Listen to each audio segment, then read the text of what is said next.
Our female protagonist is currently about to demolish a single-family home. She is operating an excavator. The reason is absurd. It's because the author killed off her favorite character. It was the fantasy military novel by the author Park Man called The Dawn of Repentance. It briefly became a hot topic in the early stages of serialization due to intense action scenes, churning out 10 episodes a day, as if it were a factory, but its remarkable readability. Marked by one sentence per paragraph, along with scathing critiques, it became a legendary novel that drove early readers wild. However, there were readers who couldn't let go of this trash novel, even up to episode 3504, including 30 or more people like herself. The reason they couldn't let go of the poorly written novel was simple. The settings and characters in this novel felt so real, as if they actually existed. The author was truly a killer when it came to creating settings. They were real otaku for it. She was such a passionate fan of the author to the point of even becoming the representative of the fan cafe, but she decides even that's over. After today, the author should not have sent her favorite character Seian off like that. She got to herself, her prince doing such dirty deeds, surviving all the way to episode 3503, and they killed that poor kid off with just some measly disease.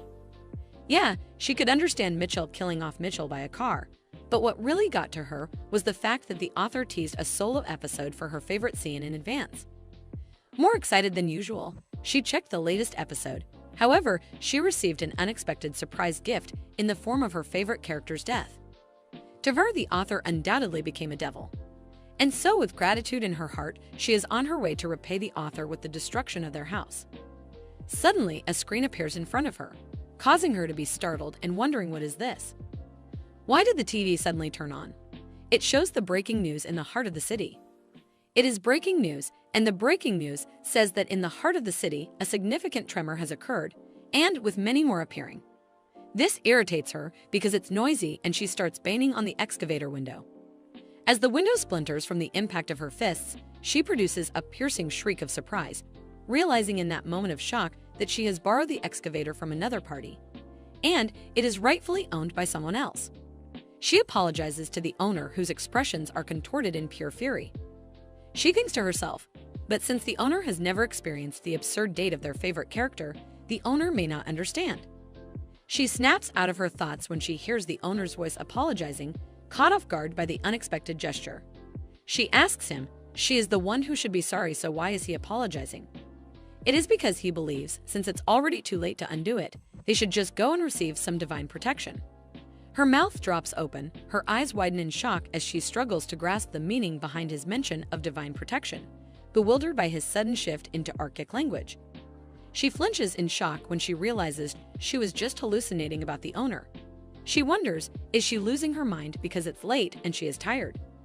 She strikes herself in the head with considerable force and tells herself to snap out of it, reminding herself she has to destroy the author's house. Suddenly, her vision blurs, and all she can perceive is a profound abyss of black darkness. She chastises herself that she should not just hit her head recklessly. But to her horror, as soon as she thought that, she opened her eyes. The steering wheel that was in her hand disappeared and countless memories just brushed past her. Perplexed, she wonders, what is this? The memories that come to her mind are not the ones she has experienced. She wonders, could it be that she has gone crazy from stress because of the author? It seems quite plausible that's what is annoying her. As she drove the excavator on the highway, she found herself transformed into Mitchell Nephthys. Not only that, but she was also in a state of being imprisoned. Mitchell Nephthys is a character from the Dawn of Repentance. She is the daughter of Nephthys Duke and the heiress of the Nephthys Dukedom. She is known for her magical abilities. She is the owner of silky silver hair and azure eyes like a lake. In the story, she is a notorious villain known for her widespread infamy and nefarious deeds. She is commonly referred to as the Mad Woman of Nephthys, but above all else, the most important thing is that Mitchell is one of her favorite characters. The fierceness of her personality was beyond description. She even pressured Seian, who was a prince, to marry her. It then comes back to her vividly, as if it had just happened yesterday. Mitchell lured the drunken Seian out of the palace banquet hall and into the bedroom. She then pushed Seian onto bed with such cheesy lines. At that moment, Seian, boasting his impressive 29-inch waistline, led down his long black hair, which cascaded down to his slim waist. Like a condemned prisoner, tears fell from his dark and deep eyes as he spoke. He silently whispered, "Wouldn't it be better if she just did as she pleased?" This confuses our female protagonist because, according to her, at that moment Cyan was supposed to reject Mitchell. She wonders why there is a discrepancy between the novel's content and Mitchell's memories. She cannot help but ask herself what on earth happened. She now realizes the author has left out something so important. And if the author wishes to give a surprise gift, he then at least should reveal this episode. Feeling unhappy that she could not destroy the house. Anyway, she sets her mind back to the present because she is now Mitchell. She thinks about her current situation, that she is currently imprisoned. Well, in reality, even in Sen, there's no job for orphans, so it's all the same. Her mind then ponders the perplexing question of why she suddenly found herself possessing another individual. She then recalls the last thing she heard from the owner, who said since it's already too late to undo it, she should just go and receive divine protection. She can't help but contemplate if the hallucination she heard before hitting her head sent her here. She sarcastically adds, "Well, thanks for transmigrating her into the novel." But why? At this moment, of all times, the fact that Mitchell is currently imprisoned means she's as good as death. Because in the original story, Mitchell taunts and pressures Cyan, and is sentenced to death for insulting the royal family, ultimately dying in episode 121. She thinks so the fact that Mitchell is still alive means it's right before facing the death penalty. But whoever's body she is possessing, she still considers herself a dedicated reader who endured this fallen novel for 3504 episodes. To Vertigo, who knows every detail of the setting, this kind of crisis is nothing to her. The system shows the screen of Mitchell's status. The death row is currently under the protection of Ursh. Experience points are 0. She beams, thinking that is the status window they only get to see in novels. She wonders where she can see it. Having 2 uncommon attack skills is rare. She is surprised. She even has an ultra-rare skill. The skill name is Fusion. She ponders perhaps the reason why her memories and Mitchell's memories have got mixed up is because of the fusion. Her eyes then narrow at the death status. She wonders why is she on a death row. Her jaw clenches in frustration as she tries to find out why she's suddenly on a death row. At least that should be explained to her, right? Suddenly, the system updates and her execution date is announced. It's on D3. She realizes she is the death row inmate, so being on that row makes sense. She is aware right before death, it's natural for some abnormalities to appear in the status. She thinks although there are still 3 days left, if she just gives up like that, there might not be any miracles. She decides first. She can only politely pray for a miracle to happen. Since a while ago, she has been desperately trying to beg for help desperately, but she doesn't know why her tone is suddenly like a historical drama. The screen of the system appears in front of her again. It shows her the dignity of the noble. It states nobles did not bow to just anyone, and as a member of the Nephthys ducal family. One bows only to the nobility of the empire. She thinks to herself, what kind of thing is that?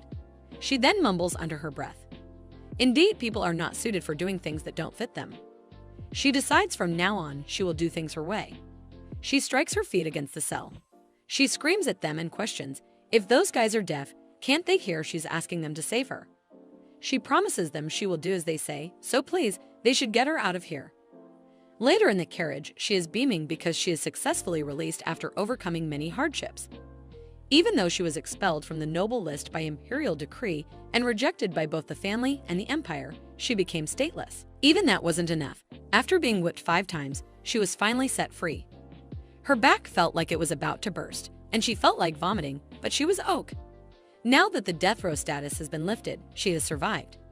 In the original, rather than discarding the family name, she could not escape the death penalty, but instead chose death. However, she thinks but she's not like that now. She is determined to be alive no matter what happens. However, what she does not know is Mitchell's death sentence has been resentenced to do one. In the carriage, she is sitting still and has her eyes closed because now she will just wait until she arrives home. She decides she should invest in her experience. Actually, when she was released from prison and had her death status lifted, experience points came in under a strange pretext. Perhaps because she changed the development of Mitchell's death in the original work.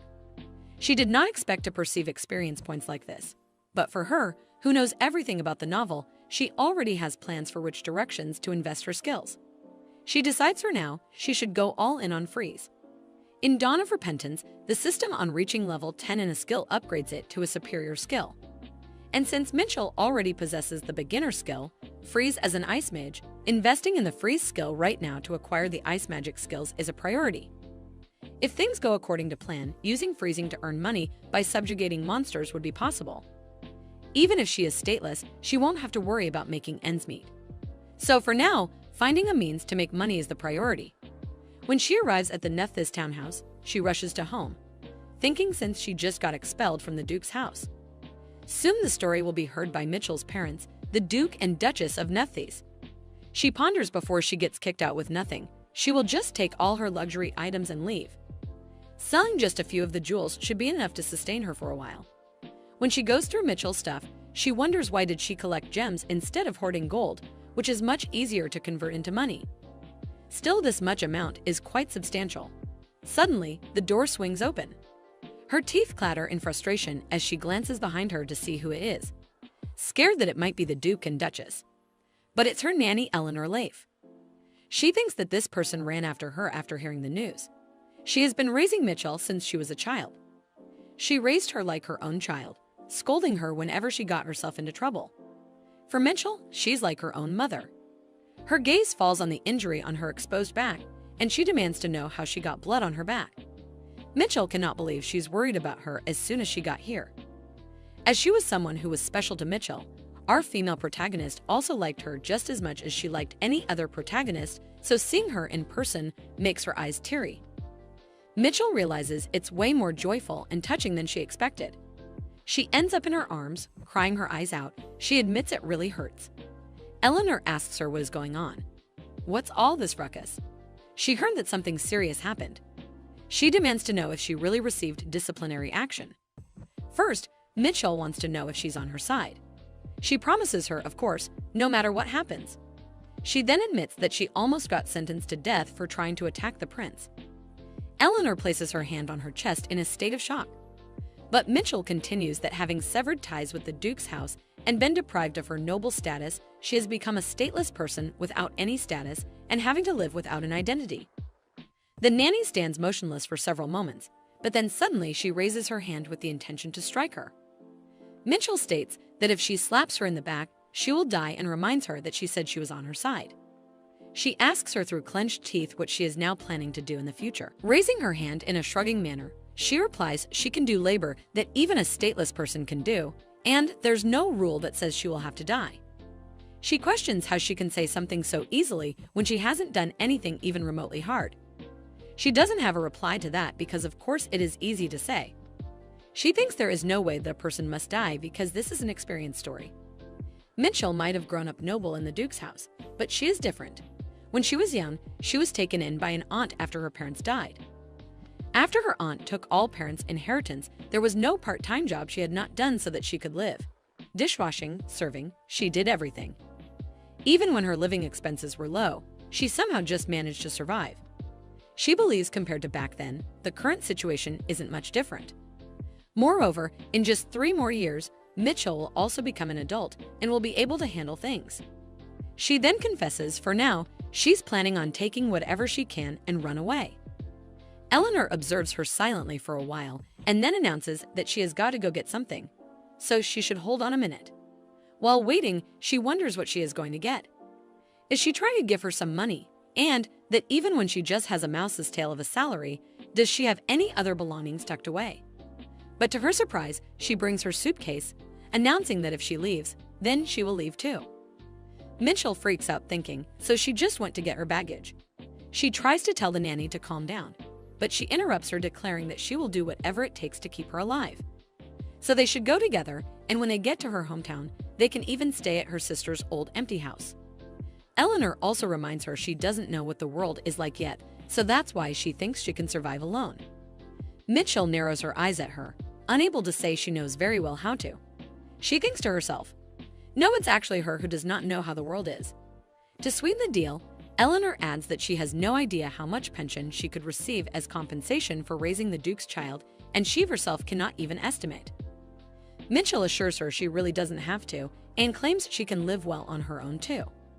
But once again, she is cut off by her nanny, who claims but she cannot live. If Mitchell dies, she dies too. Bursting out in tears, she screams at her why would she live without her. Mitchell is momentarily stunned by her affection for her. She then announces they should go, grabbing Mitchell's hand in haste. Mitchell tries for one last time for her to reconsider, but she stubbornly reminds her that no matter what she says, she will still follow her.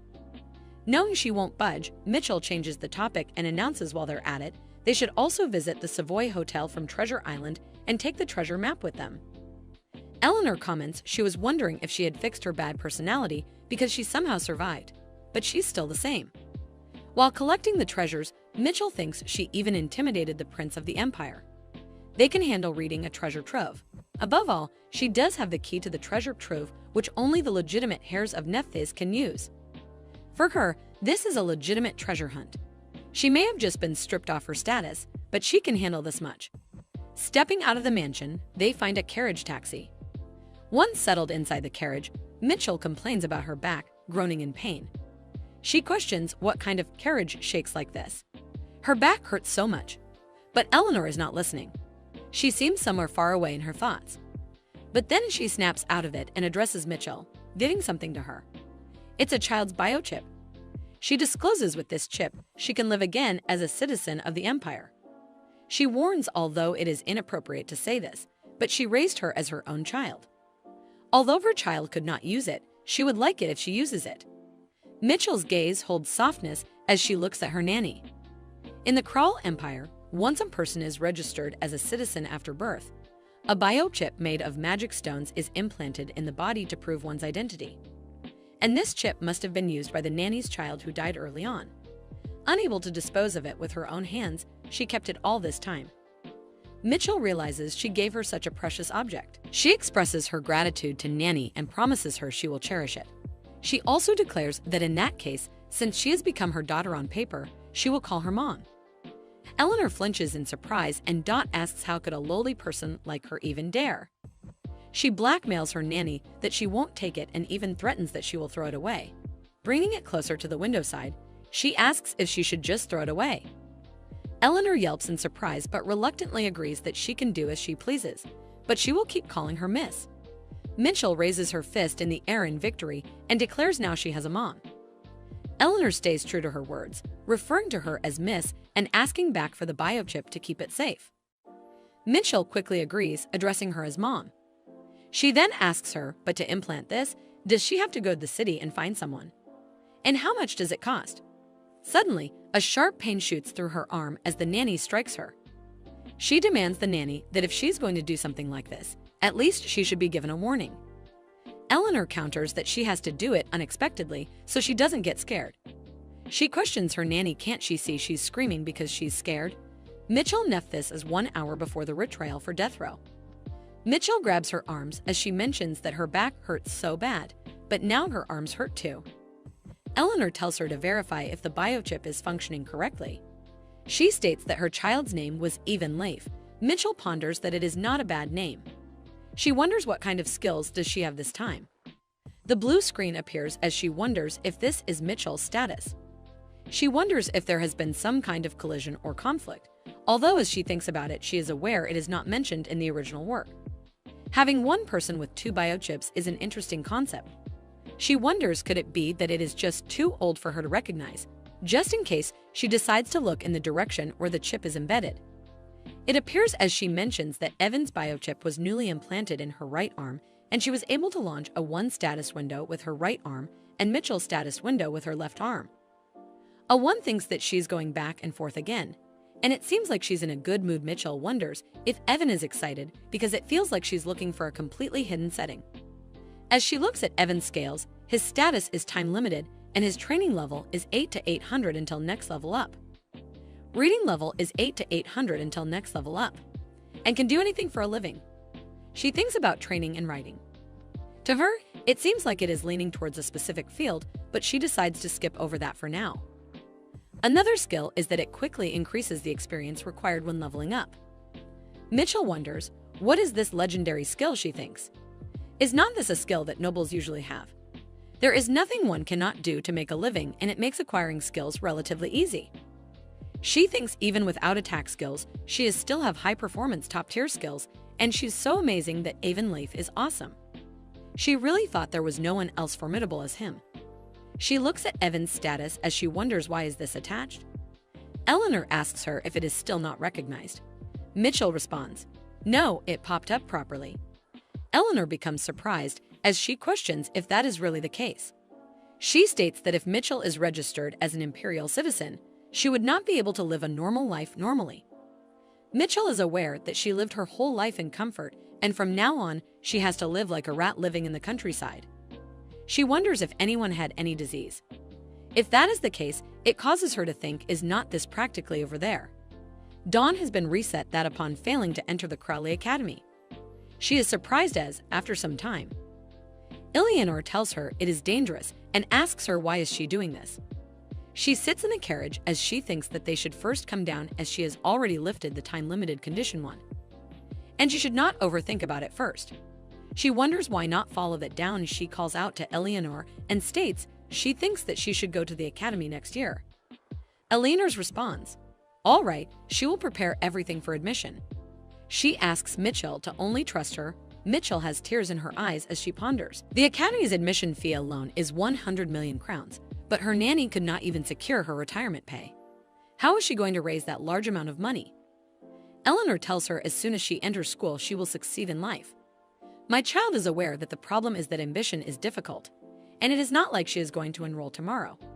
She is aware all she has to do is to make some money somehow. She thinks, of course, if she has that much talent to enroll Crowley Academy.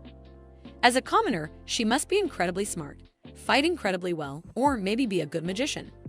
In any case, she has to do extremely well, but if there is a bigger obstacle than that, that is the existence of the main couple in the original novel. From what she remembers, next year is the year those two enter the academy, and the academy that season was nothing short of a living hell. Because all kinds of dangerous devices were put in to help the main character grow. They accidentally activated the magic circle hidden in the academy's basement since the beginning of the semester, opening a dungeon gate. When they were close to graduating, they even summoned one of the 4 great demon kings.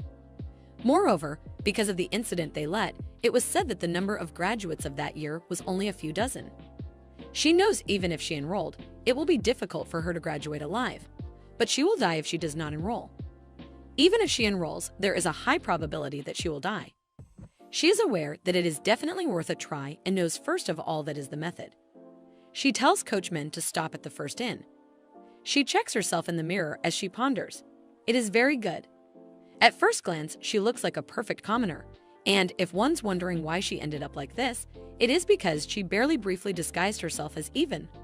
While stopping by the village, she knows it is hard to understand why someone would go to such lengths, but it was all unavoidable because Mitchell is a very slender and beautiful girl, and she must avoid being noticed by others as much as possible. This was because there was a need to hide this brilliant silver hair and all-like face. So with the money raised by selling the money and valuables, she hid her shining beauty by buying clothes and glasses.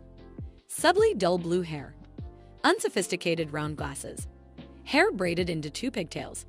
Eleanor accidentally sticks a needle into her face as she becomes worried. Mitchell tells her to not worry and mentions that this dye will fade over time. She tells Eleanor to give her heads up next time and apologizes for startling her. She informed us even the freckles meticulously engraved. Eleanor tells her that she is really the best at throwing shade. She mentions that Mitchell is the most unsophisticated girl that she has ever seen.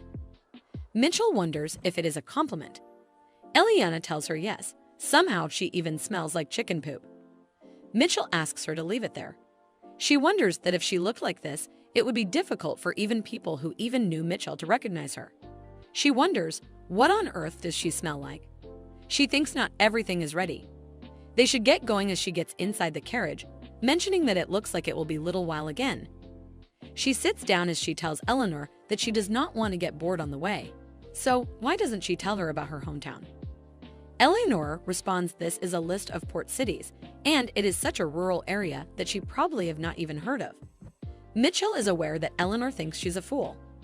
She knows, speaking of Night, the king of beasts, it is a nearby city where a sparrow beast was caught in a trap and sold on the black market, and a bear beast goes up to the capital to find the sparrow beasts and becomes part of the protagonist group. Mitchell tells Eleanor that she has heard of it and questions is not that the place that were recently developed. She states that she heard it is near the Beast King Tower. Eleanor responds status right. They say that the scope of activities of beast kings and monsters has expanded recently. As Messiot grew in that area, there was more work to do. Eleanor ponders.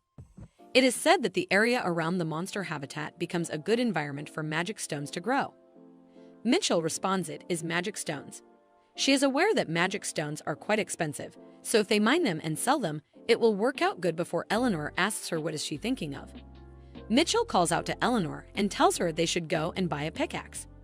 She's aware she has to earn admission fee. Eleanor responds that she knew it would be like this. Mitchell thinks that things done ought to be easier than she thought after that. After resting and going for several days, they finally arrived at their destination, Port City. Mitchell questions if this is the port city. She heard it is a rural village. She flinches as Eleanor tells her that is right. It is a lot more developed than she thought. She finds it unbelievable that the population could easily exceed 10,000 people. She thinks that she was surprised because it was bigger than she imagined, but it does not mean that she does not understand. She's aware that since the sea is just around the corner there is a big advantage in being able to transport mine magic stone by sea. Eleanor grabs her hand and takes her, asking her to follow quickly. They stand outside of a house as Mitchell asks her if this is the house that her sister left behind. Eleanor responds yes, that is true, and she becomes down as she knows Mitchell, who lived in a huge mansion, would be living here.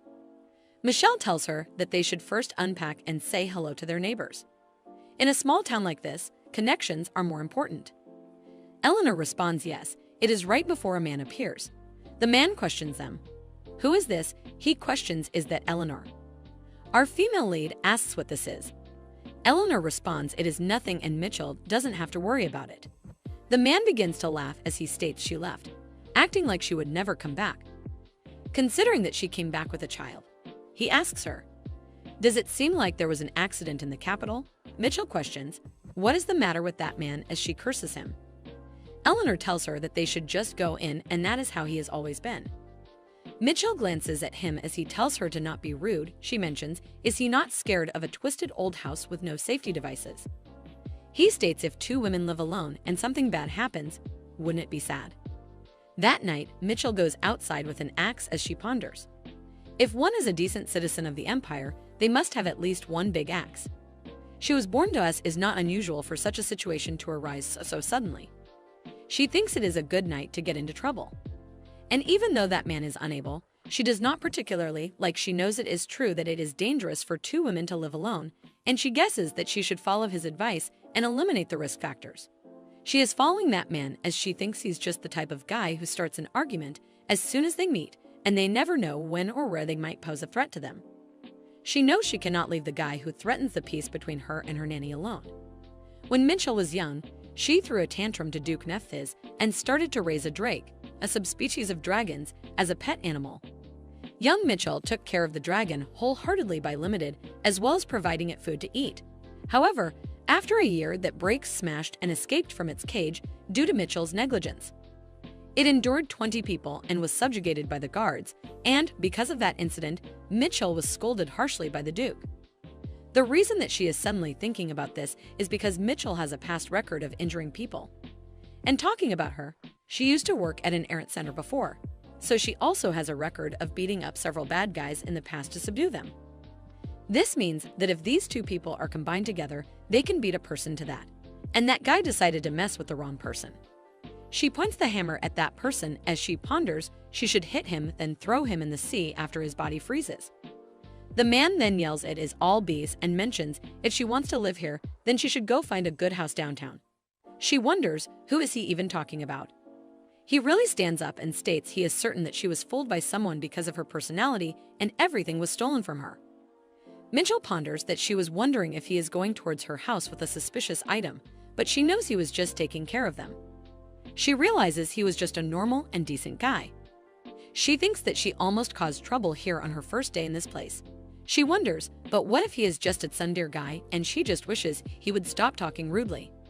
The next morning, he asked her how is she planning to live in such a shabby house with a child. And questions cannot she walk properly, Eleanor asks him to just shut up if he's here to help her.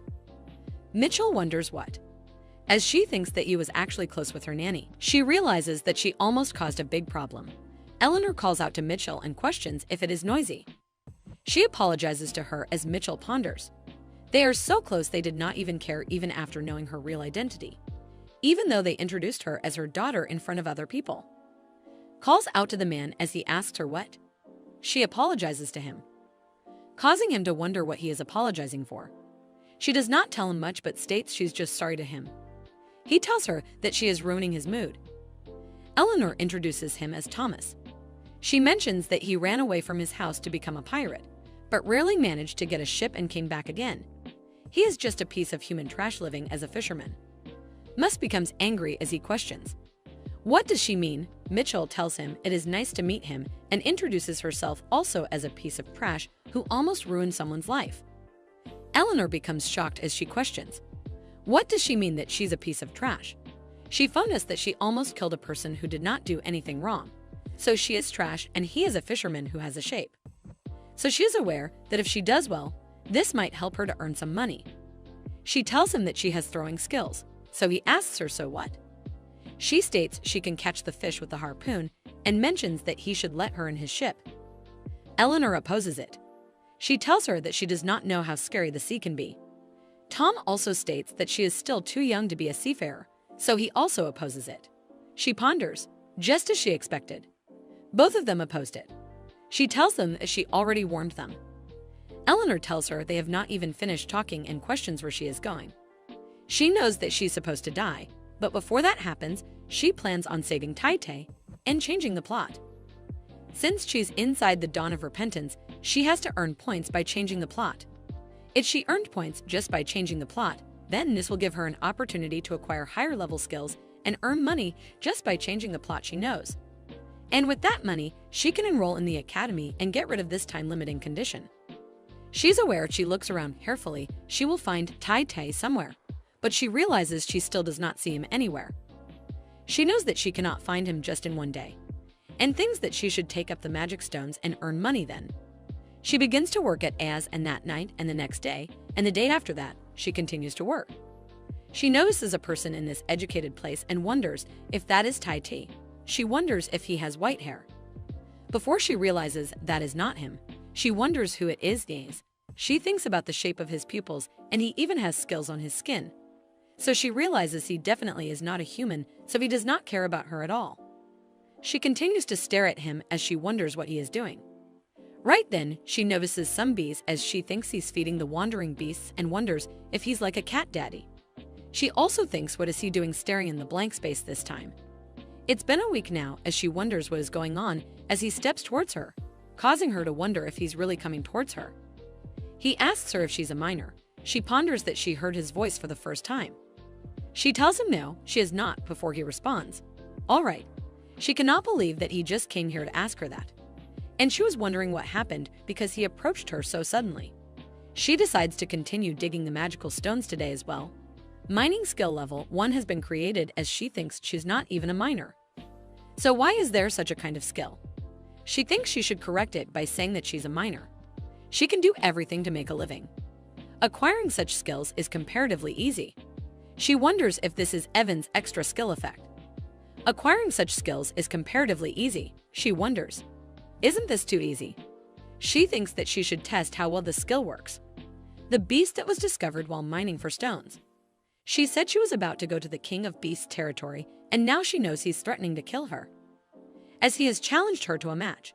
But this meaningless twaddling seems pretty familiar. She wonders, where have she heard this before? She suddenly remembers as this is how the King of Beasts talk. In the original novel, the King of Beasts was a white fox that seemed more like a supporting character, but he was fundamentally a gentle and generous person. His interactions with humans were clumsy, and he was known for his uniquely awkward way of speaking. Despite his short appearance, he was a popular character. It was to the point that there was an event in the fan cafe where people would imitate the way that he spoke. The first person who got first place during this event presented a congratulatory speech and wrote an analytical essay on the tone of the King of Beasts. He tells her he should kill her as she thinks she never knew that analytical essay would come to use for her. She questions by chance did he mean that since the King of Beasts ruthlessly kills anyone who enters his territory, so he would kill her instead so that at least her corpse can be collected. She asks if that is what he means. He flinches and questions. How does she know that? She wonders if it is a trend for the beasts to talk like their king. She thinks it seems he's not the king of beasts anyway, and he's only following his way of speaking, so he should quit it with the jokes now. She tells him anyway, since he understands he should not worry, as she was joking about entering the king's territory. He asks her if that is the case. She mentions that she will share her food with him as an apology. As he eats it, she then questions how is it. He mentions that he guesses today's meal was a success before he makes any correction, stating that it tasted like garbage before he swallowed it. She apologizes to him as she tells him she has never cooked before. He tells her it is understandable if she does not have experience. She thinks that he can unexpectedly talk nicely. She stares at him for a while, thinking that the beasts are actually quite nice as they provide food for the animals in the wild, and they are a lot better than people who act like they know it all after running into them a couple times. She introduces herself as Evan Leif. She asks him what his name is. As he responds, he is Gert. He asks her if she will come tomorrow as well. She tells him yes, she will, as he tells her he will return the favor tomorrow. The next day, she questions what is all this as there's a lot of delicious food placed. She is aware this is absolutely legit Korean ritual table. He mentions it is the repayment for yesterday. She questions if he made all these. He tells her that is right and asks her to try it. She mentions perhaps it only looks good on the outside as she takes a bite before she realizes it is really delicious. She tells him with this he could get married right away. As he tells her since he has a child, nobody wants to marry him. She questions. Then it means he must be older than he looks. He states that he gave up counting past 500 years. She mentions that he is way older than she thought. She knows the original novel did say that beasts are a long-living species, but she did not know it was up to this extent as the elder of the beast species was 300-year-old, and he looked like a wrinkly old man.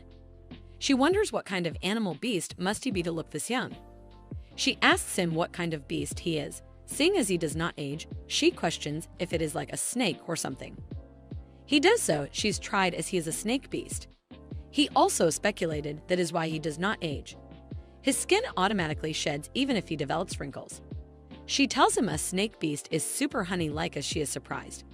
He questions, what kind of word is that? He tells her, super nice and comfortable and sweet like honey, something like that. Afterwards, he tells her the lunch tastes like super honey. Even while doing other work, he states this seems like super honey and he hopes she returns to a super honey home as he tells her goodbye. She thinks it seems as if she taught him something wrong. She phoned us. It looks like he has taken a liking to that word. It is not really supposed to be used like that, though she understands him, so it does not matter. She just wishes he does not say it in front of others. Because there is no more, she asks if that is all the stones in this area. She knows it has already been a month since she escaped here and there are 126 days until the break of her dawn. She ponders about how due to her tuition fee, her mother or she are taking up all sorts of jobs. But it is so hard saving money. At this rate, she thinks it is unrealistic to gather 100 million crowns and her back is healing. So she should slowly go hide in Sir Thomas' ship to catch some fish. She knows she should go and find a harpoon that fits her hand. As she's looking in the market, she notices the moment talking, causing her to wonder, what are they talking about over there? Right then, Eleanor calls out to her stating she does not expect much. Mitchell should at least just say hellos and goodbyes. Mitchell questions if she's threatening her with a knife. She thinks that her nanny did tell her to remember her greetings, as it is a rule that she must follow her words. She asks the woman over there what is going on. As they respond, it is Eleanor's daughter who has a bad mouth. They look at her and mention, look at that mark on the newlywed wife's face. This states that the man of that house is usually normal, but once he drinks alcohol he starts. They know that she is so deadly pitiful and they asked her to report him, but she just would not listen. Mitchell Sarney decides to go somewhere as the woman asks where she is going.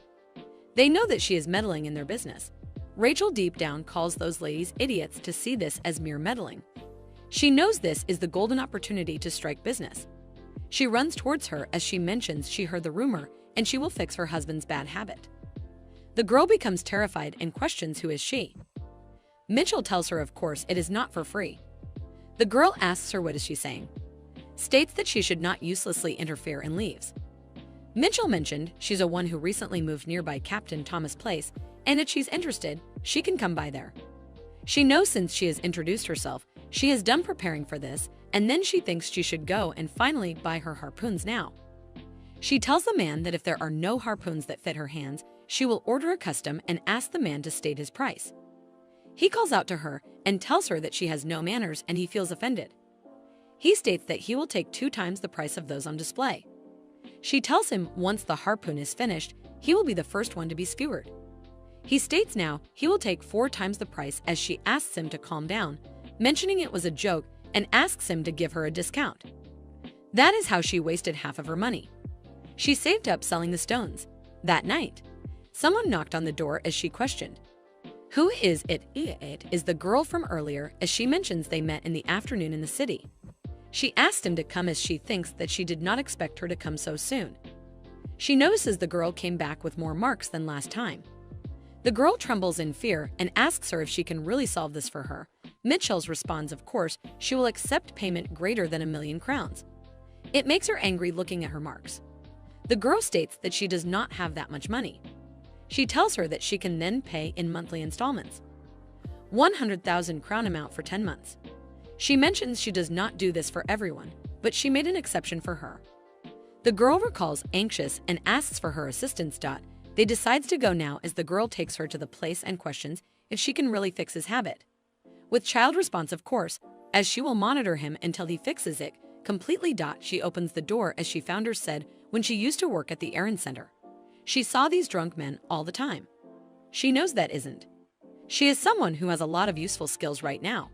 He suddenly stands up and asks her who she is to barge into someone else's home. He calls out to her and asks her where does she live before she continues to ignore him and thinks and someone who resorts to violence this easily. She throws the chair at him and ponders it yields even harder when counted the same way. She knows she should just teach him a lesson as the wife is totally shocked. 6. Our female lead recollects about how she had received a request to help change the behavior of this husband. To do this, she decides to keep him in the sauna. After pulling him to the spot, she holds her hands up as ice starts to form. She thinks about how she must check the efficiency of the skill to be used in this request. She decides to test the limit of her skills by tormenting this dude with her freezing abilities. It is mentioned that when it comes to testing, using the skill consecutively can lead to bleeding. It is a 3-fold technique. While activating a skill, the first energy that gets consumed is the mental one. Once mental capacity has been used up, the body will send a warning by bleeding. If one decides to ignore that, then the next energy that gets drawn upon is stamina. If that gets used up, one will start coughing up blood. The last and final source of energy is the vital force. Even if one uses up all the life force, death will only occur after the final hemoptysis. Our female lead notes how she is using this theory and recalls how she has continuously used the freeze skill yet has not coughed once. This would mean her energy efficiency is not half bad. The wife watches as our female lead uses her Elsa abilities on the husband. The man holds up his hand as he starts to yell. He wonders what in the world this person is doing. Mitchell mentions how he seems unsober still and that they should get started for real now. The man questions what all that nonsense was earlier, then to which Mitchell smiles and tells him that he should have treated his wife well. He asks what he did wrong before then yelling out that he did nothing wrong at all and calls Mitchell an idiot. Mitchell then tells him he really hasn't sobered up yet before proceeding to go sicko mode on him. Within 10 minutes, we see the dude in tears as he mentions how he won't ever do it again and pleads to be spared. To this, Mitchell places a thumbs up and says everything is resolved now.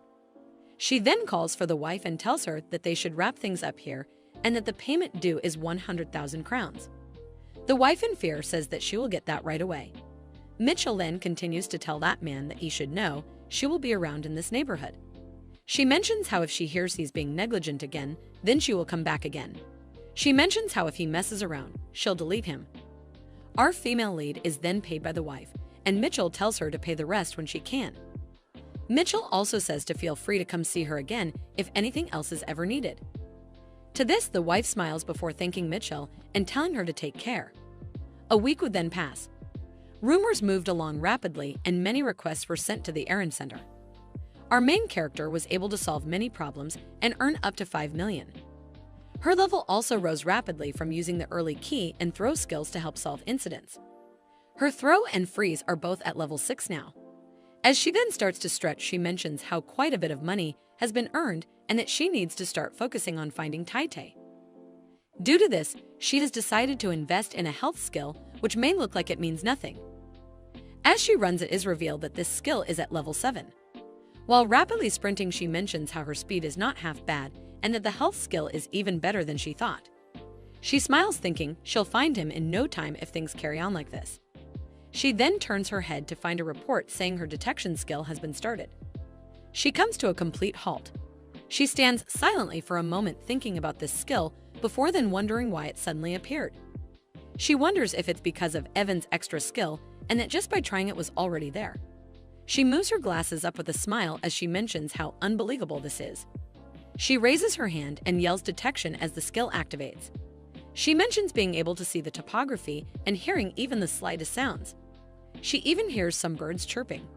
Her eyes then turn as she wonders if it is over there. She mentions how she never thought she'd find Tai Tai this fast, but she is very lucky. She notes how this is all for experience, but that she is curious to see a beastman other than Gert. She mentions how Tai Tai is also an important character in the novel and really wants to see what he looks like. The bird continues to chirp. She stares blankly as she wonders if this is it. A bird stares back at her as she wonders if this is really him. The bird is actually stuck in a net as Mitchell wonders how it could be so stupid. She recalled how he got trapped in the novel and taken away. She recalls her thinking it was a very serious matter. She wonders if it was really due to incidents like this that he got caught. The idea is to set up a spot where the birds can pass through and perch. The rope has flimsy tension which keeps the birds from taking off properly. She thinks about how simplistic this is. The way out really is to just let go of the net and fall down. Our female lead then wonders if bird persons started out as bird brains. She notes how the bird is holding onto that net for dear life right now. She does decide that this is very convenient and easy for her. She can gain experience like this by changing the plot. She holds the bird as she tells it to stay still as she sets free. She mentions how if she does this, then it will be done. As she looks up, she mentions how the experience came through right away. She then says, "We're pretty much done here," as she eats the bird. She says goodbye and mentions to not get caught in the future. She mentions how the important part now starts, and it's something she has been thinking since the 2 status windows started coming up. She then places her head to the side of her head and snaps.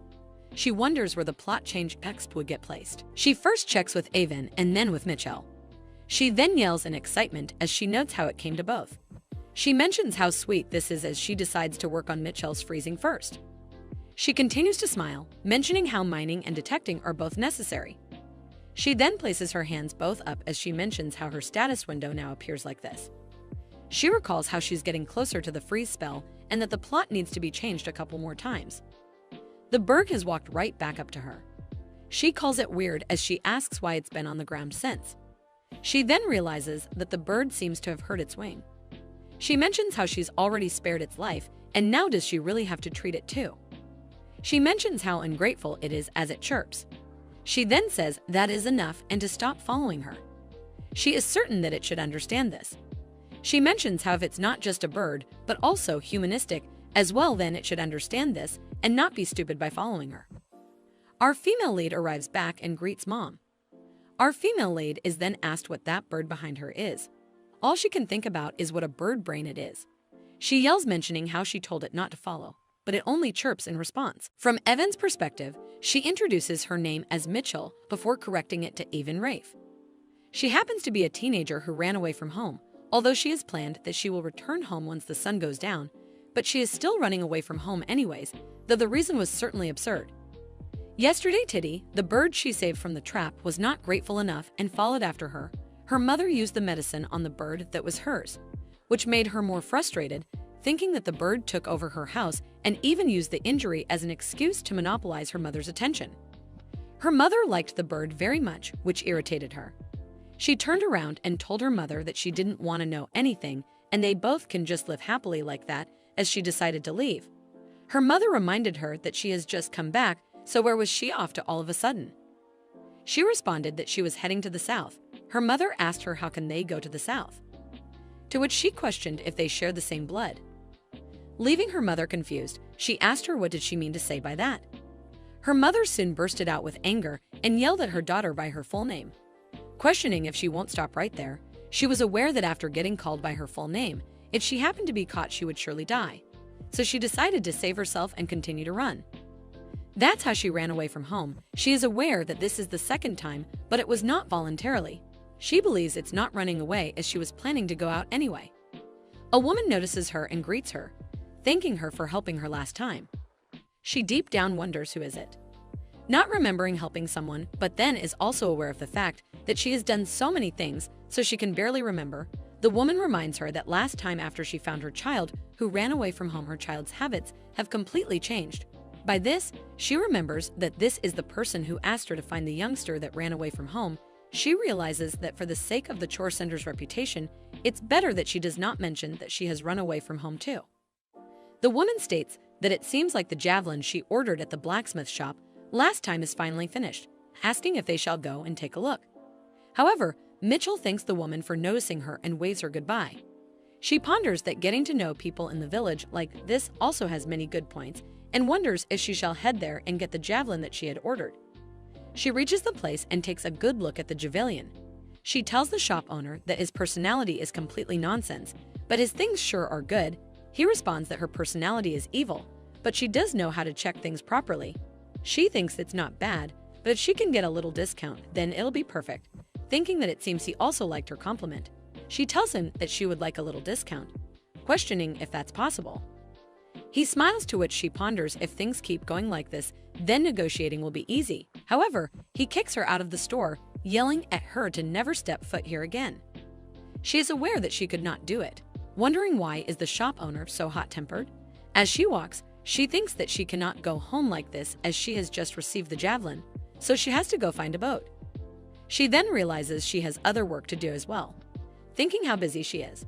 She is issuing a skill assessment certificate to prove that she is someone who will be beneficial to the ship, more like proving her skills. A man begs her to join their guild as an adventurer, as there will be no waste of her skills and talent. However, she tells him that she cannot be an adventurer. He questions her why is that the case.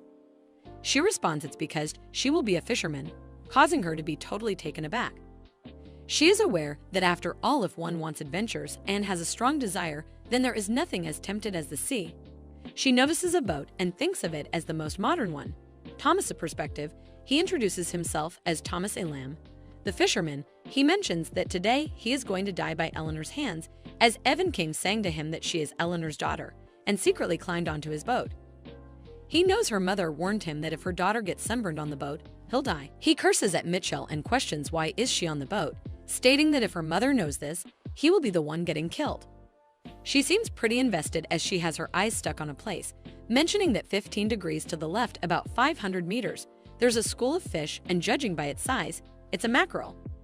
He questions what is that nonsense. Before she shows him a certificate, she questions how does she know it.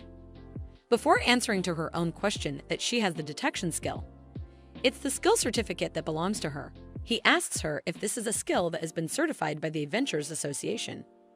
He is totally shocked as he mentions if her detection skill is level 4, it is definitely top-notch grade A, questioning what has she been doing, to which she says she is just a laborer. He commands to quickly turn the boat to the direction she said. It turns out that there is really a pool of fish ahead. Thomas responds, of course, that is to be expected with a detection skill of level 4. He then asks her where should they go next. She ponders that this sundear old man is also an inevitable slave of capitalism. She suddenly flinches and runs ahead, to which Thomas asks her what is she doing. She looks at the sea and asks him how much is the bluefish around here. He asks her why. Before stating it's 10 crowns per kilogram, without thinking twice she tells him she will go catch a bluefish and bring it back, so he should please wait for her. He is totally taken aback and calls her crazy as she jumps down. After a while, she is back on the boat, totally exhausted, as she thinks she drank too much seawater. Thomas yells at her, questioning what has gotten into her. Why did she suddenly jump into the sea? She tells him that there was no other choice, to which he asks her what does she mean. She tells him that there was a bluefish, knowing she cannot just pass on these 20,000 crowns. She knows it might have been more expensive if it were Dorado, but today she will just have to be satisfied with this. Moreover, she knows she jumped into a cold sea and almost froze to death, as her cold resistance level 1 skill has been achieved. Since she also acquired the cold resistance skill, she'd say she did pretty well for her first day's catch. Thomas is done with her as he tells her that he thinks he will surely die because of her. She smiles and tells him it's okay as people do not die that easily. He is really anxious, though she asks him that next time they should go even further as she will definitely catch a Dorado next time. He yells at her, questioning if she just said next time, asking if she wishes to never see him ride on a boat again. After a while, they are in the market to sell the blue fish. It happens that today's fish harvest is worth a total large amount of crowns. After hearing that, Thomas tells Mitchell that they shall be together forever, but then thinks it was too much money for that. That afternoon at Evan's house, Thomas asked her mother that isn't it better that he take care of her rather than her working in an unknown place? He tells her mother that he will take good care of her, so next time, before he pauses, as the expression on Eleanor's face is very frightening, Eleanor kicks both of them out of the house. That is how Mitchell became a regular crew member on Thomas's boat. She thinks that tomorrow she will definitely catch some mackerel. Eleanor's perspective, her name is Eleanor Leif. She is the former nanny of the Duke of Nephthys. She is on my way back after giving the young lady a good smack on the back. She knows that fishing is ultimately just a means to get money for tuition fees, but Mitchell ran away from home, stating that today she must catch mackerel for sure. Eleanor thought, can't she do it a little moderately? Thinking, what on earth does she do to earn so much money, although she earns an enormous amount? Because of the constant visits from the townsfolk looking for Mitchell, her worries are not easy to contain. One day, even the branch manager of the Adventurers Guild came and begged, asking to please let her register as an adventurer. The Youth Association, the Elderly Association, and even the Women's Association, people of all ages and genders, have been searching for Mitchell, leaving them with no quiet days lately, and on top of that, even kids have been offering money to her. She cannot believe Mitchell would resort to taking advantage of kids for money. It turns out that among the parents in the directory there, Mitchell seems to be known as a babysitter. Surprisingly, all of this happened within just 1 month of living in the directory. Eleanor thinks that she does not know, compared to when they first met at the Duke's estate. She seemed to have grown up decently. She still cannot figure out what is going on in Mitchell's mind.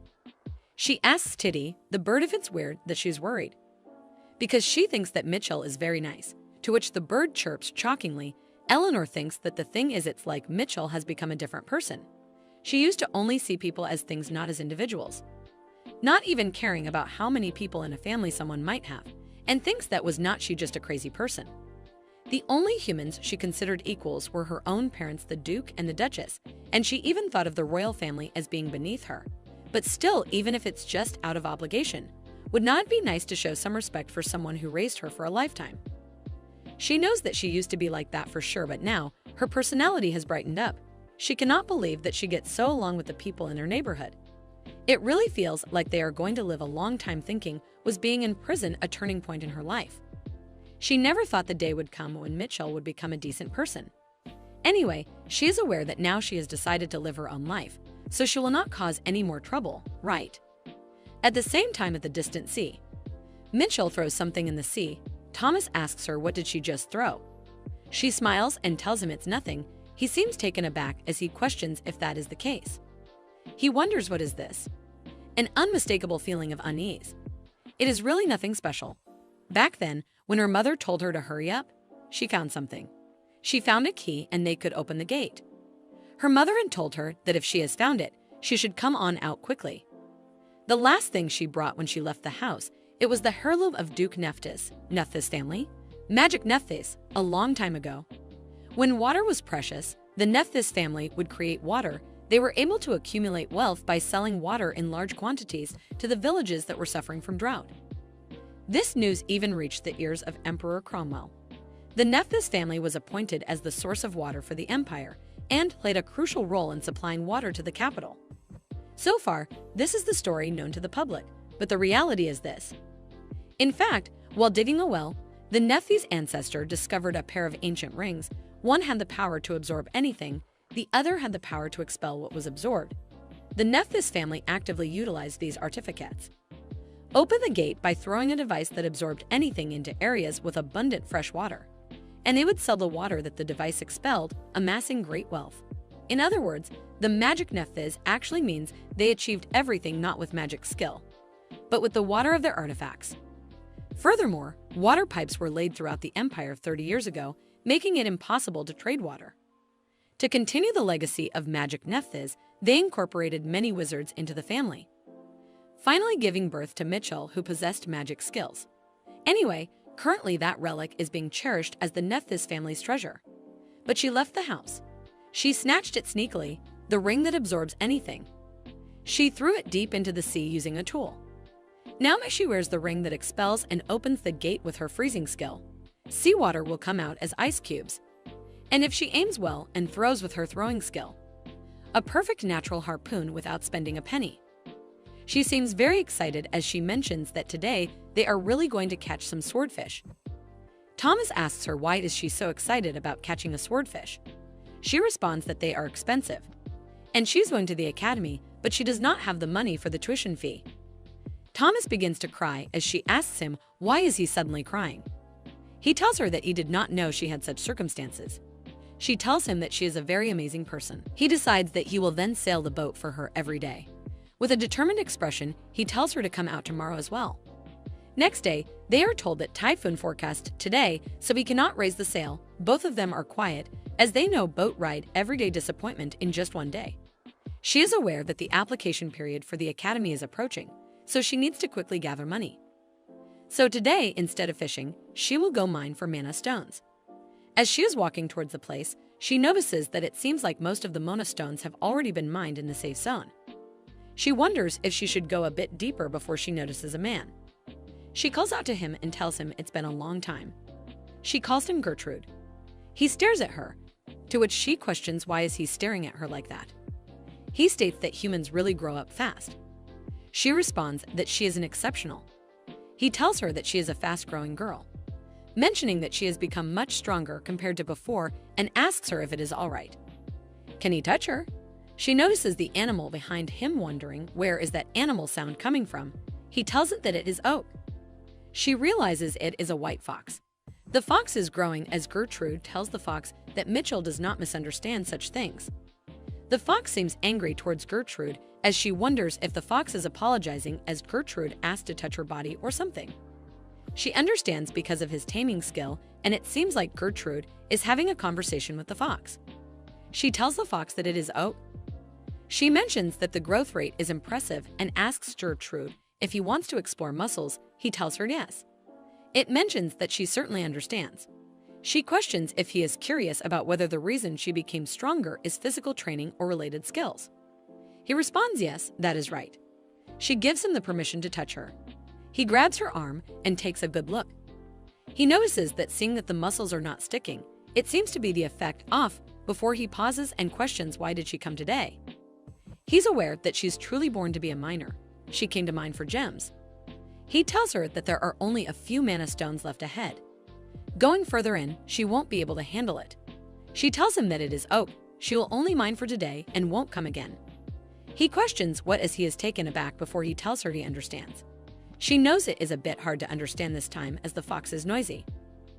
Gertrude tells Fox there is a way. She wonders in the middle of this he understood. Seems like a cat whisperer. He then looks at her and asks her where should he go to meet her dot. She asks he means that he wants to come to visit her. He responds yes. She shows him the location of her house. The fox ponders that he got it and that it is a success. The fox name is Hubert. He is the white fox envoy and the son of the regent and the representative of the 120th generation king. There is a long story behind why he is the regent's representative is here today with his father. A few days ago at the Beast King's Tower, his father mentioned that he is going to meet Mitchell again today. His father has been meeting a woman for several days. He has never seen such a thing in his 120 years of life. Perhaps for the first time in 500 years of his father's life. He thought that this is intriguing. He asked his father what kind of woman is her. His father responded that he met her when he went to feed the demon beasts. The human named Evan Rafe, that father mentioned, was an equally strange woman. She not only mined mana stones around the mine where demons crawled, but she also did not shrink back even in the presence of the dignified Beast King. They even shared lunch, and she immediately understood father's words. He thought that this is just unbelievable as father lacks eloquence, so mimicking his speech is difficult. Father complained about the trembling behavior of a village maiden, so if this woman values her life, she will avoid father from now on. Or so he thought. But last night, he called out to his father. As his father said, it has been days since Evan came to mine for mana stones. to which he wondered if that was the reason that he skipped his meal because of that woman. Now that it has come to this, no matter how pitiful the woman is, there is nothing that he can do. He decided that he will do whatever it takes to bring that woman and father together. He was just about to set out to catch Evan with father. But to his perspective, Mitchell seems pretty scary. He looks at her as she wonders what is with this pressure, and he cannot believe that this is a 17-year-old human woman. He knows that she is lying, as even a top-notch warrior would not exude such a sinister aura. At this point, it is mana stones that she is mining, not demon heads. It is a relief that she is not here for anything more. He guesses she has about 3 ultra-rare skills. Plus, there's a faint magical aura she emits. If she is like this at 17, how much stronger will she get as he grows? He knew, as expected, his father's eyes are accurate. This woman named Avon is the perfect companion for him. She is qualified to be the mother of 1,000,000 demon beasts. She tells Gertrude that is her home. The fox thinks to be able to recognize a potential mother at a glance. Father is truly a person to be respected. The humiliation and disgrace he has received for not having a mother is now over. He decides that he will support his father with all his power. Mitchell looks at the fox, wondering why is he giggling like that. She tells Gertrude that, by the way, he's not using the term honey anymore. He responds that he scolded his son for not feeling any physical pain. She pondered that he was like that at home too. That evening at Beast King's Tower, Hubert tells his father that here is his outfit. He asked his father to wear this when visiting Mitchell's house. His father mentions that is a ceremonial robe. Hubert states that he should at least try to look young and pretty. Hubert knows that Mitchell looked shabby but had an incredibly beautiful face. No matter how one looks at it, his father doesn't age according to human standards. But at this rate, it's impossible for her to be a stepmother, let alone a lover. Hubert tells his father to make sure he brings a gift. It should be something expensive. Gertrude questions why go to such lengths. Hubert asks his father if he has forgotten. He states that her mother is at that house, and in the human world such manners are important. His father then wonders if that is what is called manners. He has no information at all, wondering what should he prepare. But if she has a similar personality to Mitchell, Gertrude decides that he will bring something expensive. Hubert tells him that he will prepare something expensive. He knows that surely there cannot be another human like that in the world. Next day at Mitchell's house, her mother notices the weather. She tells Mitchell that it's a storm on the day of her appointment. It'll be difficult for her friend to come in such a weather. Mitchell responds no, he will come. She is aware that although it has only been 2 months since they have met, Gertrude does not seem to look like he is going to cancel the appointment. It's particularly because she had expectations for this first appointment with her first friend. She realizes that her friend has came. Mitchell asks him to step in as her mother thinks that she surely has gotten weird friends. Gertrude does not seem in a good mood as her mother asks him what's going on. Is he okay? Mitchell notices his clothes. Her mother asks her to get him inside. Mitchell tells him that he is dressed so fancy. Her mother knows that is not the issue here. Gertrude states that his son insisted that he wear this. Her mother says that there's the same type of nobles over there too. Eleanor questions how can a young nobleman like him already have a son. Mitchell tells her mother that Gertrude is a beast folk. Her mother realizes and says of course he is her friend, so he cannot be ordinary. He ponders that there is strangely insulting feeling about that. Eleanor invites him in. Mitchell looks at his clothes and wonders how come he is not soaked at all in this weather, wondering if it's related to his skills. After some time, Gertrude gives them the gift, mentioning that this is something his son told him to take as a gift. It's a fabric of strong defensive material. Eleanor mentions that he has bought so much. Mitchell sees that her mother seems very eager to receive this, isn't she? Gertrude hopes that she likes it. Eleanor mentions that the fabric is really pretty, it would be perfect for a school uniform. Mitchell mentions that she only wear clothes made in Lionel's workshop, Empire's top-class workshop. Eleanor then asks her what about the clothes that she is wearing right now. She responds that honestly she thinks it's more like rags than clothes. Her mother gets angry at her, telling her that someone sewed it. Gertrude ponders that her mother seems to have a similar personality to Mitchell. Eleanor tells him that it seems like he can sleep here since it's storming outside. He responds that he has to go back home since his son is waiting at home for him. Eleanor asks him if his son is still very young. He responds, no, he just became an adult. Eleanor wonders, a literal adult? Eleanor mentions that the beast nobleman looks really young. Mitchell looks at the bird and questions, why did it come out again? Eleanor becomes excited, mentioning that Titty is here too. Gertrude questions Teddy. Eleanor mentions that this is the name of the sparrow and realizes that she forgot to introduce herself. She understands that she forgot to greet him properly and tells him that her name is Eleanor Leif. He tells her that he was late with the greetings too. He decides to introduce himself properly. He mentions that he is the Beast King Gertrude. Her mother is totally taken aback before she yells, "What does he mean?" Her mother takes the bird away as Mitchell asks him if he is saying that he is one of the 4 demon kings, the Beast King. He responds that is right. She points at him, questioning if he means that he is the Mechanical King, the Luminous King, the Dragon King, and the Beast King. He responds that she is knowledgeable among the 4 demon kings. He is the Beast King. She ponders that she realizes that he is the Beast King and with a similar way of speaking. She thought it was a trend in the Beast Man world or something. But what if Gertrude is the best king? Then she wonders what happened to the original Beast King from the original story. She asks him, is not the Beast King supposed to be a fox? Suddenly, she's using a formal language. He tells her that is because his son is playing the role of the Beast King in public. She questions why would he do such a thing, mimicking even the way of speaking. That there is a reason for it, and he will not say it unless she changes that turtle-like tone of hers. She changes it and asks him to tell her. He states that it happened about 200 years ago. He asks her if she is aware about what kind of creature the Dragon King is like. She responds like a dragon giant reptile. He tells her exactly. She wonders what does he mean by exactly.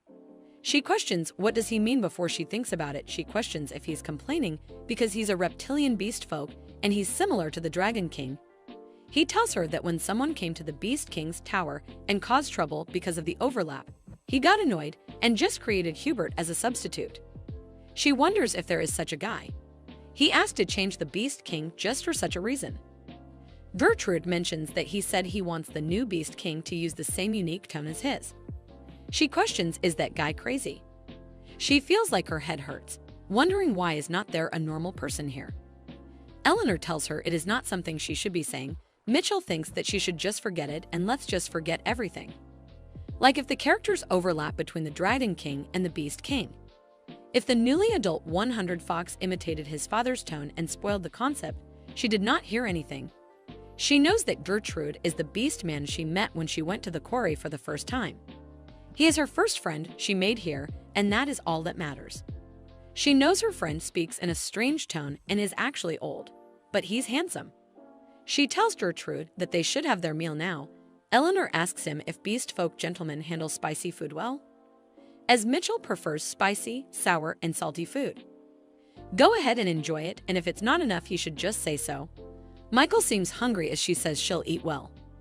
Gertrude mentions this is more like poison than food. Eleanor becomes angry thinking of hitting him before Mitchell tells her that she should hold on as he is the Beast King and she should remember that. She knows before Mom gets more upset, she should just send him back quickly as they might end up causing a big accident if this continues. Mitchell asks Gertrude if he could leave now and meet again next time. He tells her that now that he thinks about it, his son asked him to come and tell her something. She questions, what did he say?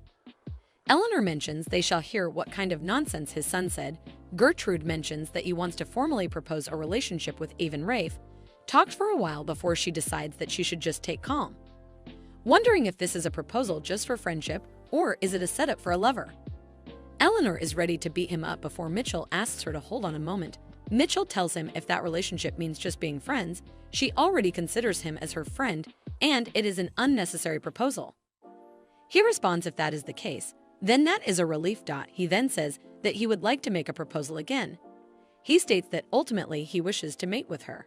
The plot has changed slightly and she is awarded 10,000 experience point.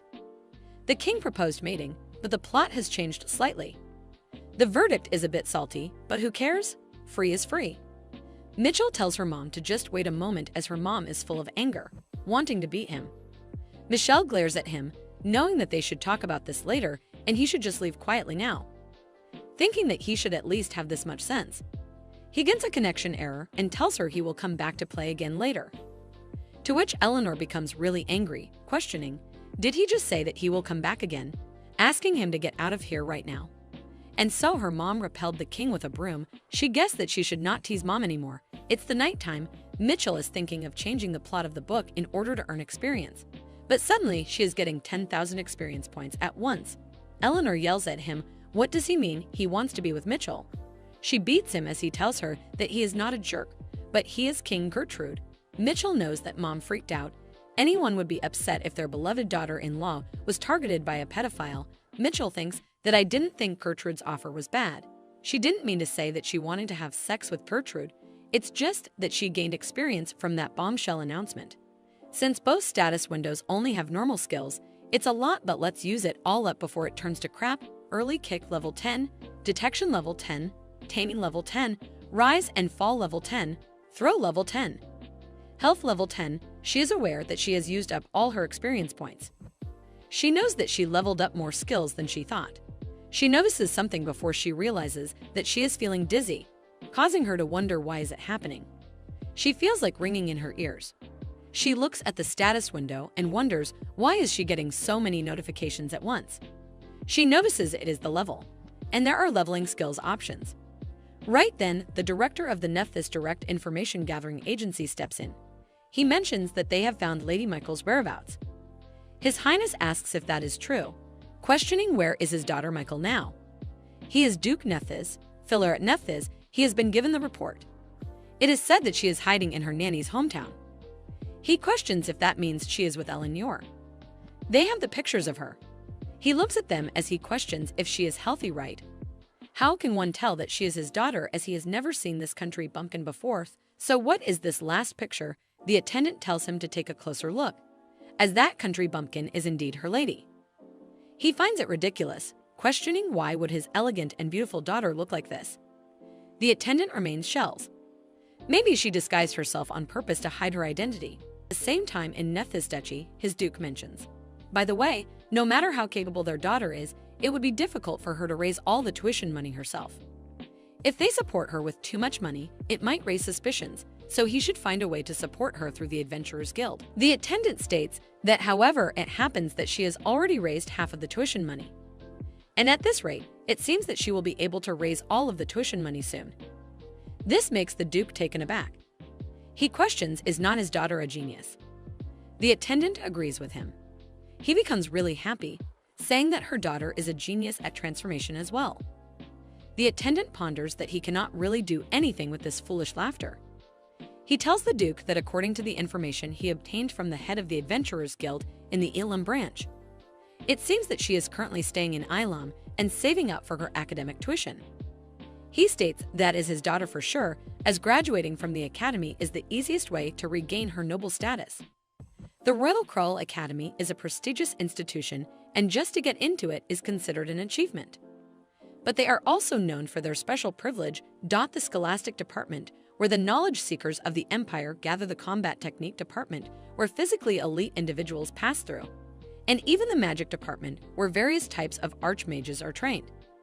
In these three departments were Starlight talents.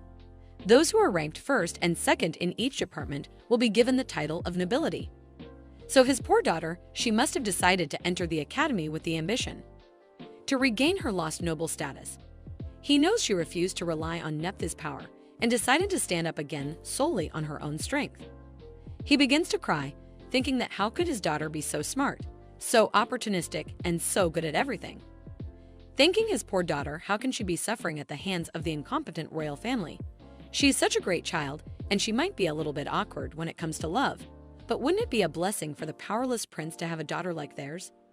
And besides, it would be great for the imperial family to have a relationship with the Nephthys family, so why did they sentence her to death? He knows he will pay them back for this debt someday. He mentions that Mitchell will have her own thoughts on this matter. So Nephthys will only support her in situations where it is truly necessary. In the meantime, they should prepare Prince Cian as a gift for Mitchell to reward her for her hard work. The attendant tells him that the young lady has already rejected him, so how can they do it again? His father mentions they will brainwash her or something. There are many ways, questioning why is he asking him this question when he already knows the answer.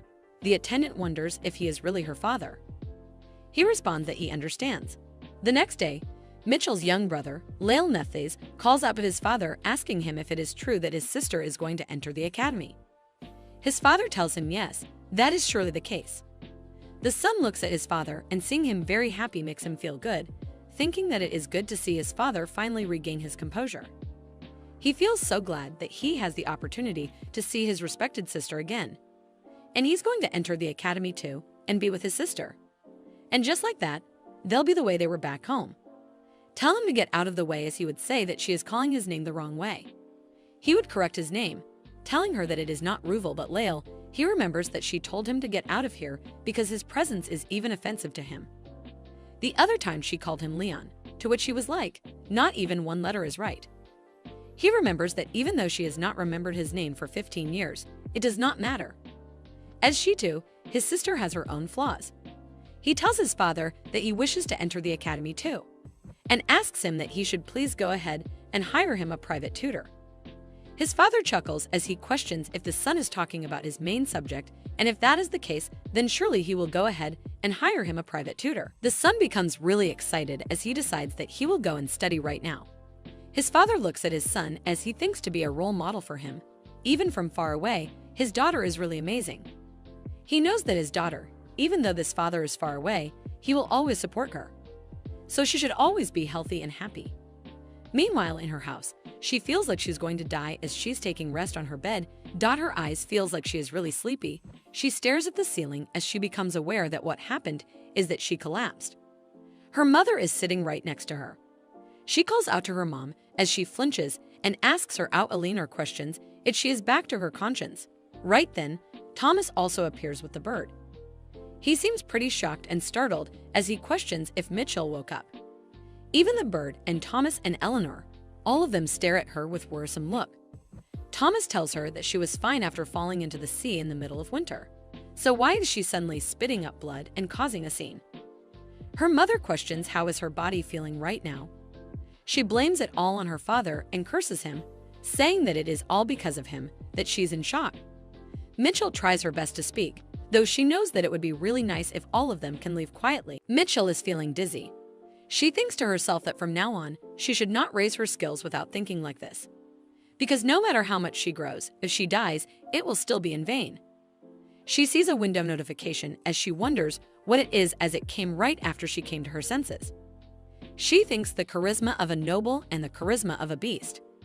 Is it because of Mitchell's fusion skill that this option appears? She is aware that, first of all, the charisma of a noble man can be seen in her name. It is a 100% enhanced version of nobility. Even now, the way she speaks is like this because of that skill, and if it gets any worse, her social life at the academy will be a mess. She imagines herself greeting people like, "Nice to meet you, nobles who suck the blood of the people." She then thinks, so what is left is the charisma of the beast. She realizes it also has an ominous name. Still, she is aware, no matter what it must be with the letters King or Huang attached to it, it's better than the characteristics of being treated like a superior. She decides to click on the beast's charisma. She believes that the charisma of the beast is the best. She then wonders if it is time to test this now. She thinks that she should say she is going crazy, so they should be quiet. Being aware that if she succeeds in this, she can lead a normal social life. She calls out to her mom as her mom questions if she needs anything. She tells her mom to stop being noisy and shut up. Both Thomas and her mom are at a loss of words. She realizes that she lost it. Her mother tells her that they were very noisy, right? So she's leaving now, and if she needs anything, she can call her. Mitchell curses the system window. She wonders why she is speaking more harshly than before. She then sees the level 1 description, which is she does not listen to those who are weaker than her. It has the effect of intimidating beasts. She questions what is added if the description comes first before the skill. She is getting a headache, but she continues to think that before that, this is also a skill. It takes mental energy to learn. She finds it so annoying as she mutters it out. Her mother listens to it. Both she and Thomas are startled. Mitchell tells herself to come back to her senses. According to her mom, the second time she blacked out, it was said that beast men, who are presumed to Gret's friends, visited. Among them, the spider beast man looked at her, stating that Hubert is going to make a fuss. She said that and left the gift. She does not know why, but the tiger beast came to her excitedly when she was sick and said, "Let us wait and see," as he turned and walked away. She thinks to herself that Gert seems to have a lot of friends, perhaps because he has a good personality. He is a total extrovert. She is aware that her only friend here is Gert. She knows he said that but did not even come in person to see her. She tells herself that she needs to stop thinking about random things and go out and make money. As she decides to step out, her mother calls out to her asking where is she going when she is not feeling well. She responds she's going to catch tuna. As she is walking outside, she thinks to herself that she's saved up about half of the entrance fee, but it is still far from enough. She knows that first of all today, she will go to her uncle and find out the departure time. Right then she feels something as she turns around and notices a person attacking her. She dodges the attack as the person becomes frustrated, questioning how did she notice. It is the tiger beast. She seems surprised by her speed and power, wondering if this really is her body. She thinks that her reflexes are insane, wondering if that is because of the newly acquired skills. The tiger beast man tells her that indeed, she is doing quite well. She then focuses on him as she looks at the pattern and tail, wondering if this is a tiger beast. She understands that it looks like he is Gert's friend who visited when she was sick. She wonders what does he know and thinks since he attacked first she will also attack. She uses the throwing ice skill. He suddenly becomes worried, trying to dodge her attack. She thinks since she used water drawn from the artifacts rather than water made from mana, wondering if it consumes less mental power. However, she is aware it is impossible to fight for a long time with a body that has not fully recovered. She decides that now she should finish this slowly and launches another attack. The tiger beast tells her to not look down on him, questioning if she thinks she can defeat him with this kind of toy. Right then she runs to him with maximum speed. She ponders right when he knows it. It's in front of him. It attacks him. He falls down on the ground. He mentions that she's a lot more than he thought. She looks down on him as she questions quite what. After a while he is laughing. He mentions that he has lost and he has no choice but to admit it, causing her to be confused. She punches him, asking him what is he admitting to. She also tells him to explain it properly. He apologizes to her, mentioning that since Hubert was making such a fuss about Her Majesty the Queen Mother, he came to see her out of curiosity. She asks him if by Hubert he means to say Gert's son. He responds yes, that is right. He also states if she's a queen who enjoys fighting like this, he also welcomes it. She makes it clear to him, stating that she doesn't know what he is talking about, but she is not the queen. He tells her no way as there is no one like their queen, Her Majesty the Queen. She again repeats that she is not the queen. He then gives her something mentioning this is a small but welcome gift and says he will see her later then. He still calls her the queen. Tells him that she is not the queen, but he leaves. She looks at the gift as she seems really frustrated, questioning what on earth is that guy doing. She opens the gift and sees something like a crystal. After a while in the Adventurer Guild, the salesperson tells her it is the core of a demonic beast and he will give her 10 million crowns for it. As she thinks he was a very generous bastard, like that with the money earned from selling the demonic beast's core, even after taking one step closer to achieving the entrance fees. As usual, she worked at the errand center. One day while fishing, she even ends up fainting. However, she finally got tuna, realizing that she made a fortune. Everyone becomes really happy that she sang a tuna song and ended up catching it. Thomas congratulates her and asks her if she can go to the academy now. She thinks to herself, just how much trouble did she have to go through to catch this one fish? She knows that if she sells this now, she can go to the academy. She has tears in her eyes as Thomas asks her why she is crying on this good day. She coughs up blood as Thomas is suddenly shocked. He is unable to take hold of the situation as he questions why is she vomiting blood again. She achieves the academy entrance fee in 3 months. She opens her eyes, noticing the ceiling. She ponders that the ceiling is so familiar. She remembers catching tuna on her uncle's boat. She guesses that she passed out right away because she overexerted herself. She wonders if they were the one who brought her here. She thinks to herself that the people of this village are so talkative and unnecessarily friendly. She finds it such a shame to leave. She really wants to live here with her mom forever, but the deadline for day and application submission deadline are just around the corner. Moreover, by this time, the rumor that she had a lot of money would have spread throughout the neighborhood. If this happens, her mother could be in danger too, so it would be better to pay the entrance fee quickly. She knows that she will still worry about her mom while she is away. Since she go fishing, there is no one to stay with her all the time. She then notices the bird sleeping as she wonders why is the bird sleeping. Her wings have already healed a long time ago, but it seems like she has no intention of going back. She then thinks about it, thinking that this bird is also a beast, right? She wonders why did not she think of this before. A beast man would be stronger than a middle-aged woman anyway. She knows it will be enough to protect her mom. She grabs the bird and tells it to stop crying and open her mouth. She tells the bird that she knows that the bird is aware that she knows about it being a beast man. She tells the bird that if she does not change within 5 seconds, she will kill her. She starts counting before the bird changes her form, asking her to not do that. It is a girl as she starts crying, saying that she's sorry for staying quiet for so long. She is not wearing any clothes as she asks her to please just cover her. Mitchell notices her thinking she looks like 10 years old. She covers her and tells her that there is nothing to be sorry about, as when she goes to the academy, she cannot come here except during vacation, so she'll have to take care of her mom in the meantime. She also tells her if she refuses, then she will break the seal of the human-friendly Beastman village, and because of it, she will write a poster on the bulletin board in her hometown saying that she ran away out of fear of being punished and was caught in a trap. This scares her as she questions how did she know it. She was from a human-friendly Beastman village near Alam.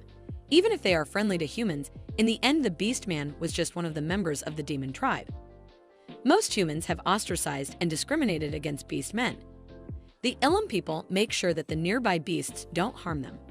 She does not really care, but perhaps it is humans who reject beastmen who pass by as there was a barrier set up to prevent the beastman from attacking the village. That is how important the barrier is. She knows the brat who punched her while fooling around is none other than Titi, and who ran away from the village and was caught in a trap. The story about this warrior began known, so she remembers it vividly because it was around episode 290. Right before Titi died, Mitchell tells her that she will take care of the house while she's away, and she knows what will happen if her mom gets hurt, right? Titi agrees to it, and in her mind, she seems pretty happy. She thinks that it worked, thinking she thought she would not be able to return because the village barrier was destroyed. But now that she's here, she'll have to reveal her identity to her mom and live with her forever. She runs to Eleanor and calls her mom. Eleanor becomes shocked, yelling that there is a thief. Titi seems hurt that Eleanor did not even listen to her. Mitchell states she's going to leave her while she goes to the academy. Eleanor goes to her, telling her she almost got her head smashed without even knowing that. Mitchell thinks if she was worrying about her mother for no reason. She knows that is how her mother gave birth to 2 daughters in 3 months. She goes out as she is aware today is the day that Gert invited her to the Beast King's tower as a thank you for inviting him last time. This time, he said he would treat her. She thinks it was disappointing not to see her nose bleed after falling, but she knows the timing is perfect. She is aware that she should say hello and let him know that she will be leaving soon. She calls out to Gert and questions if he came to greet her. He looks at her as she questions if he got home safely last time. She questions why did he come this far to meet her. He does not know how to respond before he extends his hand. He asks her to hold his hand. She's totally taken aback before she questions what does he mean to say. Does he mean to walk hand in hand? He becomes embarrassed before he tells her he does not mean that, stating that beastmen born in the Beastmen Tower can use the return skill. So if she can come with him, she can get to the tower in one go. She understands it. Then she mentions if that were the case, there was no need to be embarrassed as he has touched her body before too. He says that he does not know why he did that either. She then grabs onto his hand, questioning if she can just hold it like this. He states yes, and this is her first time, so she might feel dizzy, so she should close her eyes. She then closes her eyes for a moment before she opens it. She finds herself in a different location. He tells her that this is the top floor of the Beast King's tower. She is totally shocked as she questions if this is for real. She knows it is the Beast King Tower. The Tiger Beast Man and White Fox Beast Men she saw last time were all here. She notices the top, finding it luxurious, and thinks everyone is gorgeous. Right then, she suddenly feels like it stinks as she calls out to Gert. He asks her why is she calling him as she tells him she needs to go to the bathroom. He tells her it is over there as she runs to the washroom, wondering what is that smell as her nose feels like it is rotting. She knows it seems to be the smell of rotting meat beasts and other different smells wafting from the tower. Her senses are sensitive thanks to her superhuman skills. He can hear them having a conversation as the tiger beast asks isn't she too sensitive as questioning if it smells too much. The other one is embarrassed as stating that she said before to remodel and then call her. Hubert always said that he smelled it. They probably do not know because they are used to it. Dirk becomes really embarrassed as he wonders if it really smells to the extent of throwing up like that. He calls out to Even and tells her to get out now. Right then Hubert appears and takes her out while calling his father an idiot. He runs from the tower while apologizing to Evan, telling her he is sorry for calling her without any preparation and asking her to wait for a minute. Meanwhile, she is feeling very dizzy. In the end, she got off halfway and vomited. Hubert asks her if she's okay. She responds that she is fine. She thinks now that she has gotten off and breathed fresh air, she's feeling a little better. Hubert apologizes to her, telling her his father did not ask her to leave because he disliked her. She tells him she knows as he said he would call her back later, so he told her to go back for today. Hubert becomes startled, questioning how did she know. She tells him that is because he has no reason to be mean to her. She already knows his personality, so she will not misunderstand anything just because of the tone of his voice. She knows when she came out, she saw that he looked shocked. She wonders if he heard anything. Hubert tells her he will invite her again once he finishes remodeling and he will get rid of the smell. She tells him all right before she wonders. Wait a minute, her back is bent over. She realizes the charisma of the beast is not activated, which means this guy is stronger than her, thinking no wonder he is the Beast King's representative. Hubert states that he is glad she did not misunderstand. She is aware she could not even bow her head to Uncle Thomas as it was her limit. Hubert took her back near her house and then returned to the power. It was only after seeing his back that she realized it. She went to see Gert for the last time today to say goodbye. That night in her house, she pondered to herself that Gert will probably be hesitant to see her until the tower is fixed. So she guesses she can just leave a letter for him through Titty. She has also packed all her luggage that she needs to take with her to the capital. And she has already bought a horse, so she is all set. She thinks she will have to leave home tomorrow early in the morning if she wants to get to the capital to make her school uniform and earn some money. She knows when she is in the academy, she won't be able to see her mom for a while, so she takes the pillow and runs to her mom. She decides that she is going to sleep with her mom today. She sleeps hugging her mom, as in the middle is Titty, who thinks it's her spot. Her mother wishes for her to sleep soundly. The next day, as it is time for her to embark, her mother tells her to take her words to heart. She states that she should always take care of herself and she should eat well and take her medicine regularly since she has been fainting a lot these days. If the noble kids bother her, she should tell them that she is Nephi's successor and smooth things over. Mitchell tells her mom that if she does that, she'll be kicked out. Her mother states even so, it is not good for her health to hold it in, to just smooth things over. Stating that she is good at it, Mitchell responds, her mom really knows her the best. Mitchell then calls out to Titty, she gives her the installment ledger, mentioning that when it is time for the clients to pay, she should collect the payments properly and also conduct a patrol to ensure the after-sales service has no problems. She asks her if she can entrust this to her. Titty wonders what kind of life has her sister led. Mitchell tells her mom that she will come during vacation. Her mother wishes her best of luck. Thomas and the villagers are standing to say her goodbye. With tears in his eyes, Thomas tells her to make sure she passes the academy and comes back. He calls her the pride of their village. The other villagers wish her to have a good trip and to please register with the Adventurers Guild when she goes to the capital, as well as asking her to come play again when she's on vacation. Mitchell seems emotional as she thinks everyone came out to see her off, thinking she guessed she has worked hard in this neighborhood. She thanks Uncle Thomas and the sailors, as well as the blacksmith and the Adventurous Guild people and errand clients and whatnot. Everyone came to see her off after hearing that she was going to the capital. She knows she should at least give them a sincere thank you. She thanks them for coming all the way here. Thomas knows even in the end, she cannot even fix her habit of saying things. She knows she has said her goodbye and gets on the horse. She mentions that you come back during the vacation and everyone until then should stay healthy. Her mother had stirs in her eyes as she tells her to come back healthy. Mitchell thinks that she feels like she's going to cry because her mom is crying. She wonders if she should leave tomorrow and have a little conversation. But she knows that is wrong and starts riding the horse. She is aware she has not even left, so she should not have a weak heart as a few months will pass by in no time. She tells herself to not be sentimental. After setting out like that, she ran almost non-stop thanks to her riding skill. The saddle was so comfortable that she almost fell asleep while riding. As she went along, she robbed any bandits she passed by. So she was able to avoid getting bored and prevent drowsy driving. After 4 days, she notices something as she wonders, is that a town over there? She wonders if she already arrived at the capital.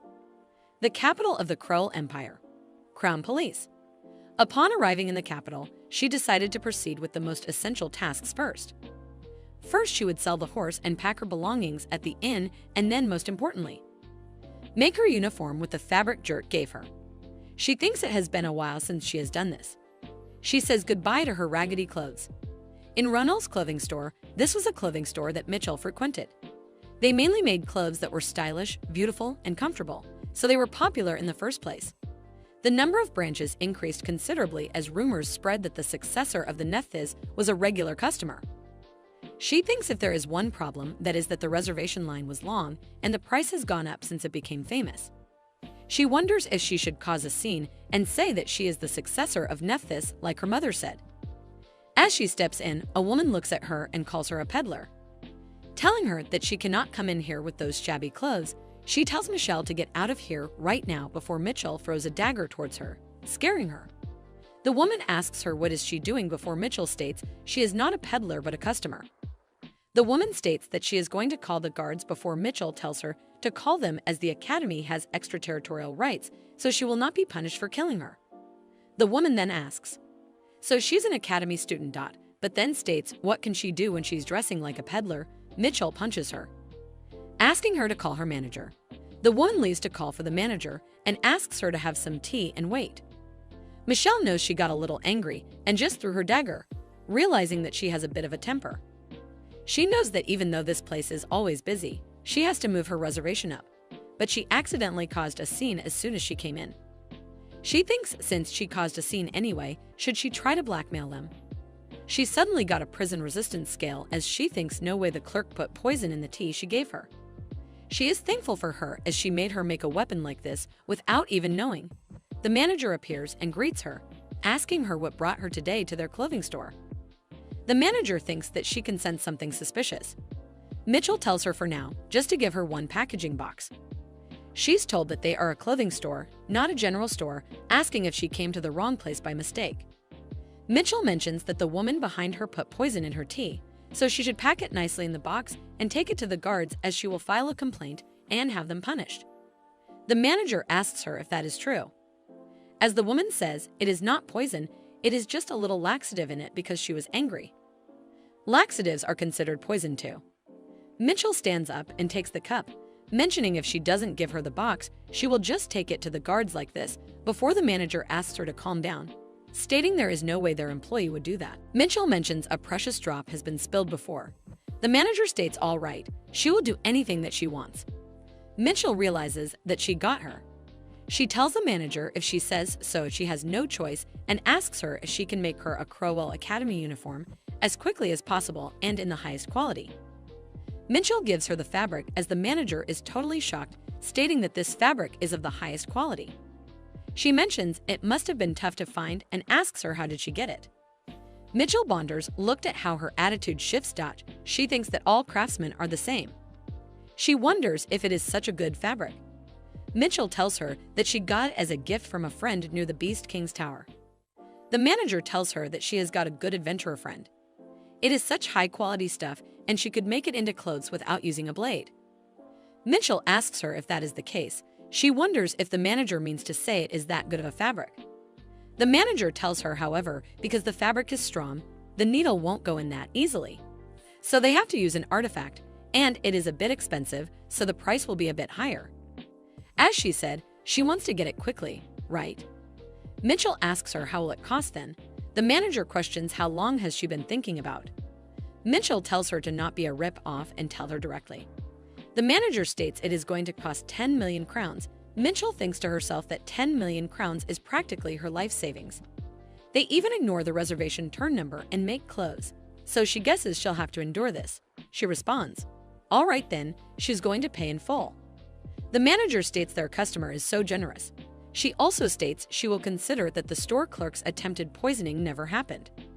The clerk thanks her before Mitchell tells the clerk that instead, she should drink it to destroy any evidence of poisoning that happened here. She has to drink all that is left in this teacup.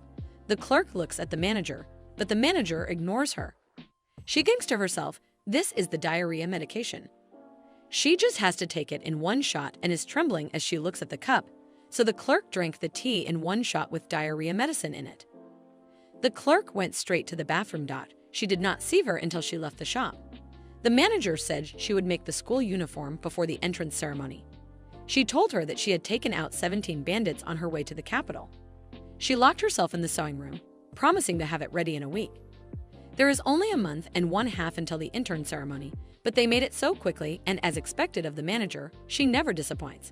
She steps out, knowing that she's leaving the school uniform in her hands, and now next is sorting out living expenses. In the Imperial Crowell Academy, the dean of Imperial Crowell Academy seems really frustrated. He is frustrated because of the Duke of Nephthes, questioning what on earth did he send him. In the letter, it is written that it has been a while. And how has he been? It looks like they even appointed him as the dean. If we read the details he wrote in the letter, he is willing to make any amount of donation to help the academy. He is aware that there is nothing ordinary about the letters that the Duke sent him. Even just looking at this one looks suspicious. Besides, he wrote that first of this year he is enrolling a peerless beauty named Evan Rafe, and if he does not cooperate, he will kill him. The dean wonders that this is the first time he has heard of that name, wondering if she is some hidden daughter. He also thinks, how can this country kid be a peerless beauty?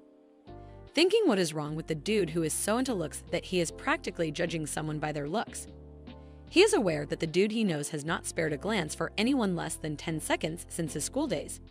He picked a spouse based solely on looks, regardless of her magic skills. So, as the family had hoped, they got a magic-wielding child. They even had the good fortune of looking like the spitting image of their parents. Even if the child is magicless, the Duke would have loved his eldest daughter just as much as he does now. The dean wonders what has gotten into a guy like him. Has he gone crazy from the shock of losing his eldest daughter? Secondly, in the letter it is also written that if that child grows up and won't see people as people anymore, he will punish the professor for it, and he has to support him.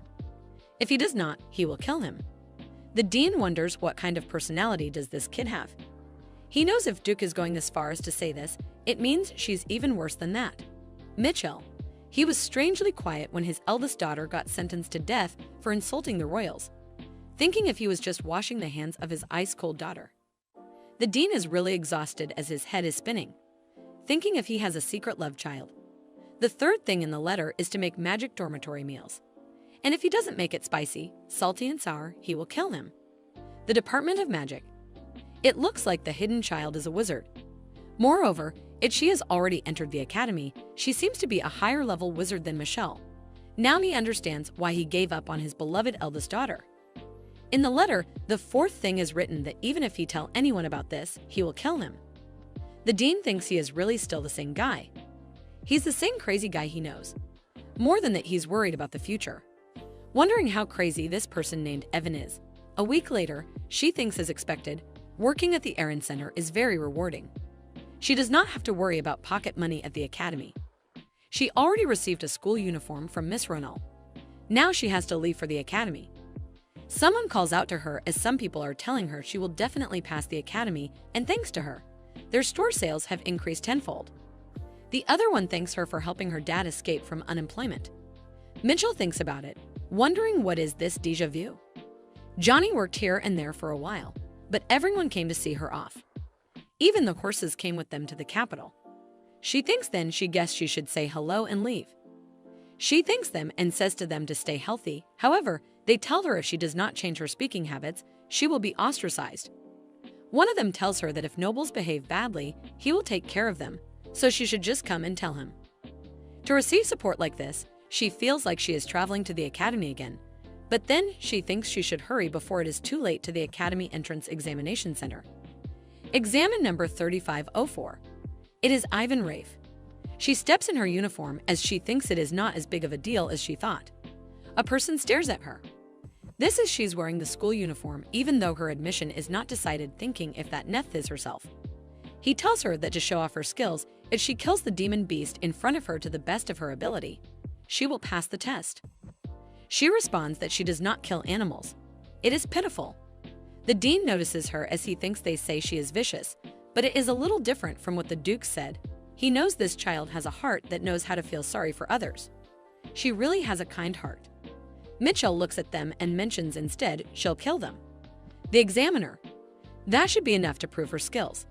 The dean finds her absolutely insane. knowing that this girl with her Nephthys bloodline is brimming with confidence. She uses the skill throwing eyes with before they become scared, asking if she was serious. They make a barrier to stop her. They ask her to stop. Otherwise, they will kick her out of the exam room right away. Tells her to stop, but she does not before they say she has been passed. They tell her there's still about a month left until the entrance ceremony. So in the meantime, before she turns around and runs away, stating that she has to go to the dorm and grab lunch first. The examiners are done for before they call out for the next student. The student looks around asking if there was an ice wizard among the enrolled students. Questioning who is that ice wizard and asks that they should please introduce her to that ice wizard right away. The next student asks the name of the ice wizard who just left. The dean knows the girl's lineage is renowned for producing fire wizards generation after generation. She is the daughter of Count Lethem, part of the Flame Counts, and he wonders if it is true that they are scouting for a wizard with equal skill but the opposite element. The dean tells her that the personal information of academy students is secure and cannot be shared with outsiders. Like a friend with a solution for every excuse, she hurriedly asks them to pass her then. The examiners explain the procedure to pass the exams, but she cheerfully exclaims, "Magic time?" and questions if she should simply blast ice wherever there is ice. The examiners scream at her to stop, calling for the dean, but the dean, visibly exhausted, remains seated, watching the chaos unfold. Meanwhile, one of the examiners, whose clothes have caught fire, pleads desperately for her life. The dean finally warns everyone to prepare themselves as things are about to get wild. At Kral Academy's cafeteria, Mitchell savors her meal. It's been forever since she has indulged in food this delicious, and it suits her taste so perfectly that she feels joining the academy was a great decision. Full for her meal, Mitchell begins to ponder the rumor that the academy is scouting for a wizard with equal skill but the opposite element. She soon walks to room 203, which is supposed to be her home for the next 4 years. On top of that, it's a single room. Unlike other facilities, wizards generally require single rooms because the academy believes it's safer given the occasional volatile personalities of its students. However, Mitchell, with her top-notch social skills and personality, doesn't see that as a problem. Still, the idea of a single room is absolutely welcome. The room is bigger than she imagined. Upon entering further, she notices a girl resting on the bed. Mitchell questions who the girl is and what she's doing in her room. The girl introduces herself as Reina Lethem, further explaining that the room is hers too. Mitchell freezes. Reina Lethem, one of the main characters in the original work. A phrase always comes to mind when describing Reina in the original, a quietly burning flame. Although cynical on the outside, it perfectly reflects her inner explosive passion. Mitchell recalls a particular episode where Reina fought the Dragon King, refusing to kneel even in the face of death. It was breathtaking when Reina burned through her vitality and unleashed her magic. However, Mitchell can't reconcile that image with the grumpy girl winking at her now. Mitchell demands her to stop lying and calls her a fake Reina. She shouts for the dormitory director, claiming an impersonator has broken into her room. Reina tries to calm her down and insists she's not pretending. She pleads with Mitchell to listen, promising she'll be fascinated. Reluctantly, Mitchell encourages her to speak up. Reina explains that Mitchell is a freeze wizard, and she is a fire wizard. Confused, Mitchell listens as Reina adds, "What happens when ice and fire combine?" Mitchell points out its bad compatibility, to which Reina agrees, calling it a dog treat. She elaborates, explaining that in industry terms, their elements are referred to as hate. Mitchell wonders to herself, what kind of industry is that, Reina? Reaching for Mitchell's hand, suggests that they could be great haters together and proposes becoming academy celebrities by pretending to be on bad terms. Mitchell yanks her hand away, suggesting they just have a fight instead. Reina clarifies that's not what she meant. She explains her plan to fake a rivalry, claiming other students would love the drama of their bickering. Later, if they ever have to kill or save each other, the moment would be epic because they'd be the only ones to trust each other. Mitchell, confused, asks what they would gain by upsetting everyone.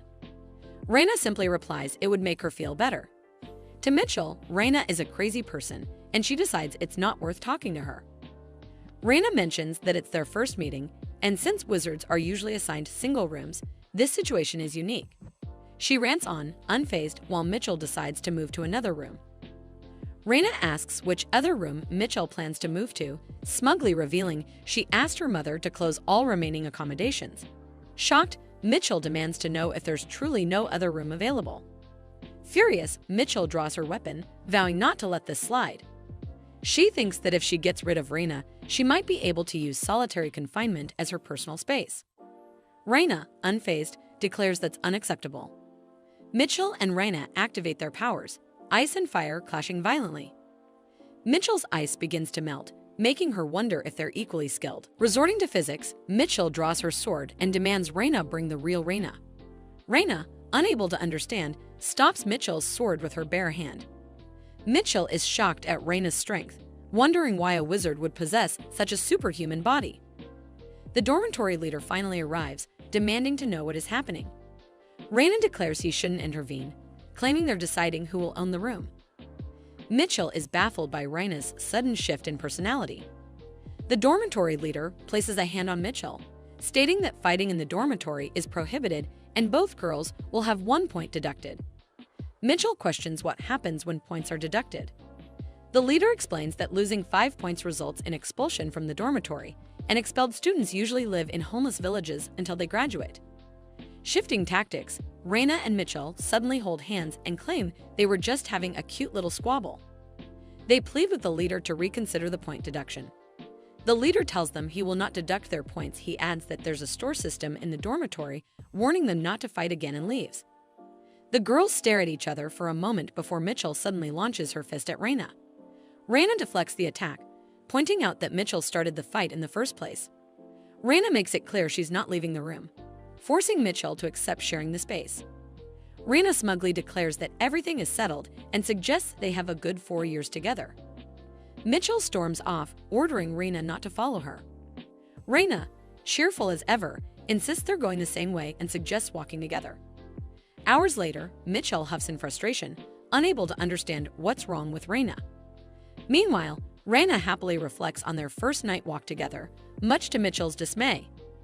Mitchell is confused over how can a wizard like her have a superhuman body. She knows she's stuck with the wrong person.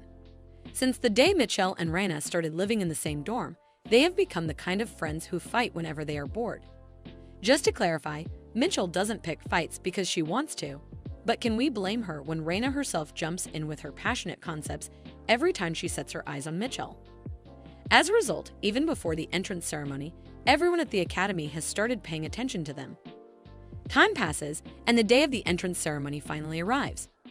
In the hall, Mitchell notices Raina is nowhere to be seen and wishes to spend the day peacefully. The announcer begins speaking, drawing Mitchell's attention. The ceremony is long and tedious, and Mitchell finds herself dying of boredom. Eventually, the announcer introduces the freshman representative, Atten Pollard, prompting Mitchell to look up in amusement. Atten, the original protagonist of this world, stands before the crowd. A genius who enrolled in the academic department as the top student despite his exceptional magical skills, he is destined to become the companion of the female protagonist, the third princess of the empire. The princess herself gave him the nickname Companion Bird because of the harmony between his brown hair and green eyes. Seeing him in person, Mitchell has to admit that his coloration really does resemble that of a companion bird. It is during this very ceremony that the princess takes a liking to Atten. A sudden thought strikes Mitchell. She has been so distracted by Raina lately that she completely forgot something important. Snapping her fingers, she summons a status window. A screen appears before her, showing that the abnormal status effect has disappeared from both sides. She is furious. The system should have sent a notification about this in a timely manner instead of bombarding her with useless expiration alerts. Mitchell wonders about the ominous timing of the notification. It's only now that the expiration has been removed. Could it be, suddenly, a pop-up appears? It declares that the dawn has been changed for the top seat of the midterm exam in the first semester of the School of Magic. If the seat is missed, death will occur. Mitchell is even more infuriated. What do they mean by the top seat? It clearly refers to being the top student in the department, not an actual stone seat. Worse, it's referring to Atten Pollard, the companion bird. The system window is maddening. While previous expiration statuses like escaping from death row or getting into the academy were somewhat manageable, this time the task is to become the top student in the department. And to emphasize her despair, there's even a written exam. Mitchell is a self-proclaimed blockhead, making this mission feel absolutely impossible. Finally, the ceremony concludes. Just when Mitchell thinks she's free from the expiration status, her new predicament looms over her. Muttering to herself in frustration, she wonders if this is how she's going to die. Reina appears behind her, greeting her with a playful kick. What a way to say hello! Mitchell falls to the ground, and Reina mocks her, calling her a disappointment before walking away. But as soon as Reina steps away, she turns back, worried, and asks Mitchell if she's okay or if she needs to go to the infirmary.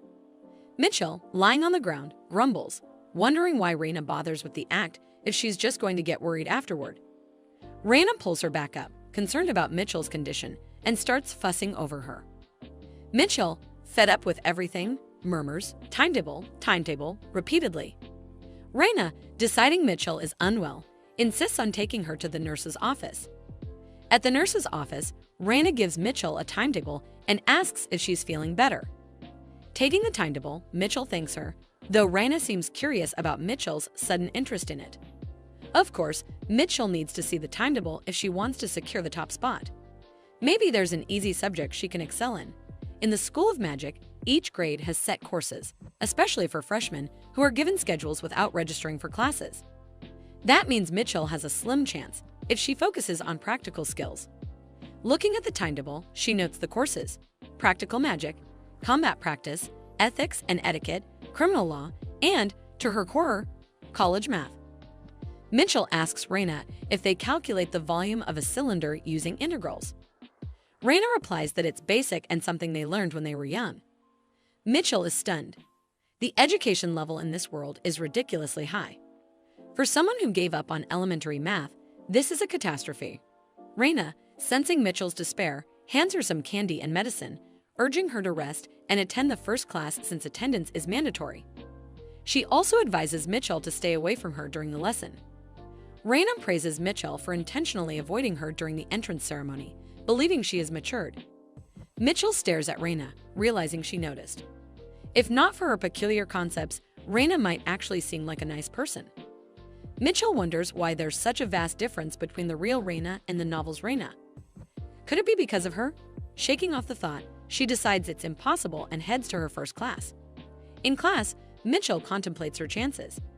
Even though she's a blockhead, if she studies like crazy, there might be hope. Since it's the first day, she prays for a simple lesson. The teacher begins with, "As the saying goes, a good start is like winning half the battle." Keeping up with the lesson, Mitchell panics. None of this makes sense. Escaping her fate seems impossible, but she resolves to focus on preventing others from outperforming her. Summoning the system window, she hatches a devious plan to give everyone sleeping pills so she can be the only one taking the exam. That way, she'll secure the top spot. Leaving the classroom, Mitchell is delighted by her cleverness, praising herself for not giving up. The next class, Ethics and Etiquette, offers an unexpected advantage. It's taught by Professor Hemrick. In the novel, Professor Hemrick was nobleman to the core, despising commoners, to the point of causing troubles as a result. Although he was mostly confined to the academic department, dominated by noble families, he was compelled to teach high-level manners and etiquette to students in the Department of Magic due to principal directive. Reluctantly, he was attending classes in the Department of Magic for promotion, and that's where the tragedy began. Students began tormenting and disappearing the professor, and the professor's mental health started to deterioration. Without expressing any complaints before the start of the second semester, he took his own life, a victim of a clearly understood cause and effect. Maybe this time too, she may be able to change the course of the original story. Mitchell decides to observe him carefully, hoping to use her knowledge to change the original storyline while also ensuring her survival. Are they wizards because they have gone crazy, or have they gone crazy because they are wizards? Their insanity is so extreme that there's even a saying that insanity is part of being a wizard. The Academy not only aims to develop students' abilities, but also their morality. That's why the administrators had to implement measures within the Department of Magic, including the exchange qualification system. If students achieve high results in all subjects, they are classified as capable of leading a normal social life, which allows them to interact with other departments of the school. Mitchell thinks to herself how clueless wizards must be to resort to such methods.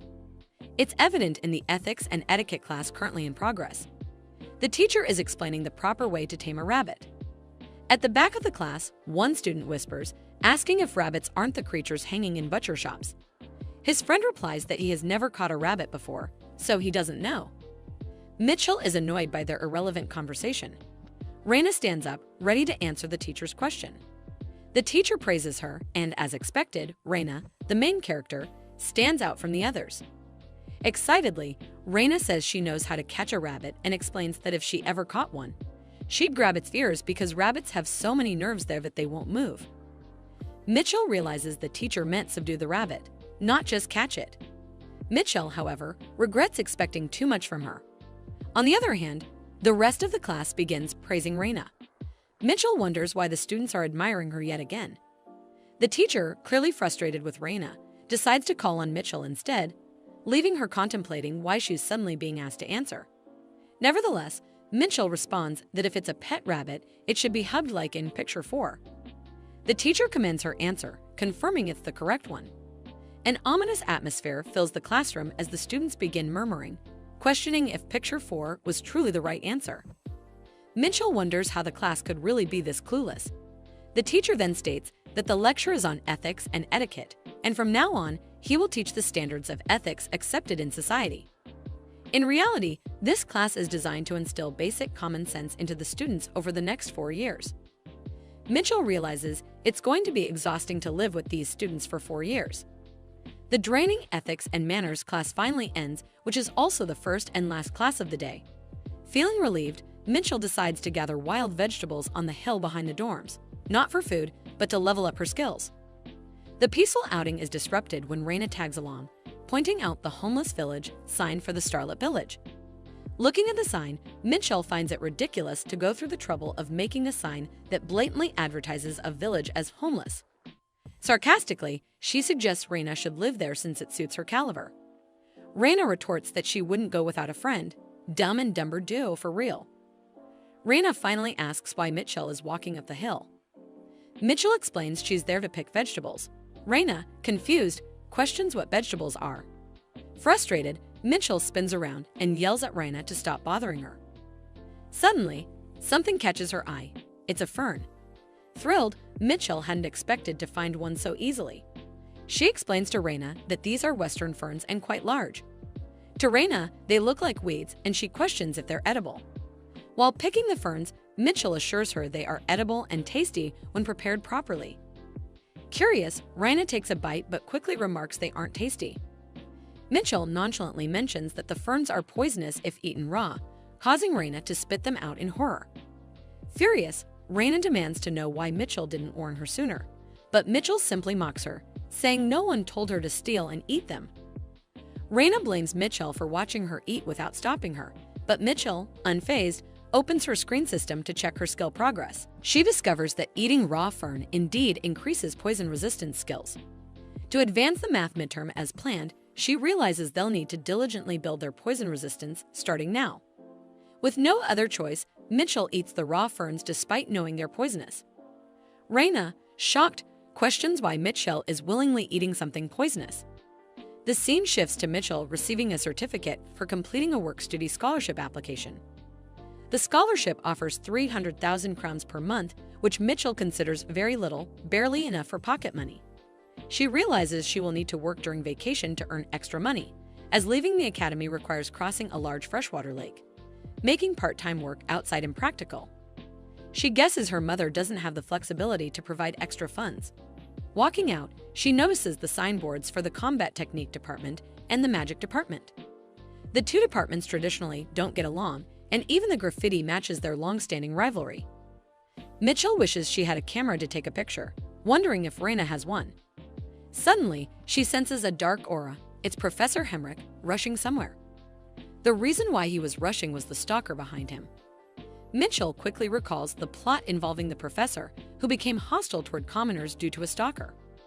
The professor endured the stalking of a female student until he couldn't take it anymore. He erupted his pent-up emotion, called her filthy and disgusting, and lost his mind.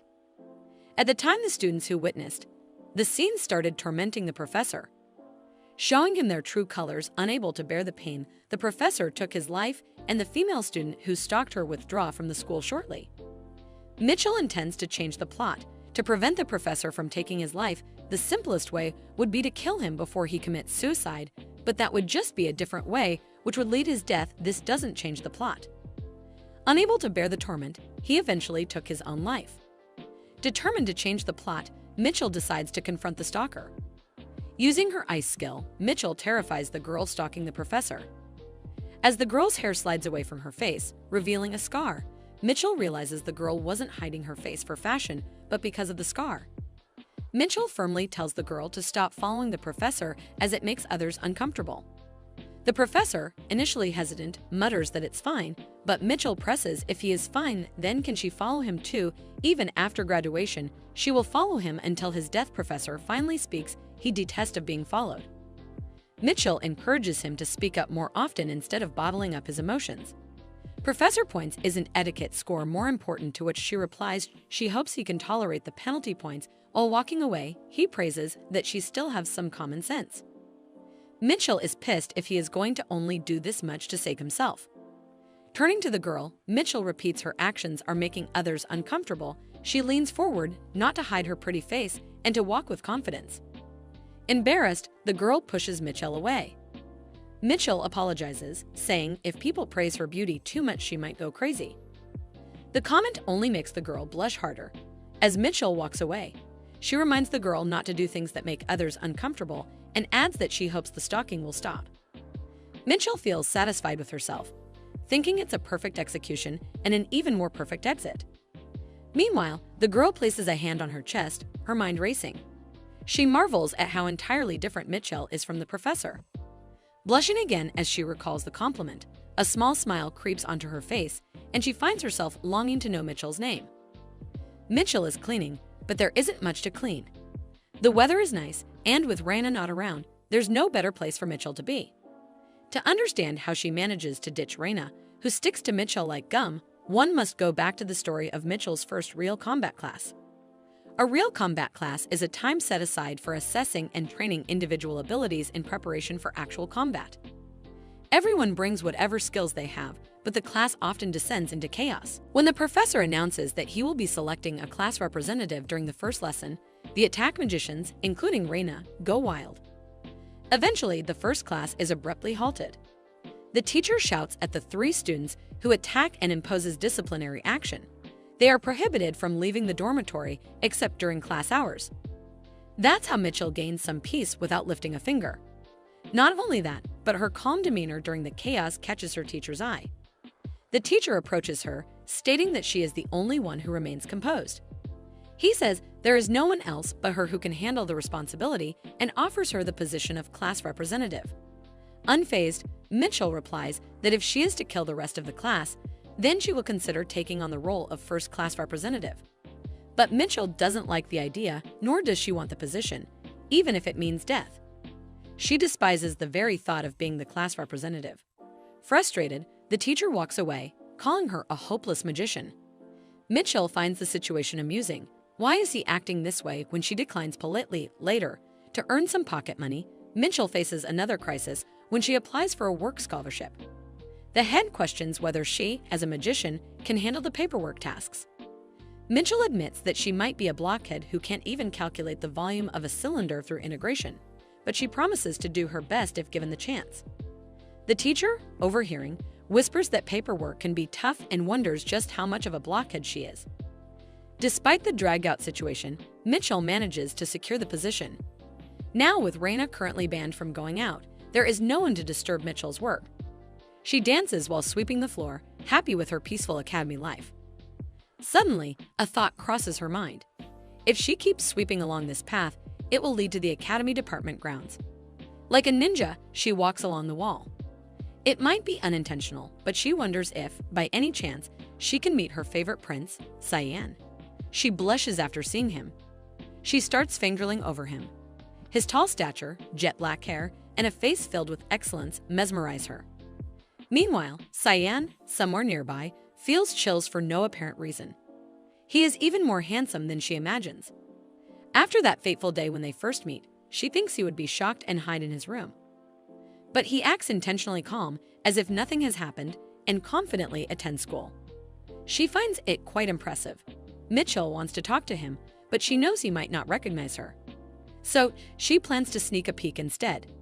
Suddenly, a gust of wind blows Cyan's bookmark, and it falls beside Mitchell.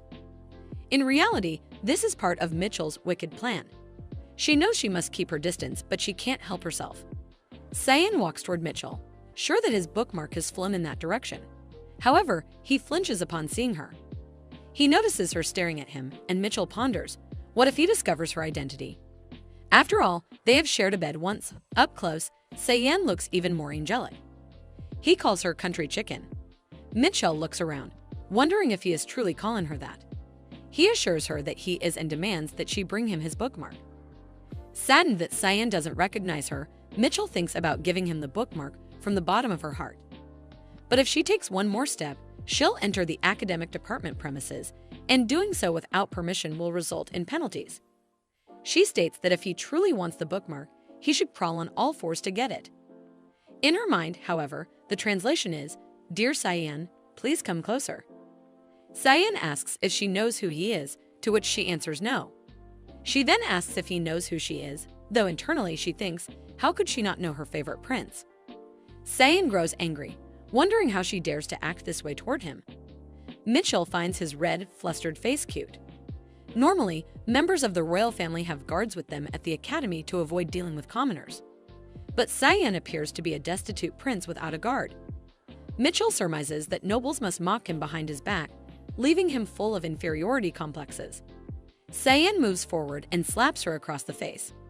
Mitchell is stunned but quickly realizes the slap doesn't hurt at all. Instead, it tickles. She wonders if he is some kind of baby kitten. How can he be so weak and insignificant? Cyan stutters, saying he will let her go this time. Mitchell finds his embarrassment adorable and thinks she might die from how cute he is. Cyan, however, demands that she return his bookmark. Just a little bit longer, Mitchell thinks she wants to tease him more. She puts the bookmark back in her pocket. There is a speechless silence before Cyan asks what nonsense she is trying to pull. He reminds her that he has mentioned he is from the royal family. Before he can finish, Mitchell mocks him, asking if he is going to run to his daddy because he is royalty. That comment is kinda personal, but I like it. She points out that she has heard that the Majesty doesn't acknowledge princes unless it's a special occasion. This flusters Cyan even more. Jumping away, Mitchell mentions that she will keep the bookmark as a souvenir. If he still wants it, he can find her in the School of Magic. Cyan shouts after her, calling her an insane girl. Meeting Cyan and looting his bookmark is her favorite thing of the day. She feels like she can even take a hit from Reina now. Mitchell returns to her room, calling out to Reina. Reina fires her magic, annoyed at being disturbed in her depressed state. Reina asks what Mitchell is doing there. Mitchell tells her she has just finished her work as a working student. Reina expresses her desire to do that too, but Mitchell informs her that the deadline has already passed. Mitchell has applied secretly, knowing Reina would try to compete if she had told her earlier. Reina throws a tantrum over this, and Mitchell calls her a bourgeois noble. There is a knock at the door. A boy asks if Mitchell is there. She opens the door, curious about what has happened. The boy informs her that the dean is looking for her because she has stolen something from Prince Cyan. Mitchell is confused about how Cyan even knows her name. The boy explains that Cyan has described her as a magic department student with split ends, freckles, glasses, and a strange way of speaking. Even Reina can tell it's her. It looks like Reina has to accompany Mitchell to the dean's office now. At the dean's office, Cyan sits, ready to make Mitchell face the consequences of her actions. However, Mitchell is happily dancing, seemingly carefree, having met Cyan twice already. The dean points out that he should listen to Mitchell's side of the story as well, which flusters Cyan. He questions if he is doubting him, adding that if they don't want to ignore the words of the royal family, they should punish her immediately. Although he is a powerless prince, Mitchell still finds him cute. The dean looks at Mitchell for a while before questioning if she really stole the prince's bookmark. The dean, being the head professor of Kroll Academy, listens intently as Cyan points at the bookmark Mitchell is holding. Mitchell raises the bookmark, wondering aloud if this is what they are talking about. Cyan is certain it is his bookmark and immediately calls Mitchell a thief. In response, Mitchell chomps the bookmark with her teeth, leaving Cyan to scream in disbelief at the kind of person she is. A human with one brain cell, I can tell. Mitchell laughs, declaring that with this act, Sayen's bookmark will stay with her forever. She cheekily adds that human cells renew every 3 months, so it's perfectly fine to devour Sayen's things every 3 months. Sayen abruptly turns to the dean, questioning if he still doubts him after witnessing this. The dean, however, turns back to Mitchell, wanting an explanation. Mitchell confidently states that she didn't steal anything, but rather obtained it from a fight with Sayen. Sayen angrily denies this, insisting that she stole it by force. The dean stands there, unable to process the situation. Finally, the dean speaks, stating that if it was obtained as loot, then there's nothing they can do about it. This flusters Sayen even more, while Mitchell can't believe the excuse actually worked. Even the dean appears unable to take action. Suddenly, someone rushes into the office, asking if Mitchell is still there. Mitchell wonders why the second dean has shown up. The second dean goes straight to the prince, offering polite words and insisting that Sayen didn't need to come in person since he could handle the disciplinary matters himself. Mitchell is confused about how the situation escalated more than she anticipated when Sayen doesn't seem to hold significant influence. The second dean adds that if any further issues arise, Sayen should call him directly, as there's no need to intervene personally. This pleases Sayen, who responds that if the second dean insists so much, he can't refuse. Meanwhile, Mitchell observes that the academy dean doesn't seem particularly upset about being called to handle the situation, which she finds unusual. The second dean approaches Mitchell and whispers that he has heard everything from the Duke and will handle the prince, so she doesn't need to worry. Mitchell processes the situation, realizing that by Duke, he must mean Duke Nephthys, her father. She feels confused by the turn of events but understands the implications. The dean comments that it seems she has landed herself a powerful ally. Mitchell herself isn't sure about this, but the dean seems amused by her improved manners. She only displays them because he is her teacher. She greets him formally, feeling as if her spine is straightening. The dean remarks that those with good instincts tend to live long lives. He adds that if she survives until her 4th year, she can come to him, as he will be her advisor after graduation. Mitchell wonders what he means by this but declines the offer, explaining that he seems like someone who would be a pain to deal with. The dean chuckles and assures her that she will find out naturally. Among the 4th-year professors, he will be the most comfortable for her to work with. Mitchell notices his smiling expression, even through his mask, and feels reluctant. Suddenly, a screen appears, announcing that the plot has changed. Mitchell is confused as she didn't do anything. She wonders if it's because of her contact with Sayen. However, the timing seems off. If the plot were to change, it should have done so when she ate the bookmark. The only other possibility is the dean's claim to be her professor, which is strange since the dean wasn't mentioned in the original work. She looks here and there, as there's no way an extra can have this much influence on the plot, but it's possible that it's not the dean but mentioned by name, and if she managed to find out the name, she might be able to figure out who is it. She looks around, hoping to find a clue, but there's no nameplate on his desk. The only option left is to check his business card to learn his name. The dean notices her actions and questions what she's doing. Mitchell replies that she would like his business card. The dean moves to retrieve it from his locker. Meanwhile, Mitchell grows more anxious, wondering why her waist keeps sinking. Her forced combat power measurement skill, Beast Charisma, gauges an opponent's level based on the stiffness of her neck and waist. For example, even saying hello is the limit when facing Reina, and Mitchell can barely lift her head in front of the second dean. Yet with this dean, her waist bends more than it did in front of Hubert, the deputy director who fought the main character of the original work for 2 consecutive nights. Mitchell realizes that this dean is an even greater monster than Hubert. She feels she must measure his power carefully. Kneeling was fine, headbutting too. However, the dean tells her there's no need to kneel just to get a business card. Mitchell insists that she just wanted to kneel. Her knees and everything was trembling because she was really scared. The dean finds her behavior strange, but finally hands over his business card. Mitchell quickly takes it and leaves the office. The dean watches her go, calling her a peculiar student. Outside, Mitchell runs to hide behind a wall, shivering from the entire experience. She pulls up the card, eager to see the dean's name, only to find the words, "Common Professor." Mitchell bursts into laughter at how absurdly generic the name is, concluding that it must be a pseudonym. Realizing the business card was meaningless, she slumps to the ground, comforting herself by pleading internally for the professor not to misunderstand her intentions. She prays the professor doesn't get any dreadful ideas. Mitchell comforts herself with the thought that in life there might exist a professor named simply Professor, as she also lives with 2 biochips implanted in her body. Although unsettling, this isn't important to her right now. Her focus is on becoming the top student in her class, as it is the only way to escape the time limit she is under. To achieve this, she has been diligently working on her toxin immunity, though she cannot determine exactly what level 5 entails. She ponders where she might find something stronger than ferns and wonders if she should visit the academy department and test whatever poison she comes across. Her eyes catch sight of the little shiny stalker she noticed earlier. It seems the girl has given up on her vision-blocking hairstyle. The girl comes running toward Mitchell, making her wonder if she has ever told the girl her name. If not, how did the stalker manage to find her? The girl eagerly asks Mitchell how her freshly cut bangs look.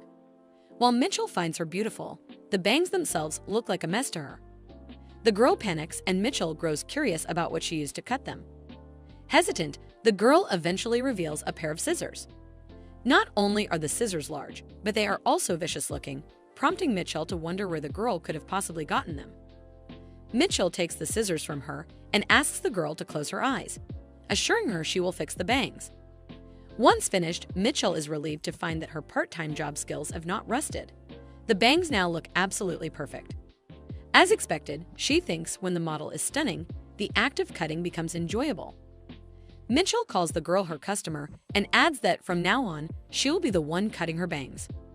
Raina, standing nearby, casts her flaying skill toward them, prompting Mitchell to call her a crazy girl for almost ruining her masterpiece. Raina, however, blames Mitchell for standing in that direction. Declaring that they will settle things once and for all, Raina prepares to fight.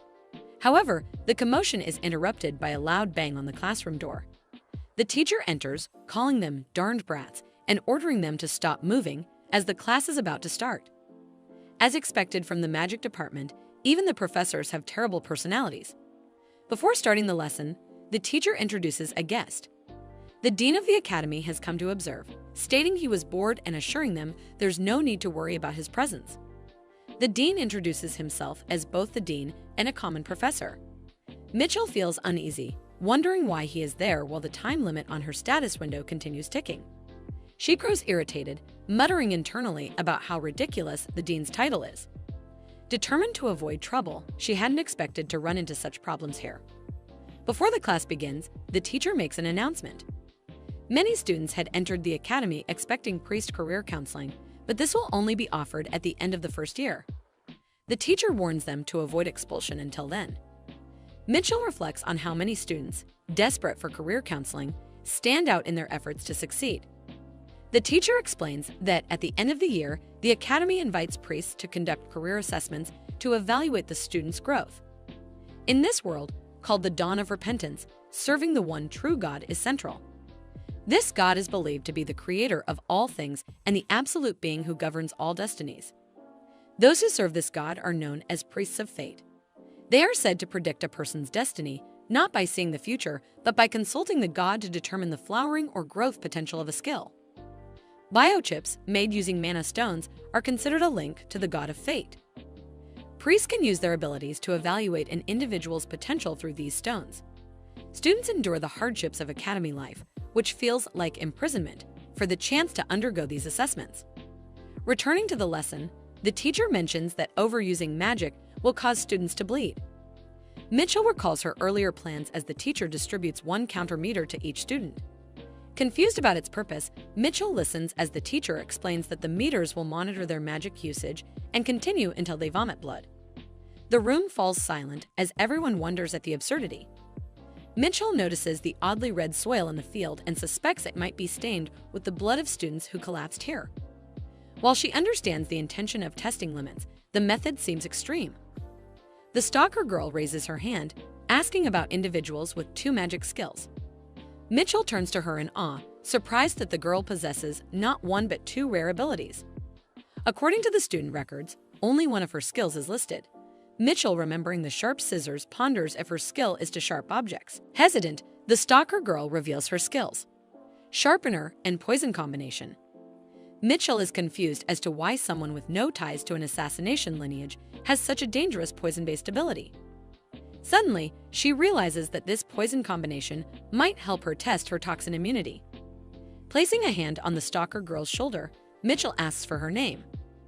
Reluctantly, the girl introduces herself as Kana. Mitchell praises her name and beauty. At that moment, Reina fires another flame attack at Mitchell, who counters it with an ice throw. Though the moment is critical for Mitchell, Reina continues to be a nuisance.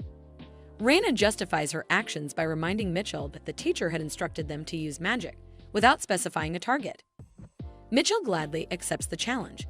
Mitchell then decides to end it all today for the better. They begin dueling, exchanging magic attacks. After a heated battle, Mitchell emerges victorious. Reina, visibly frustrated, cannot understand the vast skill gap. The reason was that Reina started with just fanning the flames. It's absurd as it can't beat Mitchell in a volume shadow because she was using tricks. Mitchell mocks Reina, advising her to better analyze her opponent next time. Mitchell was able to win the battle because she was drawing water from Nephthys' heirloom. The dean interrupts and orders Mitchell to take out the heirloom she used. Silence falls as Mitchell grows frustrated, wondering how the dean could have known about the heirloom.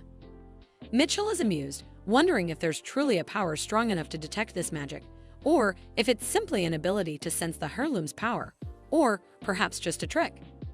Despite his inner doubts, Mitchell maintains a polite attitude and questions how the dean found out. He begins to speak, but then stops and states that it must be due to the dean's magic emotion skill. Mitchell, visibly irritated, he adds that practicing is essential to knowing one's limits and that tricks won't help anyone grow. The dean's words are mostly correct. Furthermore, there's no guarantee the heirloom's power will last forever. However, as Mitchell has already used a significant amount of power, she wonders if it will work. She attempts to cast her skill but ends up coughing blood. Seeing this, the dean knows she needs to be assessed separately.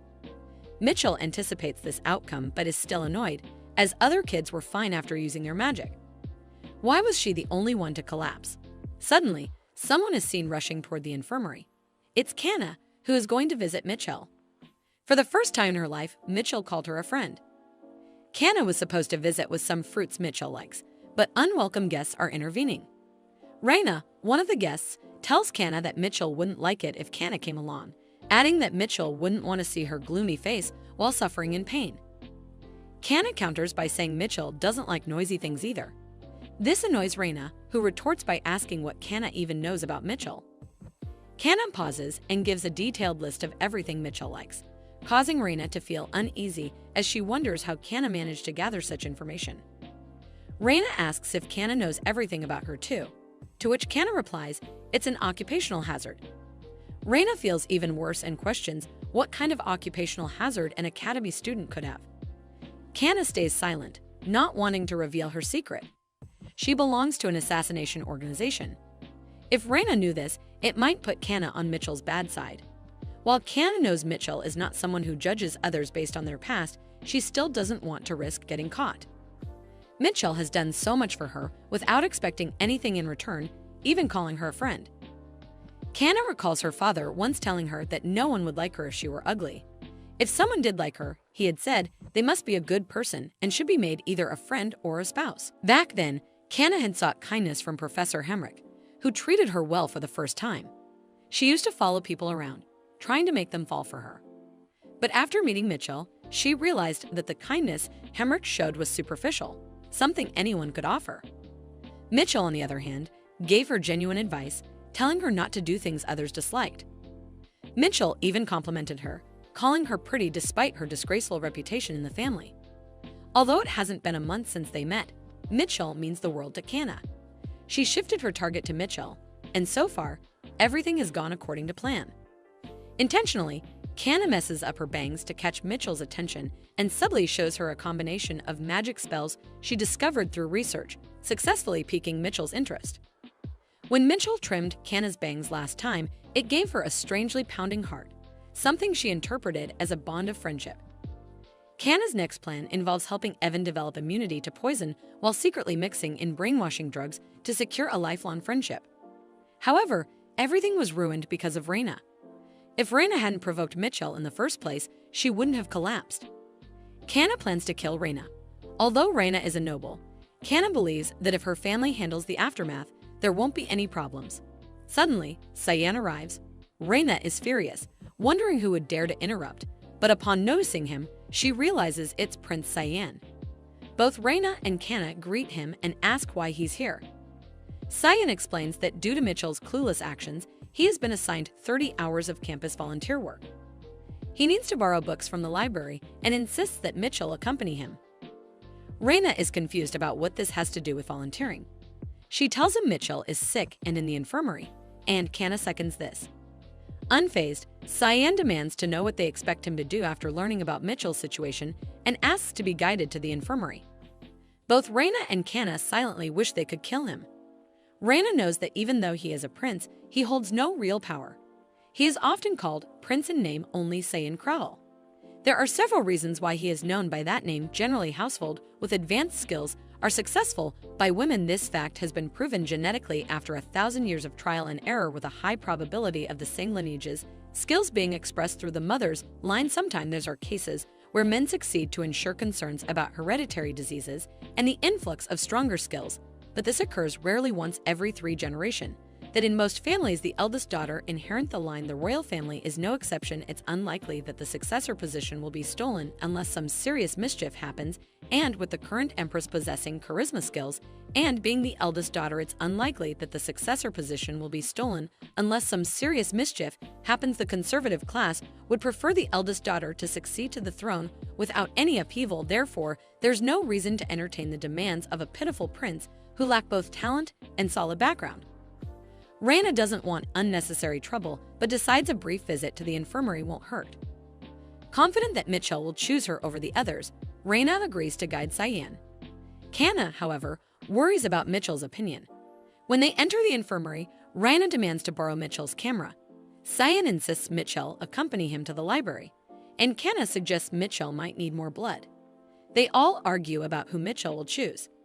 Sitting with the dean, Mitchell is confused by their sudden arrival and the nonsense they are speaking. When forced to choose, she surprises everyone by choosing Cyan. Reina calls her a crazy girl and demands an explanation, but Mitchell jumps out of bed, eager to go to the library. Unfortunately, she collapses from dizziness. Determined not to let something like dizziness stop her, she begins crawling. The dean advises her to wait for the medicine to take effect, but Mitchell stubbornly refuses. Reina wonders why Mitchell chose the prince over her, while Cyan smirks sarcastically and tells Mitchell to get going. Reina contemplates killing him out of frustration. Kana notes that the royal family is peculiar, which makes Reina suspicious about how Kana could say something like that.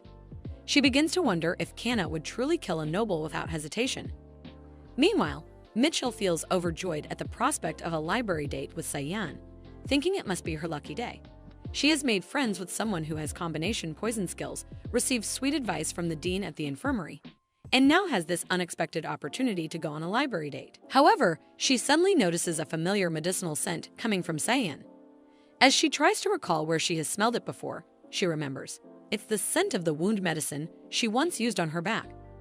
She gets worried over why Cyan smells like it. She calls out to Cyan, telling him that he stinks.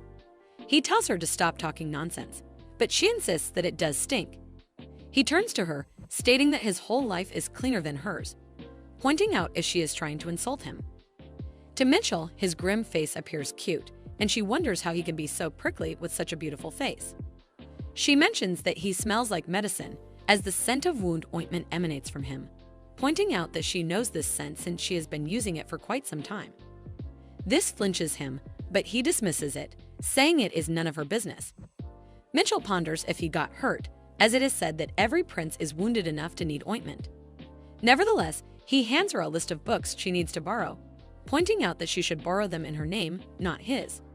She checks the list, confused if this is really what he wants her to do, contemplating why he isn't doing it himself. Gripping the situation, she understands that Cyan wants to borrow books that are all in the field of criminal law and political science. If he gets caught borrowing such books, it could be revealed that he has not received proper education as a member of the imperial family, which might turn him into a laughingstock. That is why he doesn't want to do it himself. Since the imperial family doesn't teach governance studies to Cyan, it seems he wants to study them on his own. It's like the great Cyan making futile efforts to climb a tree he cannot climb. Cyan questions what she is looking at, wanting to know when she will leave to fetch the books. Pointing at the list, she mentions that a new edition of the General Theory of Criminal Law has been released. She knows this because she was forced to study it at magic school. In the original work, Cyan was embarrassed due to his wrong knowledge during a fight with the third princess, and perhaps he got this misinformation from outdated books. The new edition contains other modifications as well. As she leaves, she points out that she will ask the librarian to get the book for him.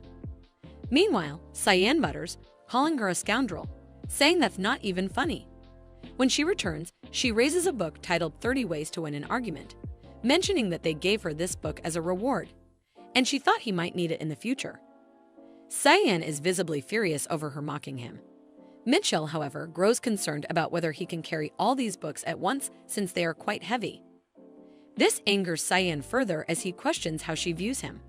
She retorts, asking what he means, pointing out that he is weak and incompetent, despite having the pride and demeanor of an elder.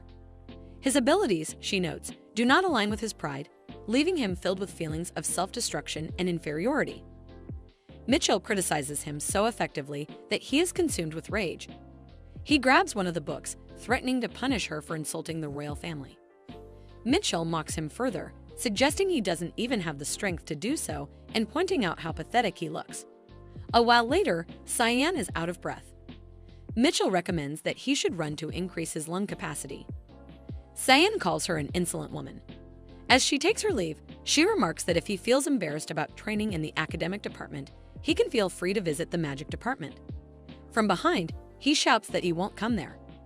Mitchell recalls how she herself was criticized by the dean of her department for lacking physical strength. The dean had told her that the reason she fell while using her mental powers was due to her weak physical condition. Mitchell had no choice but to increase her physical strength and consume more calories. The dean had compared her condition to trying to run a windmill with a fan. He had warned her that there were only 2 windows of opportunity to fix this condition and gain several key skills. Determined, Mitchell decides to work on her poison resistance and gain weight first. The scene shifts to the cafeteria, where Mitchell takes a lot of fatty food. She feels nauseated trying to eat so much, but she pushes through, knowing it is necessary to build endurance. Meanwhile, Kanna catches her and approaches. Mitchell questions if something has happened. Kanna tells her that there is no one in her room tonight. Of course, there wouldn't be when she is living in a single-person room. Kanna then offers to help her, surprising Mitchell. Curious, Mitchell asks what makes her feel she needs help. Kanna points out that she knows Mitchell needs to build her endurance and adds that she can help her with that. However, Mitchell counters by asking why Kanna wants to help her. Embarrassed, Kanna states that they are friends, and that's why. Mitchell ponders if they are really that close, as she doesn't know, but decides to move on to the next stage. She agrees to Kanna's offer. Before leaving, Kanna tells her to come to her room after dinner, saying she will get everything prepared. Mitchell nods. Even though she is uneasy, she nodded on purpose as it won't kill her. Kanna's skills seem like those of a famous assassin to her. If something goes wrong, Mitchell plans to slap her and run away. She finishes her food quickly to go to Kanna's room later that night. When Mitchell arrives, Kanna offers her a drink. To Mitchell, it seems highly suspicious, making her wonder what Kanna could have put in it. Planning to drink while checking her status window, Mitchell notices her poison resistance drop by 10 points. Furious, she realizes Kanna has given her poison. Contemplating if Kanna is really an assassin, Kanna tells her to stop as drinking this much would be enough. Mitchell questions what this all is about. However, Kanna laughs it off as if nothing happened. Kanna promotes her that she can ask her anything as she is willing to help her in anything because she is her best and only friend. Mitchell states how she suddenly became her favorite. Kanna presents a necklace and a cup with a candle, insisting her not to hesitate as they are best friends, making Mitchell even more annoyed by her constant use of best friend. Mitchell grows more irritated but decides to stay as there is nothing physically wrong with her body. Before revealing her plans to Kanna, Mitchell asks if Kanna herself has poison resistance. This makes Kanna flinch. Mitchell adds that if Kanna feels uncomfortable, she won't force her to talk and states that she doesn't care if Kanna has a partner. The mention of a partner makes Kanna light up with excitement. Twisting Mitchell's words, Kanna suggests that they could be partners, as this is their first collaboration together. Mitchell denies this, but Kanna ignores her, overjoyed at the idea of collaborating. Kana finally admits that she doesn't have poison resistance. To achieve it, one must start training from a very young age, and perhaps even more rigorously than Mitchell did. Mitchell feels overwhelmed, realizing how intense such training must be. Mitchell then directly calls Kana's name, questioning if she is a member of an assassin group. Kana vehemently denies it, repeating twice that she has nothing to do with them. Mitchell sarcastically remarks that she doesn't need to say it twice. Based on Kana's skills and training, Mitchell had thought she was part of the region's best assassin group. However, seeing this strong denial, she begins to doubt her own assumptions. Mitchell sighs, reasoning that if Kana were truly a member of the assassin group, her future would already be bright, leaving no reason to attend the academy.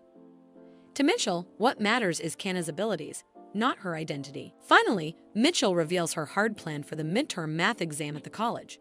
The plan is to use poison to leave everyone critically ill except herself, allowing her to take the exam alone.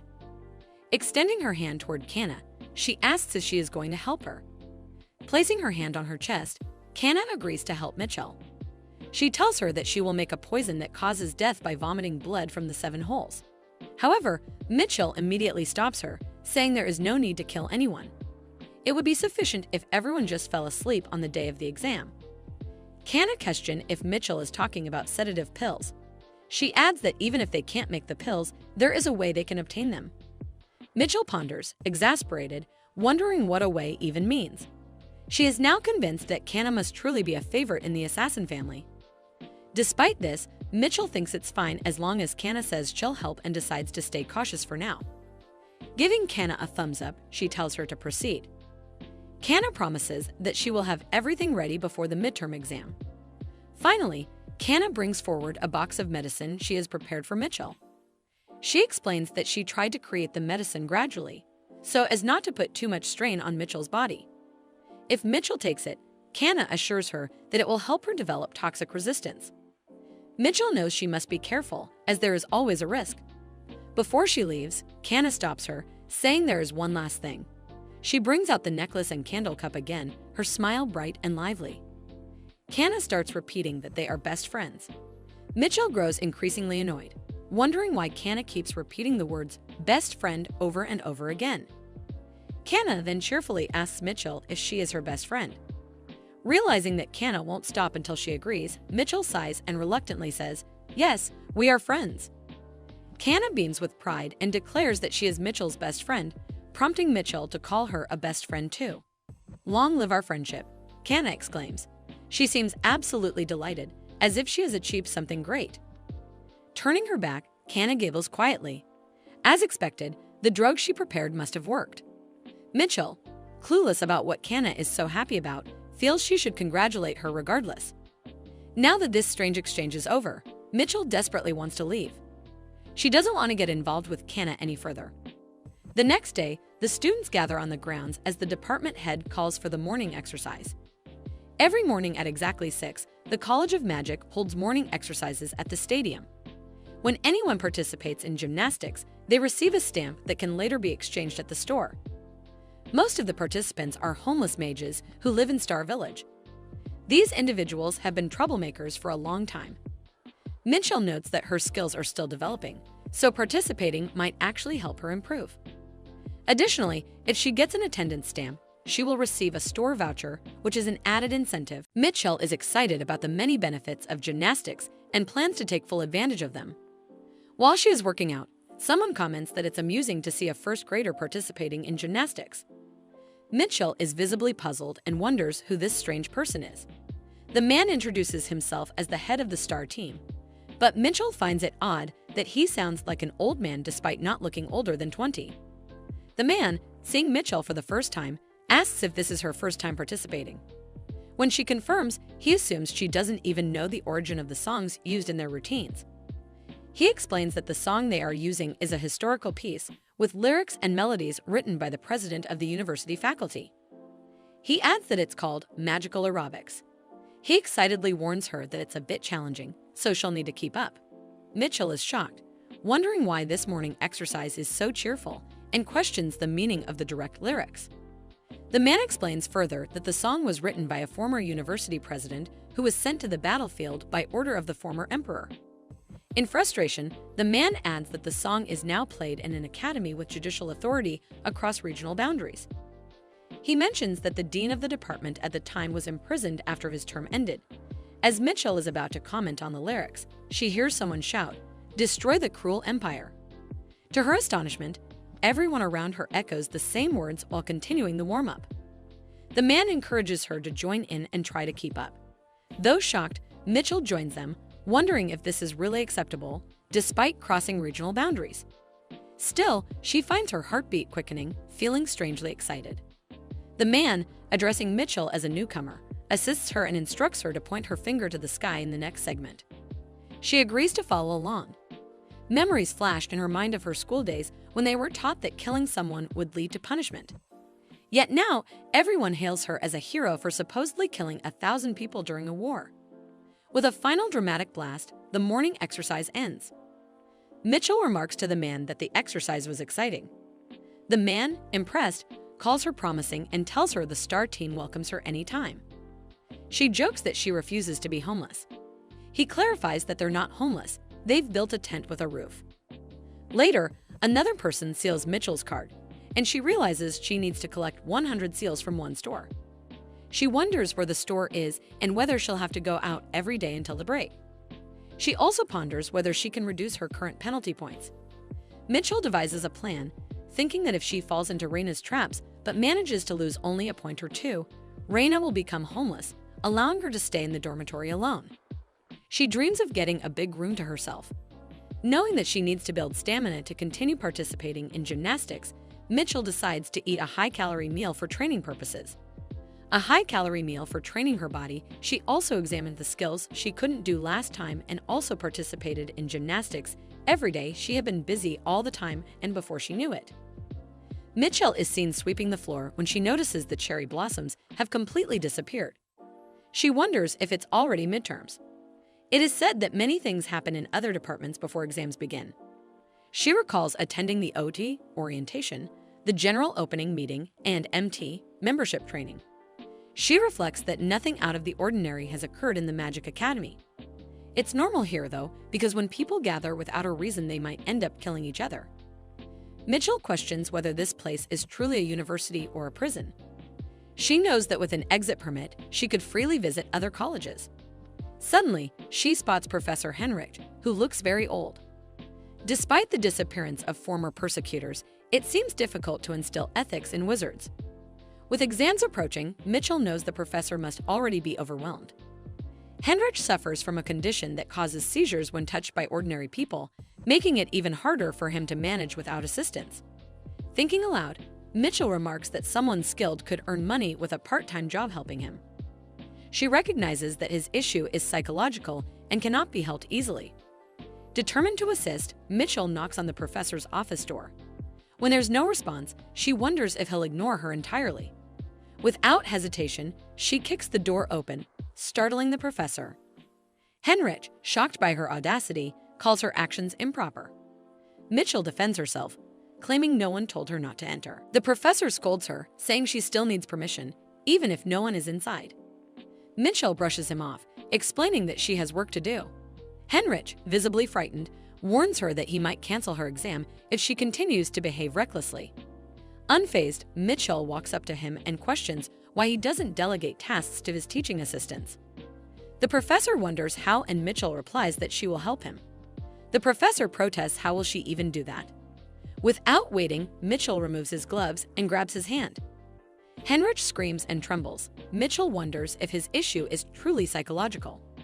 She reasons that since he struggles to interact with ordinary people because of his condition, she, being different, shouldn't pose a problem. Though she acknowledges that her actions were reckless, Mitchell had intended to help. Now, the situation has only grown more chaotic. Mitchell can't believe the professor is acting like this just because she held his hand. She wonders if this is acceptable behavior from an ethics teacher. The professor, on the other hand, is visibly confused and questions what is happening. Mitchell is equally puzzled as to what he means by that. The professor then asks why nothing is happening to him even after holding hands with her. Mitchell ponders if he is avoiding commoners due to some skill issue. In many ways, she thinks that's fortunate. The professor calls out Mitchell's surname, Rafe, and points out that he isn't familiar with any noble person by that name. He questions if she is an illegitimate child of some noble family. Mitchell, however, believes he doesn't need to know. The professor insists, stating that if she tells him the truth, he will treat her accordingly. But Mitchell remains indifferent, satisfied with the treatment she's already getting. Finally, Mitchell proposes working as his assistant, adding that the hourly wage of 30,000 crowns isn't a bad deal for him either. Mitchell reflects that this is the least she can expect from a person like him. If she performs well, she might even get a chance to sneak a look at the exam questions. However, the professor bluntly dismisses her hopes, stating that he will never entrust her with the question papers. Even so, Mitchell accepts the position and becomes busier than ever. With her morning exercises, campus work, classes, errands to the science lab, assistant duties, and preparation with Kana, she can't even remember the last time she rested in her dorm. As Mitchell is walking to Reina's class, she wonders what Reina wants. Reina, looking worried, asks why Mitchell has been acting so indifferent toward her lately. These words give Mitchell chills, finding them creepy and unpleasant. She thinks she would prefer Reina to curse at her rather than speak like this. Reina, saddened, points out that Mitchell hasn't been spending time with her, asking if she is taking the concept of obsession too seriously. But Mitchell insists she has never had such a concept. As Mitchell tries to leave, Reina suddenly jumps on her, clinging to her and crying, begging to be taken along. Mitchell pushes Reina away, telling her she's taking this obsession thing too far. Reina insists she will cover her face so no one will know it's her. But Mitchell counters that everyone will recognize the tall, red-haired girl clinging to her. Reina, the heiress of Letham, retorts by asking why her house is so famous.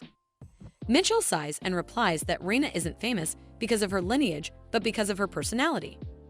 She then wonders how Reina ended up like this. Mitchell tells Reina she's going to her part-time job and that Reina can do whatever she wants. Reina, undeterred, decides to tag along.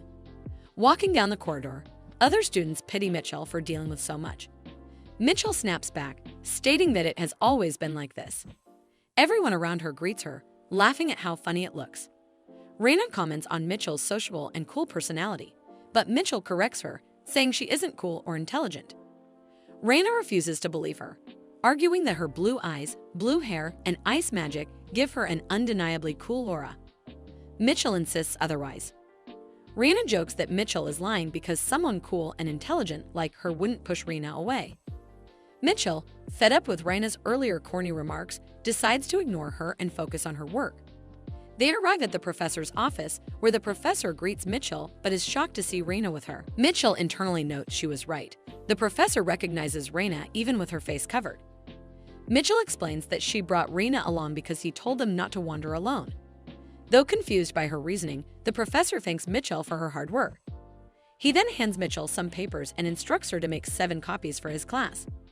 Mitchell wonders why 7 when there are 8 second-year students. The professor, with a straight face, informs her that one of them died yesterday during practice. This revelation shocks both Reina and Mitchell. Mitchell, however, maintains a straight face, reflecting on the absurdity of the magic department. She realizes the department is crazy and vows complete her 4 years soon to graduate as quickly as possible. She takes the papers to make copies. Reina jumps down and raises an objection. She argues that having Mitchell help him compromises the fairness of the exams. She points out the lecture material on his desk and suggests Mitchell might memorize it for the exams. The professor calmly replies that Mitchell isn't smart enough to do so. Mitchell seconds this, questioning why Reina is so angry over it. Reina stubbornly insists that Mitchell, her cool and intelligent girl, can't possibly lack intelligence. The professor refutes her again, questioning why he would lie about such a thing. Mitchell agrees, admitting she's a blockhead who can't even measure the volume of a cylinder using integration. Reina, confused, asks Mitchell if she's ever done such a thing. Mitchell counters by asking Reina if she even knows how to solve a cylinder problem with integration. Reina panics, wondering if that question was supposed to involve integration. The professor mocks Reina's intelligence, making her scream in frustration. Mitchell feels slightly guilty, as it seems both of them are at fault. Deciding to focus on her work, Mitchell completes the professor's errands. Her next task involves borrowing books for Cyan. Looking at the list, she finds it amusing and notes that Cyan's dreams are unrealistic. She recalls reading similar books in a corner of her room, smiling at the stories, only to cry under her blanket when faced with reality. Mitchell vows to keep Cyan's book list a secret. Later, Mitchell and Kana finalize preparations for their upcoming experiment. Kana explains that they'll inject medicine into tomatoes to observe the results. She notes that people often care about small details, such as exact weight differences of 5 grams. Mitchell wonders if anyone actually cares, but Kana assures her that many do. Mitchell remarks that the world of assassins is scary. Kana mentions that finding the center of balance in objects is crucial for detecting hidden drugs. Mitchell doesn't fully understand but is content as long as the plan works. After all the planning, Mitchell heads back to her room, exhausted but relieved that preparations are nearly complete. All she needs to do now is get a good night's sleep, write her name on the exam paper, and leave. She enters her room thinking even if she just wrote her name only and leave, the only one who would be giving exams would be she and Kana, and even if she scores 0, the grade will be still confirmed as a plus. Mitchell decides to quickly wash up and go to sleep. Mitchell prepares to sleep. Reina suddenly shows up wearing glasses and a different outfit. Reina mocks Mitchell, stating that her cool and intelligent girl is actually not smart, and Mitchell is confused as what in the hell is this situation. Reina points that if Mitchell can't solve college-level maths, she won't be allowed to sleep tonight. Mitchell, frustrated, complains over how this situation can completely derail her plans. Early in the morning, just before the exams, Reina is determined to make Mitchell smarter. Reina, who looks somewhat dangerous, appears unexpectedly. Mitchell, finding it all nonsense, decides to leave this crazy place. As she reaches the door, she realizes there is no doorknob. Frustrated, she shouts at Reina, demanding to know where the doorknob is. Reina, intentionally acting clueless, wonders aloud where it could have gone. Then, in a second, she excitedly admits she broke it.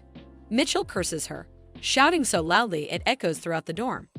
Mitchell now realizes that all the noise she heard earlier, even during her shower, was Reina removing the doorknob. Mitchell activates her power, planning to break the door, but Reina insists she should think it through. Reina warns that breaking the door would result in both of them receiving penalty points. Even shouting in the dorms at night and calling the dorm supervisor could lead to the same outcome. Mitchell hesitates, realizing Reina has a point.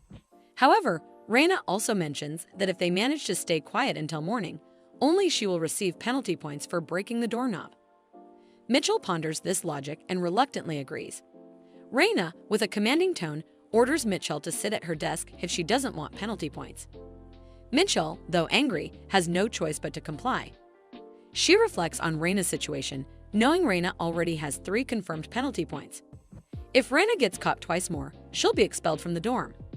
Mitchell is confident that if Reina discovers how much of a blockhead she is, particularly in math, she might run away from her. Mitchell has always been notoriously bad at math, even before possessing this body.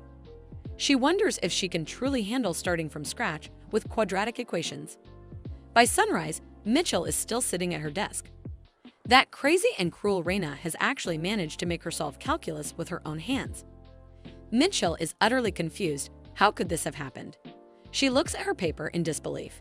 Is it possible that overnight, a blockhead like her managed to grasp vectors, trigonometric functions, and differential calculus?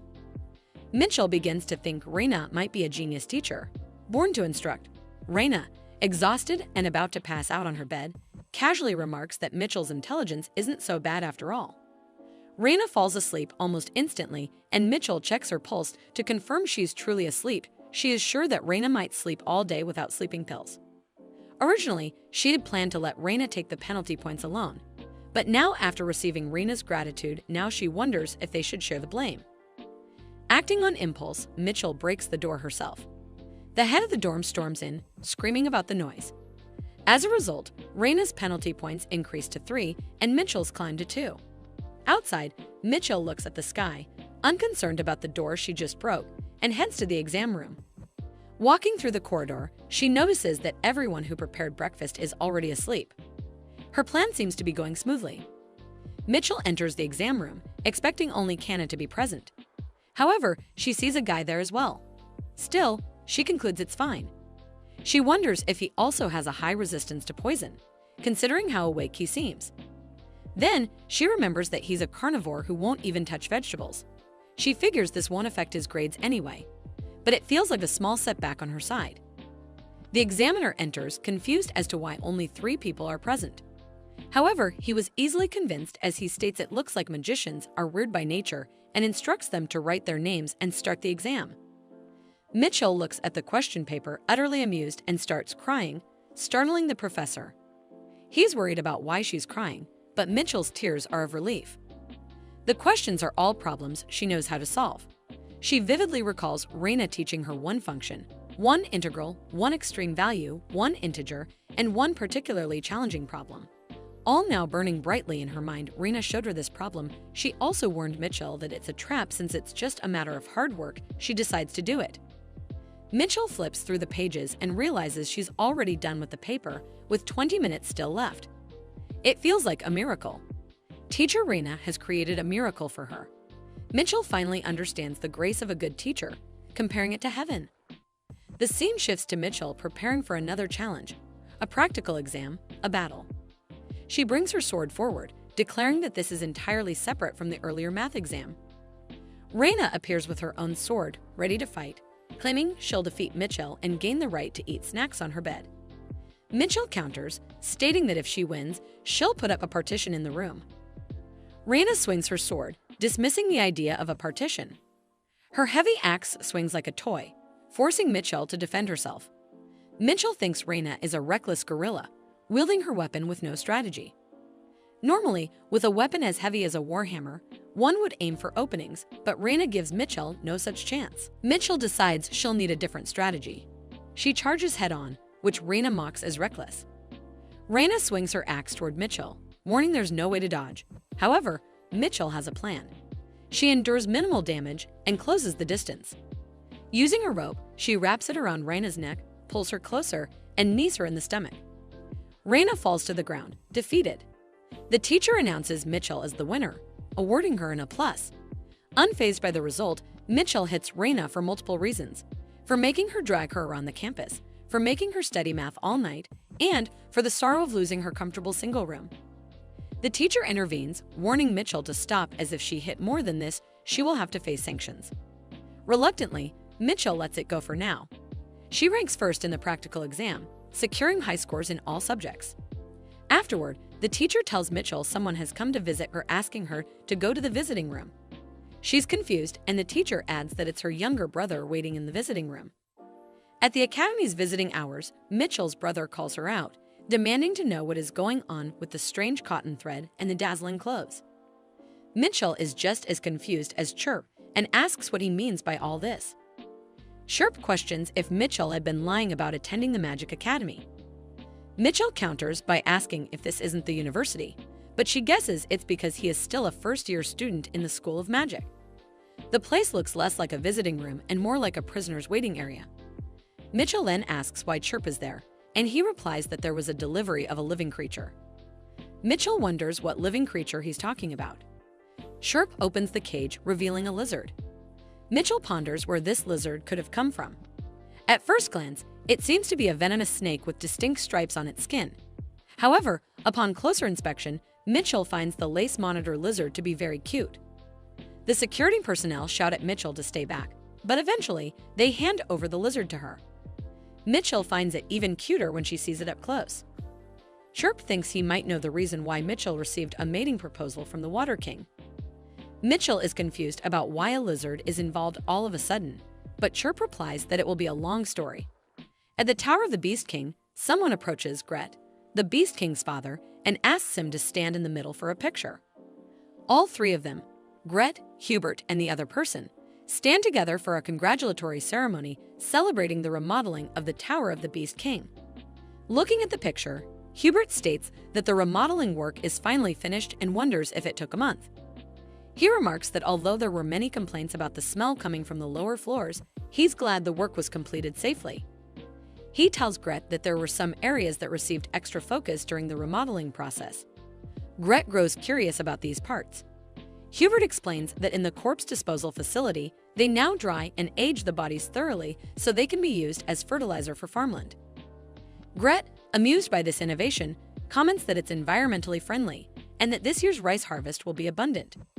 Hubert adds that they also cleaned up and reorganized the garbage dump and planted birch trees to give the area a Nordic feel. Gret points out that everyone these days seems to be obsessed with Nordic trends. Gret recalls that he was told everything would be completely remodeled, along with postponed cleaning, but it seems they've made changes here and there. He admits the tower looks much more refined compared to before. Hubert grows excited to leave and suggests going to Mitchell's house to deliver an invitation. Gret, so focused on the remodeling, has lost track of time and can't believe it's been a month. He wonders if a month is considered a long time by human standards. Gret remembers how, back when the Driving King took a nap, he cried because his close human friend had died. He wonders if this could happen again. Before he can dwell on this thought, Hubert runs to him, claiming there's a big problem. Gret becomes worried, asking if something has happened to Mitchell or if she might have died within the month. Hubert explains that Mitchell has entered the capital's academy and won't return until the vacation. Holding Chirp, who is trembling, Gret comments that for a human to attend school means they have a long time left to live, so it shouldn't be a problem. Hubert insists that it is a problem, explaining that Mitchell has entered Crowell Academy, one of the most prestigious schools on the continent. Hubert prompts his father to think about how many cool people she might meet there.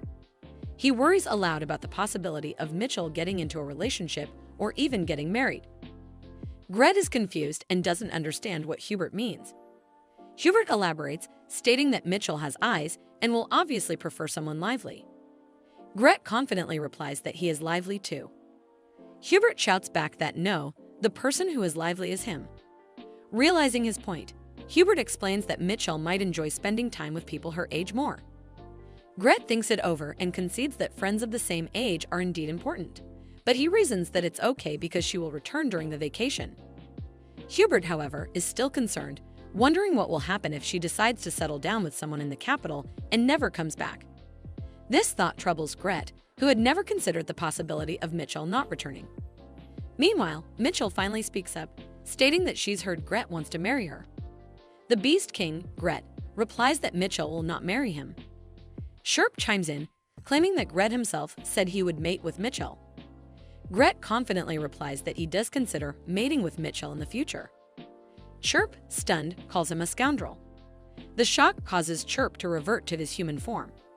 He accuses Gret of being ungrateful to his benefactor and asks how he can talk about mating without taking responsibility.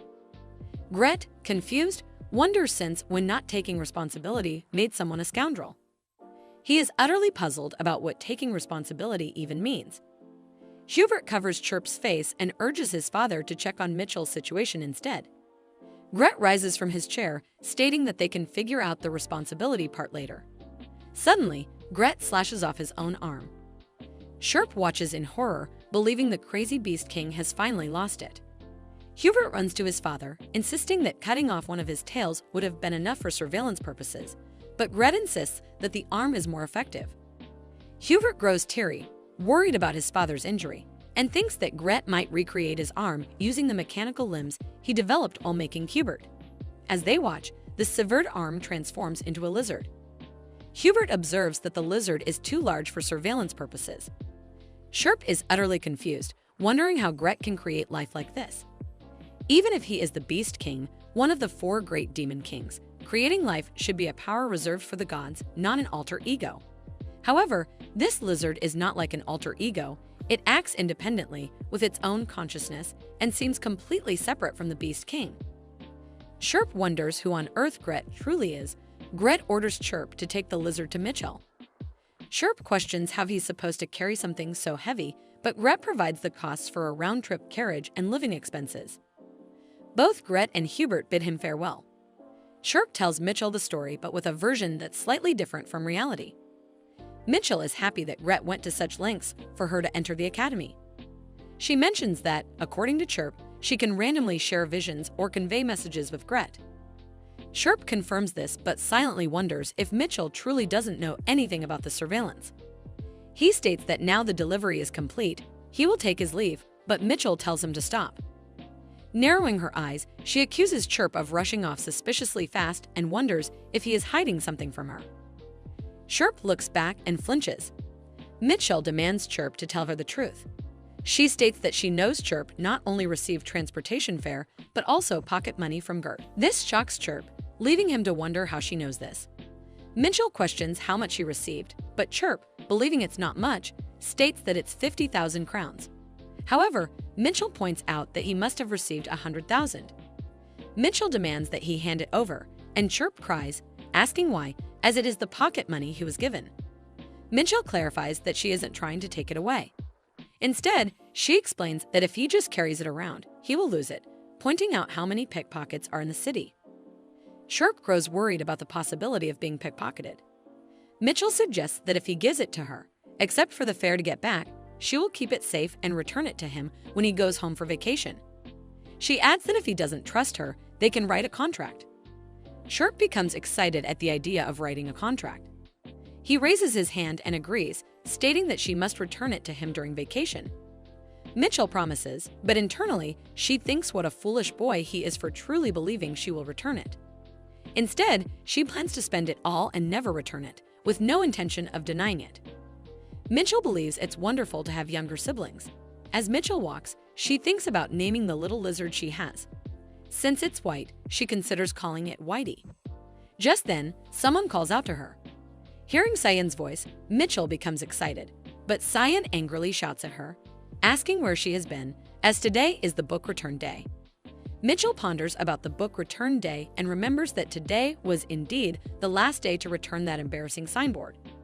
She has been so busy that she completely forgot. Cyan yells, asking if she wants to embarrass him on purpose. At that moment, the lizard jumps off Mitchell, lands on Cyan, bites his leg, and makes him run around in a panic.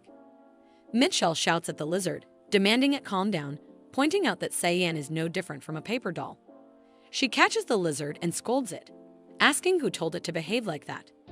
Then, she turns to Cyan, questioning if he's fine or hurt anywhere, though it's clear that he's not okay at all.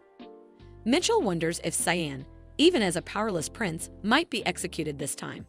In the nurse's office, Cyan shouts that he will kill her, declaring that this time he will definitely have her executed. Mitchell thinks to herself that if he keeps making a fuss like this, someone will hear them. Realizing there's no other option, she takes something from her pocket and drinks it, pointing out that she'll have to put him to sleep using the emergency sleeping pills Kana gave her. She places her hand on Cyan, who questions what she's drinking all of a sudden, but before he can react, she kisses him. Flustered, Cyan screams loudly, asking what she is doing and what she just fed him. More importantly, he insists this doesn't count.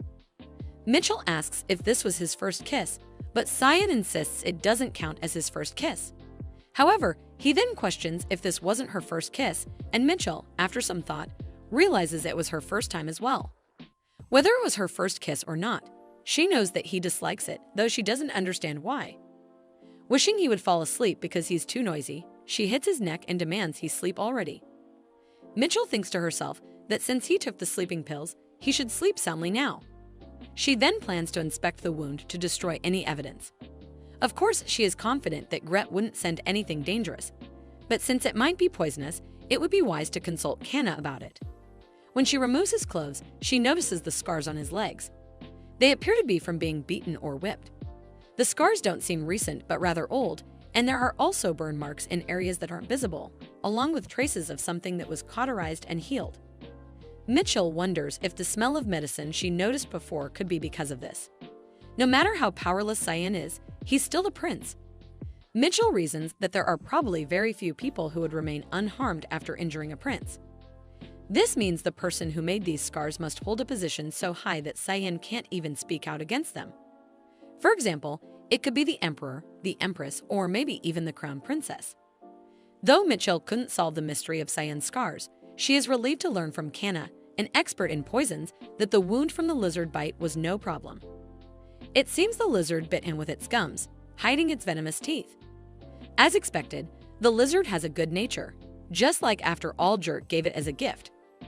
Mitchell concludes that her Whitey is truly kind. Now that Cyan's issue is resolved, Mitchell focuses on the long-awaited garden announcement. She looks at the board and laughs, declaring that she did it. She is in first place, and with this, her terminally ill life is over. It's clear that the status abnormality has disappeared from the status window. Of course, there were several crises, like the sleeping pills incident and injuries to the royal family, but she overcame them all and lifted the abnormal status. Moreover, thanks to the evaluation that their class is unusually calm for the magic department, all first-year students were given magic needle exchange permits. Mitchell is thrilled, knowing that now she can enjoy her free campus life. Just as she is leaving, someone calls out to her. She looks back to see a girl with black hair and black eyes, undoubtedly of the Crowell royal bloodline. It's the third princess, Sarah Crowell. Sarah demands that Mitchell become her comrade. Mitchell declares boldly that she is the female lead of Repentance of the Dawn.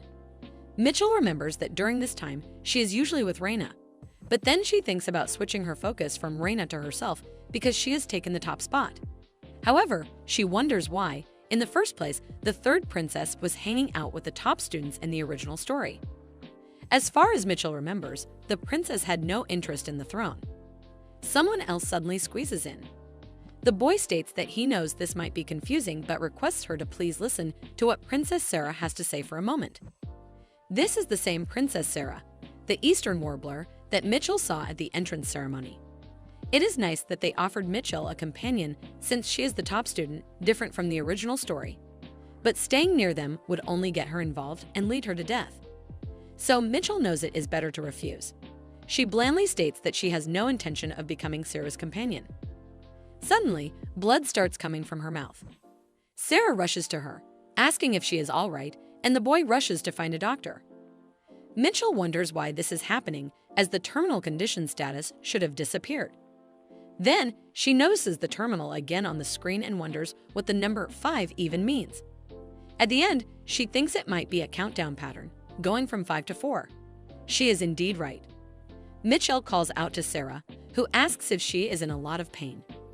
Mitchell loudly screams that she will join the club and think about what to do next. All excited, Sarah states that it's a name club, so Mitchell must have been interested in the club she created. Sarah eagerly writes Mitchell's name on the membership form. The warbler offers Mitchell a napkin to clean herself and apologizes, saying the princess can be a bit insistent. Mitchell can tell just by looking at her. However, the boy tells her that Sarah is really a nice person. Mitchell can see that he is completely bewitched by her. Sniffing the napkin, Mitchell remarks that she will wash it and return it to Sarah. Shocked, the warbler points out that she can keep it, as it's a cheap one. Mitchell is confused as to why the warbler is bowing to her, but it makes sense. In the original novel, the warbler was able to use transportation magic, but he was considered non-combat and never participated in fights. The princess always protected him. When Mitchell bows to reject Sarah's offer, she is unable to bow properly. Still, Mitchell is confused as to why she is bowing to this common Eastern warbler. She looks at him, determined to know what kind of creature he is. Anyway, since everything seems suspicious but she is already joined, she decides she might as well fulfill some of her own desires. Mitchell has a condition for joining the club. Sarah questions what the condition is. Mitchell wants Sarah to include Cyan in the club as a member too, but Sarah seems not to know who Cyan is. The warbler whispers to Sarah that Cyan Krull is her elder brother, who is older than her by 1 year. Sarah is shocked to learn that her brother attends the academy. Meanwhile, Mitchell cries over how insignificant Cyan seems. Sarah clears her throat and assures Mitchell that making Cyan join the club is easy. They all move to Cyan's residence, which is located within the academy's residential area. Sarah screams from the outside for Cyan to come out. The warbler, ever innocent, suggests that since Cyan isn't responding, he's probably not home. But Sarah is sure Cyan is at home. She kicks the door, breaking it, and barges in. As expected from the princess, famously called the back alley princess in fan cafes, the warbler innocently advises her that breaking the door was unnecessary. Cyan appears, coughing, and demands an explanation. He asks Sarah what she thinks she's doing and reminds her of how much the front door cost to fix. Sarah dismisses his concerns and bluntly tells Cyan to join her club.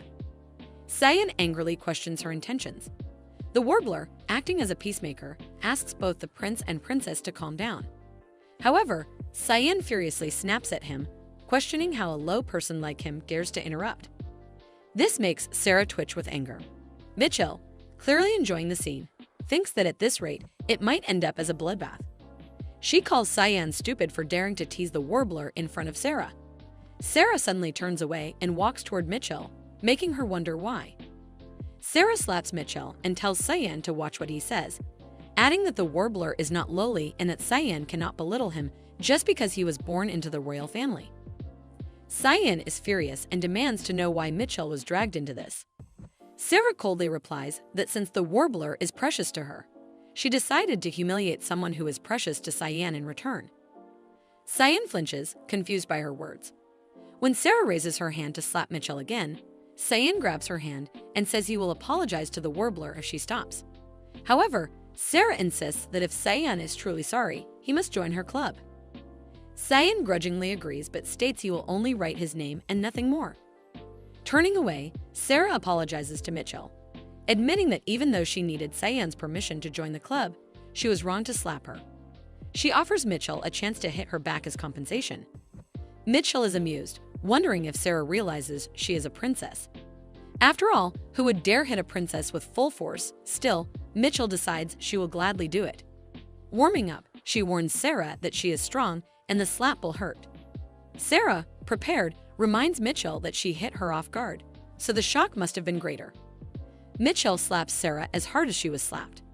Cyan grabs Mitchell's hand, scolding her for not going easy. Sarah raises her hand and points out that there's still one hit left. Mitchell replies that it's fine. After all, Sarah is truly a princess. All swallowed by hits, Sarah announces that she will now go recruit other members and wishes Cyan and Mitchell a good time together. Cyan, visibly trembling with anger, shouts have a good time his ass and points Mitchell to get out of his house. Mitchell, the innocent female lead, gets kicked out of her lover's house. She wanted to explore Cyan's house more.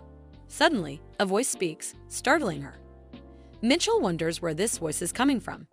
It's Gret, who says it's been a long time since they last met. Mitchell recognizes Gret's voice but wonders how it's possible. She speculates that it might be the random functioning communication chirp mentioned before. Gret asks how she has been. She replies that she is doing well, has entered the magic department safely, and has become the top student. As expected, Gret informs her that the remodeling of the Beast Tower has been completed and asks her to make sure to visit. She agrees, saying she will come during vacation. Suddenly, Gret directs her to walk 50 meters in the 2 o'clock direction. Mitchell questions why, and Gret responds that there's someone he knows. Mitchell is confused, wondering who at the academy Gret could know. It was strange for Beats King to have an acquaintance in the academy. She ponders what kind of person they might be. The two walk together and reach the second dean's room. Mitchell wonders if the person Gret knows is Dean. Gret urges Mitchell to ring the bell, even though Mitchell doesn't want to be there under any circumstances. She reluctantly rings the bell and the image of the dean appears.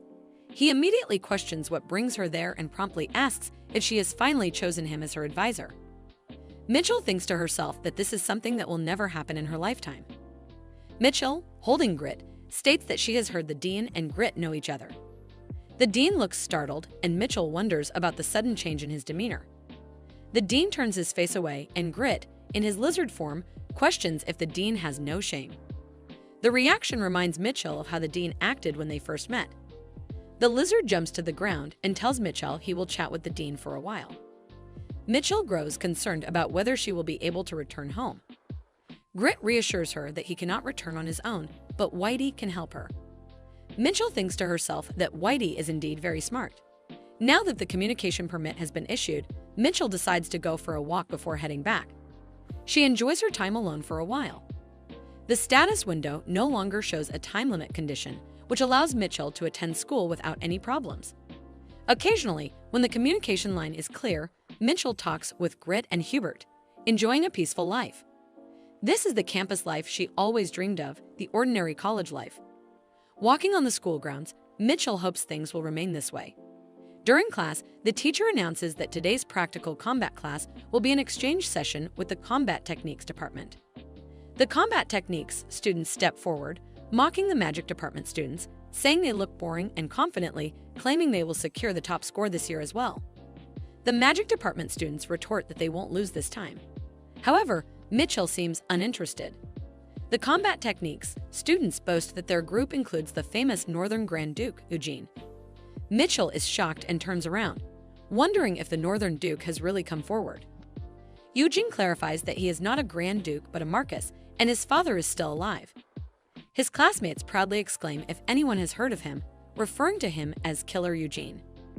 Eugene, embarrassed, insists he is not a killer but simply Eugene, the Northern Spear Duke. Eugene is a character from The Repentance of the Dawn. In the novel, he was heavily utilized on the battlefield, earning the title of Grand Duke of the North. He fought silently to protect his wife despite being exploited by the imperial family, but ultimately died a tragic death due to his sins. However, that event is far in the future. During his school days, Eugene does not hold the title of Grand Duke, but everyone naturally calls him that because he fits the image perfectly. Eugene is 190 centimeters tall, with hair as dark as the night sky and sharp red eyes that seem to bleed. His massive, solid chest and thighs appear ready to burst with muscle. His devoted nature and love for women make him extremely popular on fan sites. Mitchell never understood his popularity when she read about him, but seeing him in person, she thinks the combat techniques uniform suits him well. The way it clings to his sharp collarbones makes Mitchell involuntarily whistle. Grit, irritated, asks what is making Mitchell so excited.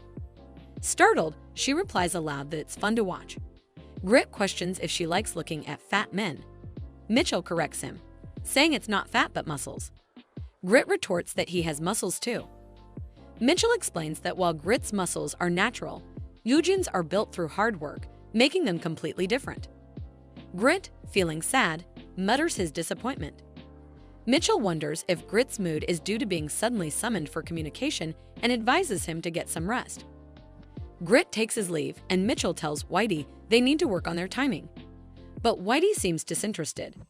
Frustrated, Mitchell reminds him that she feeds and takes care of him, yet he always sides with his father.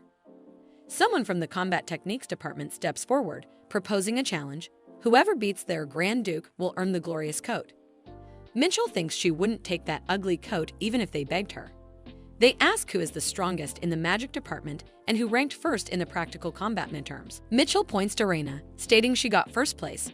Raina, confused, wonders if Mitchell has finally accepted her as a rival or as a comrade in times of crisis. But Mitchell's reason is far simpler. She finds the situation embarrassing and annoying.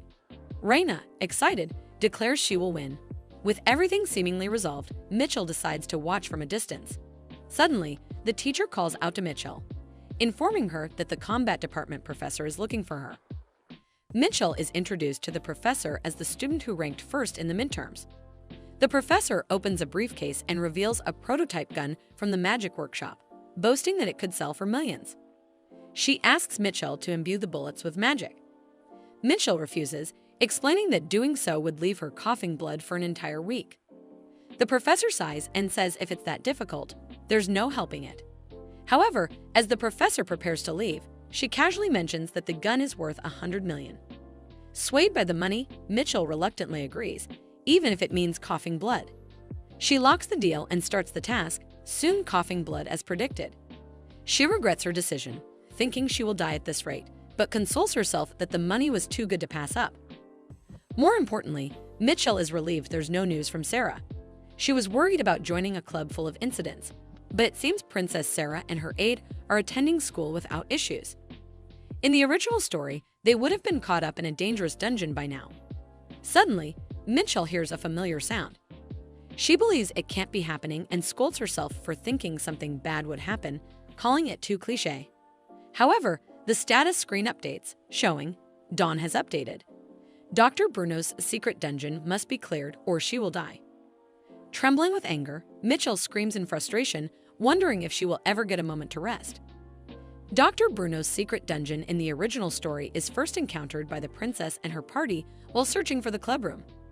In their attempt to locate the secret laboratory inside, they face death multiple times.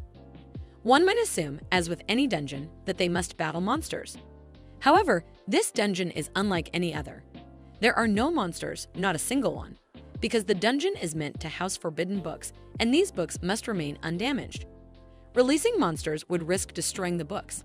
So the real question arises, how does this dungeon protect the books from intruders? The answer lies in the countless traps and the maze that lines the path. Artifacts cause confusion while interfering with skills, and the environment itself is inhospitable, offering not even a drop of water. It is truly a setting designed for survival battles. The main characters consider these episodes more dreadful than the scene where they fought the Demon King. Voluntarily entering such a dungeon seems unbearable. Yet, here we are. Mitchell, having meticulously packed bottled water, food, antibodies, and other essentials, is perfectly prepared for the challenge. She has successfully completed the professor's assignment and decides that the weekend is the perfect time to enter the dungeon. Since there was no mention of needing multiple people to conquer it, Mitchell resolves to go alone, clear the dungeon, and return. At the former School of Magic Dean's laboratory, Mitchell stands at the entrance. She knows the lab has been abandoned for over 10 years since the previous dean was imprisoned as a political criminal. Just looking at it gives the impression that ghosts might appear. There is a reason this sinister place hasn't been demolished and remains untouched. Whenever attempts were made to demolish the building, people went missing. It's believed they were warped into the dungeon while inspecting the dean's office. If the disappearances were the only problem, that would be one thing.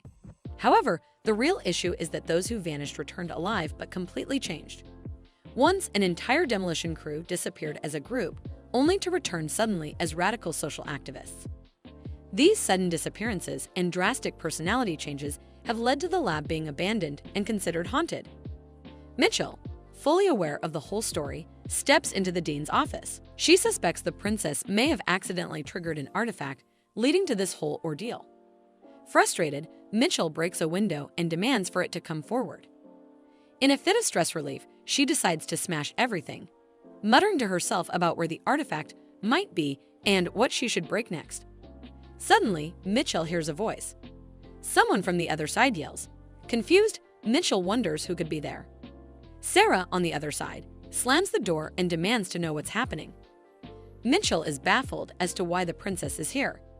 She hadn't expected anyone to come looking for a clubroom until now, and of all times, why today? Frustrated, Mitchell yells at the princess not to come any closer, but it's too late. Sarah has already punched through the wall. A piece from the wall falls behind Mitchell and lands on a hidden button. Mitchell screams, wondering why the button had to be there of all places. Regardless, it doesn't help now. She hopes only those inside the room are affected, but the entire building begins to warp. Mitchell sits cross-legged, fuming with anger, while Sarah sits trembling in front of her. Mitchell scolds her for coming when she was clearly told not to. Sarah apologizes, but Mitchell snaps, questioning if Sarah thinks that's enough. Wargler steps forward to defend Sarah, explaining that she didn't mean any harm. However, before he can finish, Mitchell growls angrily, brings out her rod, and hits him. Mitchell calls Warbler a stubborn brat and scolds him for hiding his strength even in this situation, despite being stronger than the princess.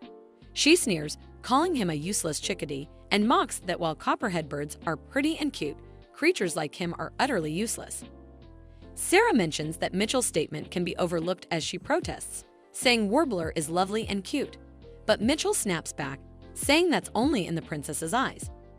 Objectively, she declares their albino much cuter, calling the princess a nuisance. Sarah, shocked at being called a nuisance, protests that she always tries her best. Mitchell retorts that Sarah has never experienced hardships, so what could she possibly know about the people's livelihoods? Sarcastically, she suggests that if Sarah loves commoners so much, she should try living on 1 million crowns for a month. Sarah is appalled, explaining that's only enough for her 2-day snack money. Mitchell continues, asking if Sarah even knows the cost of renting a carriage for a day or the price of a piece of jade bread, the national snack. Sarah, visibly flustered, asks Mitchell to refrain from these kinds of questions. Before Sarah can say more, Sayan starts mocking her for acting so proud earlier and now looking ridiculous. Mitchell glares at Sayan and tells him to shut up. Sayan, shocked, questions what she just said. He accuses her of being arrogant, saying he's been trying hard to put up with her and she doesn't appreciate it. Mitchell twitches with anger as what did he just said and grabs him and throws him to the ground, scolding him. She sarcastically calls him a rascal and says she only finds him cute, nothing more. Looking around for her next victim, Mitchell spots Raina, who is trembling. Raina insists she hasn't done anything wrong, but Mitchell snaps, saying she just hates her and doesn't even want to share a small space with her, calling her a trash gorilla. When she turns to Eugene, she pauses, pleased. She notes Eugene has strong survivability and doesn't rely solely on skills, which could be useful against skill-blocking artifacts. She pats him and declares he might be useful, leaving Eugene wondering if she's serious. Mitchell decides to first reveal this to the thieves who will steal her food and water in the future, as all of them are standing quietly for her. Judging from Mitchell's belongings, it looks like she came here knowing that there's a dungeon in this place. She plans to talk about the details gradually, but first decides to distribute the supplies. Reina asks if Mitchell can't use her magic to solve the water issue. Mitchell, impressed by the sharp question as expected from a gorilla, explains that she tested before coming here, but her magic makes the water salty, likely because she subconsciously imagines seawater due to being from Elam. Sarah bluntly says, "What are they even talking about, Lady Letham?" Then it means Mitchell is a Nephthys. Her words hang in the air, but before she can say anything further, Mitchell's sharp glare cuts her off mid-sentence. Mitchell orders the princess to follow her. Reaching the wall, she suddenly slams her against it. Inichel demands where did she get that information, suspecting the royal institution. Sarah sutters, but Mitchell's glares intensely determined to know how Sarah knew she was a Nephthys. Sarah states that no matter how she looks at her, in her eyes, Mitchell only appears as Nephthys with freckles and glasses. To Sarah Jr., it seems like Mitchell wanted to hide her identity, which is why she treated her as even Rafe. However, Sarah is curious about how Mitchell has managed to avoid getting caught until now. Mitchell thinks she is a very clever woman, believing nobody knew her secret, so she thought it was perfect. After receiving a promise from the princess to keep her identity secret, they return to where everyone is gathered. Mitchell begins explaining that, according to her investigation, there are artifacts in this area that affect skills. She questions what might happen if someone uses a dangerous skill. Suddenly, Reina activates her skill, Flame. Mitchell shouts at her for interrupting, as she was in the middle of explaining something. Reina, however, insists she just wanted to light up the area with a small spark, wondering what is going on. In the end, Reina gets reprimanded and beaten up. Mitchell continues, explaining that controlling mana is difficult in this area, so it's better not to rely on skills. Fortunately, there are no monsters in the maze, so they just need to watch out for traps. She begins distributing water. Reina and Eugene are given one bottle. The princess and her aides share one bottle, and Cyan and Mitchell get one bottle. Cyan screams in frustration, questioning why Reina and Eugene get a whole bottle individually while he and Mitchell have to share one. Mitchell replies curtly, explaining it is because Reina and Eugene will work harder from now on. Cyan protests, saying that if it's about physical power. But before he can finish, Mitchell interrupts him, telling him to stop spouting nonsense. She boasts that she can defeat him without using any skills, just with her fingers. Eugene hesitantly asks what Mitchell means by using your body, hoping it isn't about carrying luggage. Mitchell explains their roles. She will draw a map of the paths they've taken so far, while Eugene and Reina are to stand at the front and protect the food and water for her. Eugene questions why they need to protect her when there are no monsters around. Realizing it's a trap, he exclaims in disbelief that using their body means they'll be her meat shields. Eugene and Reina immediately run for their lives, with Reina calling Mitchell a crazy woman. Mitchell justifies their task, stating that they need to pay for having a bottle of water to themselves. Cyan whispers to Mitchell, suggesting that he thinks half a bottle of water might be enough for him and that he can even go without drinking for a day. Seeing how quickly he changes his tune, Mitchell finds it amusing and cute. After some time, Eugene and Reina, tired from running, return.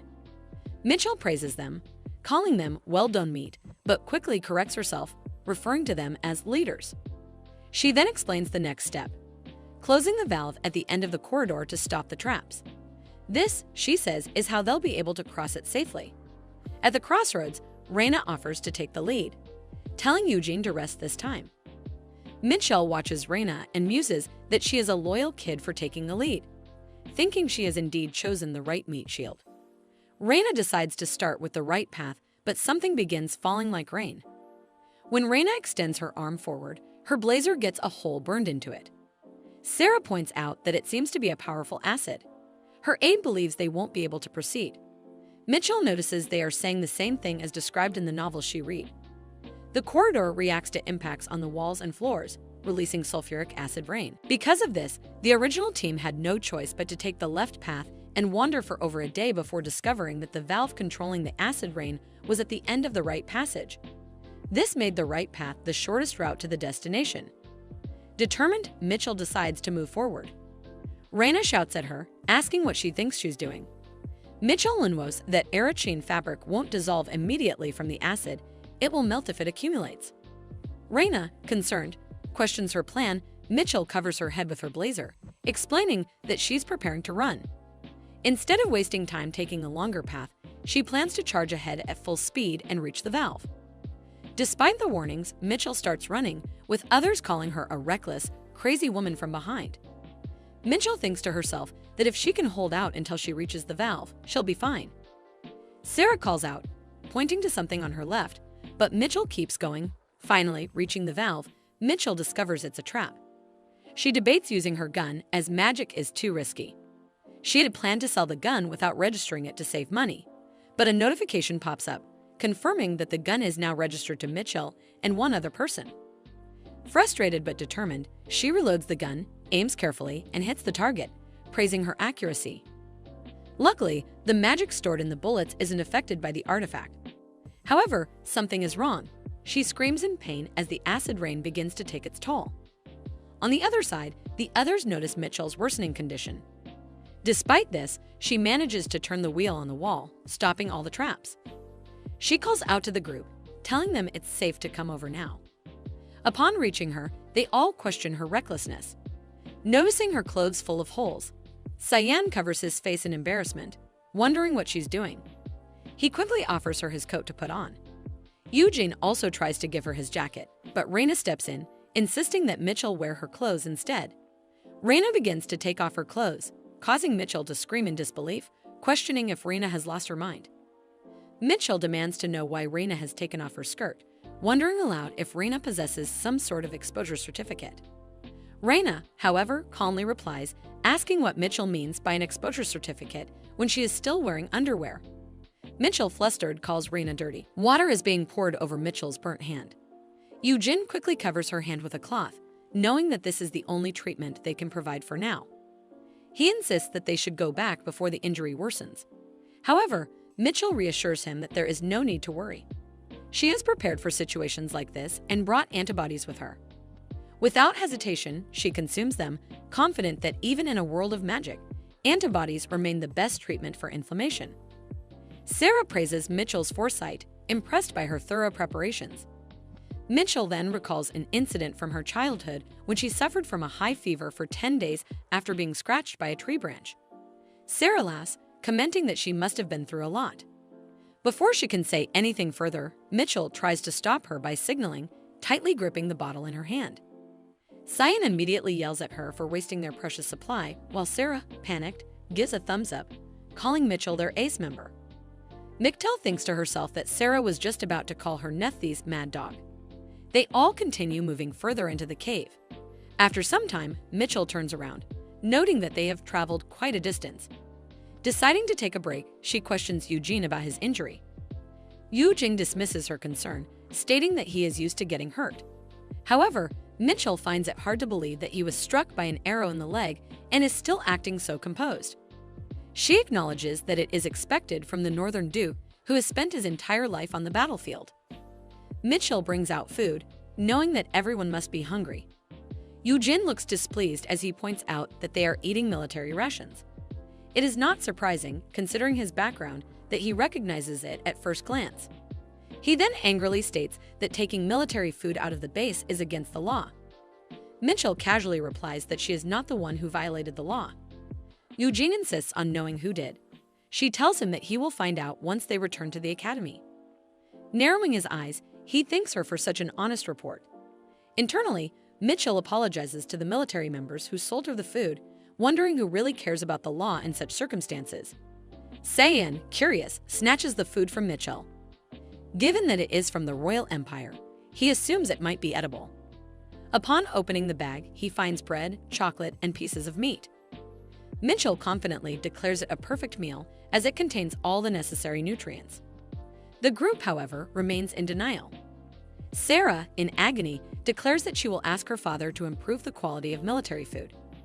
Eugene, on behalf of the Brandenburg Army, expresses his gratitude. Sarah questions why he does not file a complaint himself. He explains that he eats officers' meals, making it less of a concern for him. Sarah insists that it is still important, as food is linked to soldiers' morale. Eugene acknowledges her point and promises to keep it in mind. Growing impatient, Reina suddenly shouts for everyone to stop complaining and just eat whatever is available. She declares that the first person to eat is the master. Like a spoiled noble, Cyan sniffs the meat box and complains about its smell, questioning whether it is even real food. This catches Reina's attention. Without hesitation, she snatches the food from his hands, reasoning that you would not eat it anyway, and gulps it down in one bite. Cyan stares at her in disbelief. Reina, satisfied, exclaims that it was surprisingly good and that she might actually survive a little longer now. Mitchell watches, feeling slightly depressed at the sight of her monstrous roommate devouring the food. Seeing Cyan in shock after having his meal stolen, she suggests that he at least eat the chocolate, as it seems edible. Reluctantly, he starts eating, resembling a child being forced to finish his meal. Mitchell observes him with soft eyes, wondering how he can eat so pitifully, as if he is walking down a long, dark hallway. Annoyed by her gaze, Cyan glares at why is she looking at him like that. Mitchell finds it adorable, remarks on how amusing it is to watch him eat in such a dejected manner. Her words unexpectedly cause Reina, the so-called food monster, to lose her appetite. Cyan, irritated, starts smacking Mitchell, demanding to know what nonsense she is spouting. Mitchell, rather than being upset, finds it amusing how he does not seem to feel any hesitation while hitting her. All the fatigue she had accumulated now melts away. After finishing their meal, the group resumes their journey. Reina notes that the traps seem to have decreased and asks Mitchell how much farther they have to go. Mitchell checks her map and concludes that while they are getting closer to their destination, they will likely have to endure another day of travel. Based on the original development, this is a major challenge. Moreover, their water supply is low, and it is getting late. Mitchell believes they should. Suddenly, Sarah interrupts, telling them to wait. Her aide, concerned, asks what is wrong. Sarah explains that she hears the sound of water nearby. Mitchell is confused what she means by water sound, but then suddenly remembers something from the novel. Sarah had said the same thing before. Could this be the female lead's privilege at work? Sarah's intuition appears to be advancing the story. In any case, the main characters always seem to appear at the right time. They truly are like perfectly placed bombs, destined to push the narrative forward. The main character couple is indeed remarkable. Sarah, determined, starts knocking on the walls, searching for the hidden source of water. After a few knocks, she becomes certain there must be a space with water behind this wall.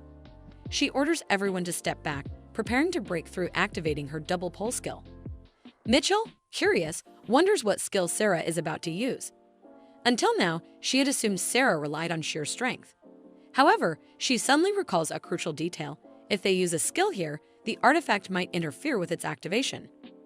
Meanwhile, Sarah clenches her fist and punches the wall, only for nothing to happen. She cries out in pain, while Mitchell, from behind, hurriedly warns her not to rush. Sarah insists that she knows what she is doing. If either Mitchell or Reina uses their skills, the entire cave could be in danger. This is the best approach. At worst, only Sarah's fist will suffer. With renewed determination, she activates her skill, double pole, once again. She punches the wall repeatedly, even as her aide looks on with concern. Finally, with one last forceful strike, the wall collapses. Mitchell watches in awe. As expected, Sarah was right. This is the stalactite cave mentioned in the original novel. Reina questions whether this is the stalactite cave. Sarah's aide turns to the princess, asking if she is all right. Sarah replies that she is fine, as it was not a big deal. However, her aide remains worried and urges her to take better care of her body. Sarah, with pride, insists that she is neither the emperor nor the official crown princess, so she does not believe she has the luxury to spare her body. Rather, she exists to uphold the nobility of the royal family. She firmly believes that those who stand above all must be willing to face death for the sake of the people and the nation. Mitchell observes Sarah, knowing that she was always this kind of person in the novel. She deeply respects Sarah's commitment to upholding that belief. However, this also makes her think that the princess's extreme dedication is a problem. It is even said that Sarah's aide cannot stop taking stomach medicine because of the stress caused by her reckless behavior. But ultimately, That is the fate of Ammon characters.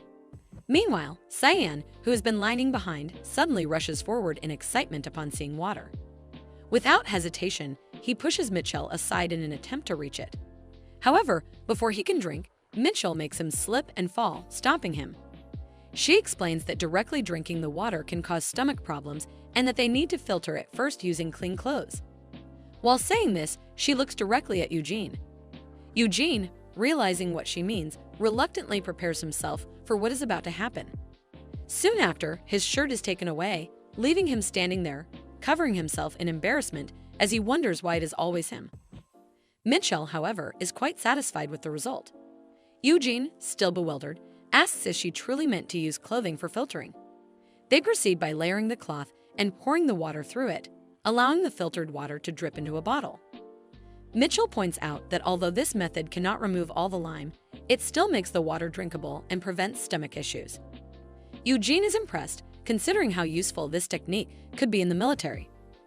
Raina, sitting beside Eugene and equally intrigued, questions how Mitchell knows such things. Mitchell casually replies that she had to do this when her water was cut off, obviously referring to the time before she became Mitchell. Raina, surprised by her answer, openly hopes that Mitchell will succeed and live well. Eugene, also amused, jokingly welcomes her into his army. Even Raina suggests that if Mitchell needs a job, her private Magievian team pays well. Sarah, considering Mitchell's future, suggests that they recommend her for a job as the Palace Magician Department. Mitchell, frustrated, shuts them all down, declaring that once she graduates, she will work in an office, one where it is cool in the summer and warm in the winter. However, seeing their expressions, she begins to wonder why the atmosphere suddenly feels so strange. Raina dismisses her concerns, stating that Mitchell is free to dream as much as she wants. Eugene, however, reminds them not to forget that they are still at odds with the demons. Mitchell realizes that she had been getting along with Jurt so well that she momentarily forgot about it. However, the Kral family has always viewed the demons as their enemies. Unlike the Beast King's tower, which only defends, the dragons take the initiative in disputes. It bothers her that Gert has to bear the consequences alone. But since both the Beast King and the Demon Lords are part of the four great powers, only Gert will suffer the damage. She decides to ask the Dragon King to discipline his child later. After gathering water from the underground, Mitchell decides that they should rest for the night. She prepares her sleeping bag and bids everyone good night. The others are impressed that their ace had even brought a sleeping bag. Before drifting off, Mitchell makes it clear that she will not be sharing her bag with anyone, as she bought it with her own money. However, she then opens the bag, allowing only Cyan to enter. Flustered, Cyan immediately calls her a fool and declares that you would never do such a thing. But as the night progresses, the cold floor makes it unbearable to sleep. The small, spoiled royal rat begins to shiver, just as Mitchell expected.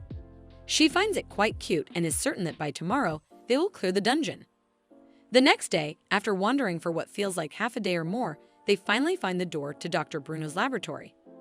Upon opening it, the inside looks more normal than Mitchell had imagined. It resembles a study room rather than a wizard's laboratory. She glances around, searching for the device that leads outside. In the novel, it was described as a handle. She knows she must complete the dungeon conquest to finish the time-limited quest. At that moment, Sarah picks up a book, curious about its contents. This immediately alarms Mitchell, as she realizes what the book might be. She rushes forward and slaps it out of Sarah's hands, quickly covering the princess's eyes. She cannot allow Sarah to see the book because, as she suspected, it is a revolutionary text. Mitchell now fully remembers that in the original story, Sarah read this book after bringing it back from the dungeon. Its contents had such a profound impact on her that she ended up giving up the throne. From that moment on, Sarah's opponents sided with Cyan, leading to his unexpected rise. In other words, this book is the source of the false aspirations that misled Cyan. Mitchell immediately turns to Raina and instructs her to use her fire skill to burn the book. Raina, confused, questions why, especially since Mitchell herself had told her not to use magic care. Nevertheless, Raina activates her skill, making it clear that she will not take responsibility for whatever happens next. She gathers all the books in one place and sets them ablaze. Once the books are destroyed, they find the switch that leads outside and finally escape the dungeon. Cyan, relieved, is happy to be out, while Mitchell, exhausted, feels the same. However, she suddenly notices the partially burnt books that managed to survive. Horrified, she begins shouting at Reina to burn them completely. Reina, confused, demands to know what exactly was in those books. Mitchell whispers to her that they contain knowledge that could empower commoners. Hearing this, Reina immediately intensifies her flames. Eugen, seeing her so flustered, asks her the reason. Reina whispers to him what Mitchell told him. Hearing this, he joins in to tearing apart any remaining pages. As expected from nobles, they quickly recognize the danger these words pose. Sarah, still confused, questions Reina and Eugene about the book's contents, but both firmly reply that there was nothing of importance. Eugene and Reina then turn to Mitchell, suspecting that she entered the dungeon solely to get rid of these books. They remark that this is what true nobility looks like. Mitchell, however, denies being a noble and mockingly calls them filthy aristocrats. Reina, shamelessly, accepts the insult, stating that most wizards align with nobility anyway. In reality, Mitchell had entered the dungeon simply because of the time-limited quest. However, since everyone now seems to have come to their own conclusions about her motives, she decides to go along with it. After safely escaping, they all receive treatment together in the infirmary. Sarah calls in her personal physician and a dedicated healer. Finally, Mitchell is left alone in bed, only to have the system screen appear before her again. Annoyed, she wonders why she barely had any time to rest before another notification appeared. She speculates that since she burned the books, she might have changed Cyan's disastrous future. However, the notifications seem delayed, making her wonder if this time she will receive a huge amount of experience points. The screen finally displays the results. The plot has only changed slightly, and she has gained 1,000 experience points. Annoyed at how little she received, she grumbles about the low reward. However, at the very least, she is relieved that the condition has been safely lifted. Mitchell, after navigating through the dungeon and recovering from the status effects, finds that there are no skills that urgently require leveling up. As a result, she postpones gaining experience. Perhaps due to the scars left on her hands by Cyan, he stops using volunteer work as an excuse to boss her around. She decides to put more effort into her tasks after gaining access to the academic department. Confident in her abilities, she believes she can handle laundry and cleaning. As she carries out her tasks, she suddenly hears a voice. It is Cyan. He appears angry, insisting that the guy besides him should be punished for stealing from the royal treasury without having done anything wrong. Sarah interjects, pointing out that this is incorrect according to the recently revised legislation. Cyan immediately understands what she is referring to, recognizing the new law that limits the royal family to within 12 degrees of kinship from the emperor. Since he falls within those 12 degrees, he questions whether the legislation has any real effect. From his perspective as a direct descendant, anyone beyond 12 degrees is essentially an outsider. Mitchell watches as Cyan becomes flustered, realizing this is the scene where Cyan gets embarrassed for not knowing the revised law. She finds it impressive that he is still holding his ground despite his embarrassment. Cyan, however, argues that the most important matter is something entirely different. He points to a supposed relative and, with evident disdain, declares that he refuses to acknowledge him. He claims he dislikes him not only for his actions, but also because he finds him ugly. Even Mitchell is baffled by Cyan's outburst, wondering why he is suddenly spouting nonsense. Sarah, on the other hand, finds Cyan's anger fascinating. She believes that, as a prince, he should be straightforward, even if that means being unpleasant.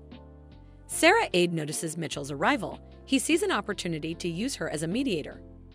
He states that he will explain the situation, allowing her to make a fair judgment. He claims that the individual in question picked flowers from the royal family's greenhouse. He is actually ugly the way they were hiding his face. I thought for a second that we are getting another male lead. Without hearing the entire explanation, Mitchell immediately declares the individual guilty and agrees with Cyan. Cyan, feeling validated, is pleased by her judgment while Sarah grabs her hair in frustration. Mitchell watches, amused, as Nephthys' instincts for appearances seem to be acting up again. Cyan, feeling triumphant, places his hand on Mitchell's shoulder, excited that she finally understands how to make the right call. Mitchell hugs him, stating that she always makes the right judgments. However, Cyan quickly pushes her away, calling her a pervert for never missing an opportunity. Sarah, ever the optimist, comments that it was a good match between them. She thanks Mitchell for stepping in before the situation escalated further. Suddenly, a notification appears before Mitchell. making her wonder if she will receive experience points for altering the plot. She soon discovers that the scenario was slightly changed, and as a result, she is rewarded with only 100 points. Frustrated by the low amount, she questions what she is supposed to do with such a small sum. Sarah then shakes hands with Mitchell, accepting her loss but declaring that she will still try to defend her 12th cousin. She takes her cousin and leaves for the dean office. Se-yeon, too, prepares to leave, but Mitchell stops him. He turns to her, questioning what she wants now. She tells him that she intends to visit his room from now on. Confused, Se-yeon asks for clarification, blushing slightly as he questions her intentions regarding his personal space.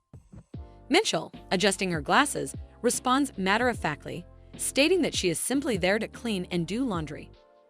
Se-yeon eyes her suspiciously, clearly not trusting her motives. He reassures her that a cleaning service already visits 3 times a day, so her help is unnecessary. Mitchell, disappointed, questions why he is refusing her assistance, reminding him that she has a duty to help through volunteer work. Se-yeon tells her that if he ever needs help, he will call her, so there is no need for her to make a fuss. However, Mitchell insists, arguing that he might not realize how much proper laundry care affects the durability of clothes. It is, after all, one of the perks of growing up poor. She claims that if he allows her to do the laundry, he will witness a whole new level of skill. She exclaims that just because he hand washes his underwear does not make it clean. He immediately realizes her intentions and calls her a pervert once again, shouting at her to leave him alone. This is Se-yeon Krall, and his once peaceful academy life has been utterly shattered, all because of Sarah and Mitchell. From the very beginning, he never had the luxury of indulging in club activities, as the royal family had opposed his admission to the academy and provided him with no support.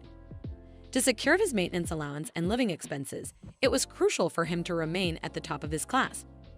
Because of his financial struggles, he even requested compensation for a bookmark that cost 1,000 crowns per piece.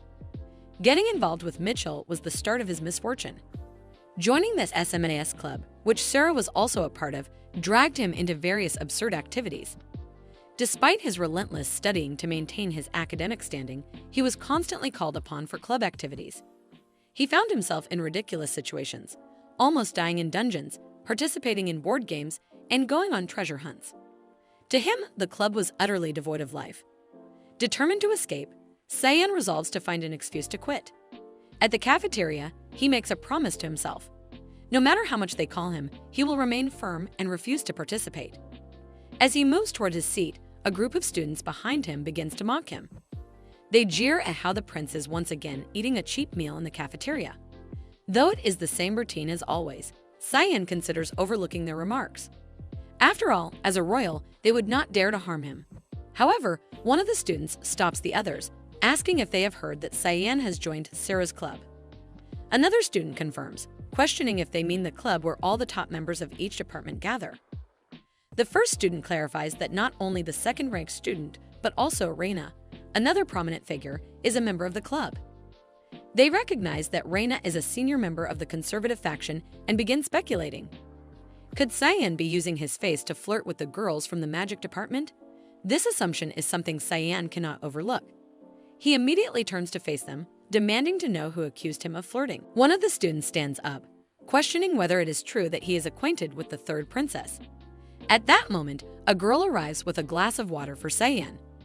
Grinding his teeth in frustration, he dismisses her offering, telling her that she can drink it instead. Without hesitation, she obeys and drinks the water, shocking him. The entire cafeteria erupts with murmurs, questioning how Se-yeon became close to the third princess. Having had enough, Se-yeon chooses to escape. He dashes out of the cafeteria, running for some time before reaching an alleyway. Looking back, he checks whether he has managed to shake them off. Frustrated, he mutters curses under his breath, calling them disgusting. He has lost his meal ticket because of them. Despite his frustration, he reassures himself that his only goal is to graduate from the academy without any trouble. However, as he continues walking, someone suddenly strikes him from behind with a stick, knocking him unconscious. One of the attackers hesitates, wondering if they went too far. Another dismisses the concern, stating that Se-yeon is merely a royal by name. They confidently claim to have a true royal family member on their side, none other than the 12th cousin. This 12th cousin seemed fishy to me from the start. Se-yeon, a prince with an attitude, faces a harsh reality. As his vision blurs, he knows he cannot lose consciousness. He forces his eyes open, trying to make sense of his surroundings. Blood is everywhere, not just from his head, but from his entire body, leading him to wonder if his captors took out their frustrations on him while he was unconscious. He struggles to stand and reaches for the door, but it does not open. Desperation takes hold as he starts kicking it in frustration. He clenches his fists, reminded of how effortlessly Sarah would have been able to open it with a single kick. Yet, he finds himself powerless, unable to escape on his own. Self-loathing consumes him as he realizes that, aside from his royal blood, he has no useful skills or strength. His title means nothing when there is no one to assist him in times like these. Disgusted with himself, he recognizes that failing to resolve this situation will only give the Academy grounds to consider him unsafe. If that happens, Cecil will surely drag him back to the Imperial Palace. Cecil, the crown princess of the Kroll Empire, his full-blood sister. A memory of a past event involving her threatens to surface, but he quickly suppresses it. He has no desire to see her, for she is the very reason he left the palace. Just as despair begins to creep in, a voice calls out, asking if he is there. He immediately recognizes it as Mitchell's. Confusion takes hold. How does she know he is here? The door remains stubbornly shut as he struggles with it, while she instructs him to step aside. A moment later, Mitchell uses her ice ability to break open the door. Standing before him, she announces that she has finally found him. Meanwhile, Cyan, battered and exhausted, remains seated on the floor like a female protagonist who is waiting for her love to come and save her. Mitchell extends a hand toward him, asking if he is all right. Hesitantly, he reaches for her hand, his voice barely above a whisper as he calls her name. She raises an eyebrow, noticing his watery eyes, and remarks that there is no need for him to cry alone in a corner. If he must cry, he can do so in front of her. After all, she has already missed an important event. Cyan, flustered, immediately denies that he is crying. Innocently, Mitchell tilts her head and questions whether the liquid in his eyes is simply from a runny nose. Enraged, he shouts at her, calling her a crazy woman. Mitchell merely smirks, unfazed by his words. She knows he never speaks kindly, not because of his personality alone, but because of who he is, a bad-tempered country boy with dry, unkempt pigtails and freckles scattered across his face. From any angle, he is rough and unrefined.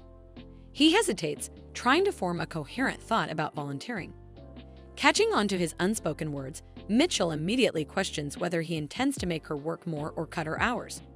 Finally, after much hesitation, he mutters that if she wants to come to his house to clean, she can, but if she does not want to, that is entirely up to her.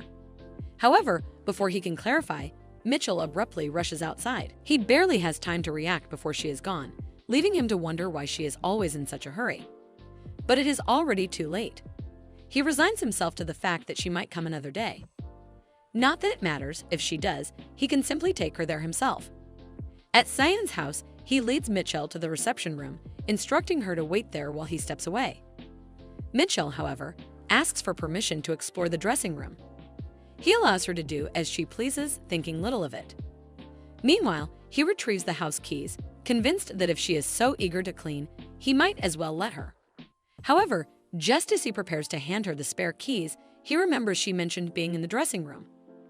Making his way there, he steps inside, only to be met with a sight he never expected. Mitchell is holding his underwear. For a moment, Cyan stands frozen, unable to process what he is seeing. The sheer absurdity of the situation renders him speechless. Then, reality sinks in, and he begins screaming. Mitchell calmly explains that she is not stealing them. She simply believes that boxers do not suit him and intends to replace them with silk ones. Cyan, utterly exasperated, throws the key at her in frustration and demands that she get out of his house. Without hesitation, Mitchell leaps out of the window, cheerfully thanking him for the keys and promising to return.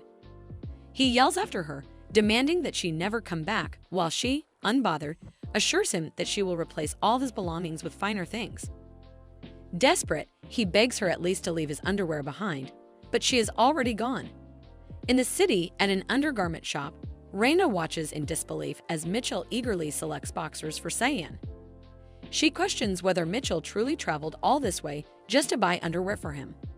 Mitchell, undeterred, explains that now that she has permission to go out, she intends to enjoy it. She really have a unique taste of enjoying. Kana notes that the boxers seem a little too sexy. Mitchell dismisses the concern, insisting that they will suit Cyan's erotic face.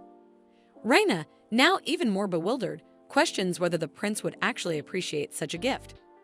Mitchell urges her companions to imagine a tall man with long, unbound black hair, wearing nothing but snug black boxers and a robe. Now that Reina envisions it, she finds it difficult to see anything else. Mitchell further remarks that the natural red under Cyan's eyes makes him look cursed. Kana, who has been silently observing the exchange, stands dumbfounded, struggling to comprehend their conversation.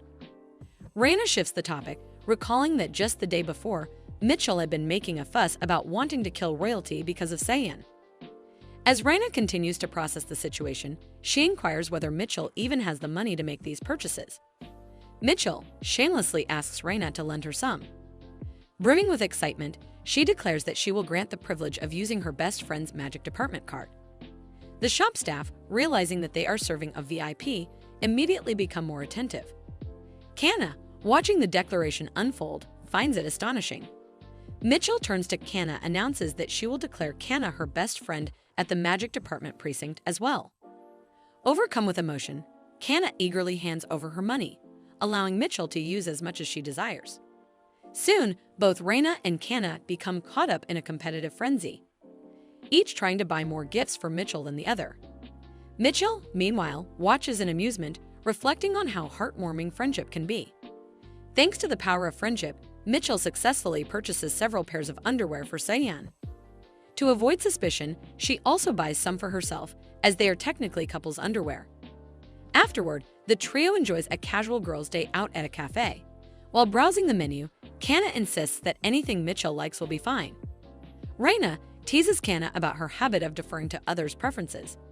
Kana, annoyed, declares that she hates her, to which Reina responds by asking why she is suddenly being so blunt. After indulging in an array of delicious food, Mitchell finally returns, now fully equipped with Cyan's new underwear, a spare key, and the cleaning equipments. With everything in place, she is ready to head to Cyan's room to begin her volunteer work. At Cyan's house, Mitchell is seen cleaning the house with remarkable professionalism. She points out how the previous cleaning, likely done by housekeepers, was not thorough enough, as every corner had not been properly attended to. Aware that Cyan often falls ill, she takes it upon herself to ensure the environment is spotless, hoping it will contribute to his health. Meanwhile, Whitey seems to be enjoying the vastness of the house, a stark contrast to the dormitory room he had been confined to for so long. After finishing the cleaning of the living room, Mitchell moves on to the bedroom. However, just as she begins, a sudden voice startles her. It is Cyan running toward her in terror, his face filled with panic as he questions the presence of a lizard in his house. Mitchell reassures him, explaining that she is the one who brought it. As Cyan's gaze falls upon her, he is taken aback by her attire and immediately demands that she take it off. Mitchell, confused by his reaction, explains that she is simply following the company's cleaning manual. Realizing that her uniform might seem unusual or intimidating in a fantasy world like this, she decides to comply, thinking it best not to cause further distress. However, as she begins to remove the uniform, Cyan's reaction shifts once again. His voice rises in a panicked tone as he orders her to put it back on. Now even more perplexed, Mitchell questions his indecisiveness. Cyan, covering his eyes, struggles to explain that her appearance is too revealing. Mitchell quickly realizes that due to her sweat, her underwear might be slightly visible. Not wanting Cyan to see her in such a state, she contemplates whether it would have been better to reveal the underwear she had brought for Cyan earlier rather than getting caught in this awkward situation. She mutters aloud that it is a shame, prompting Cyan to demand what exactly she means by that. Frustrated and flustered, he orders her to put on anything, even if it is an alien-looking costume. Mitchell, amused by his embarrassment, playfully remarks that she would rather stay as she is since it is too hot. While Mitchell is enjoying Cyan's reaction, Whitey suddenly interjects from behind, stating that black does not suit her at all.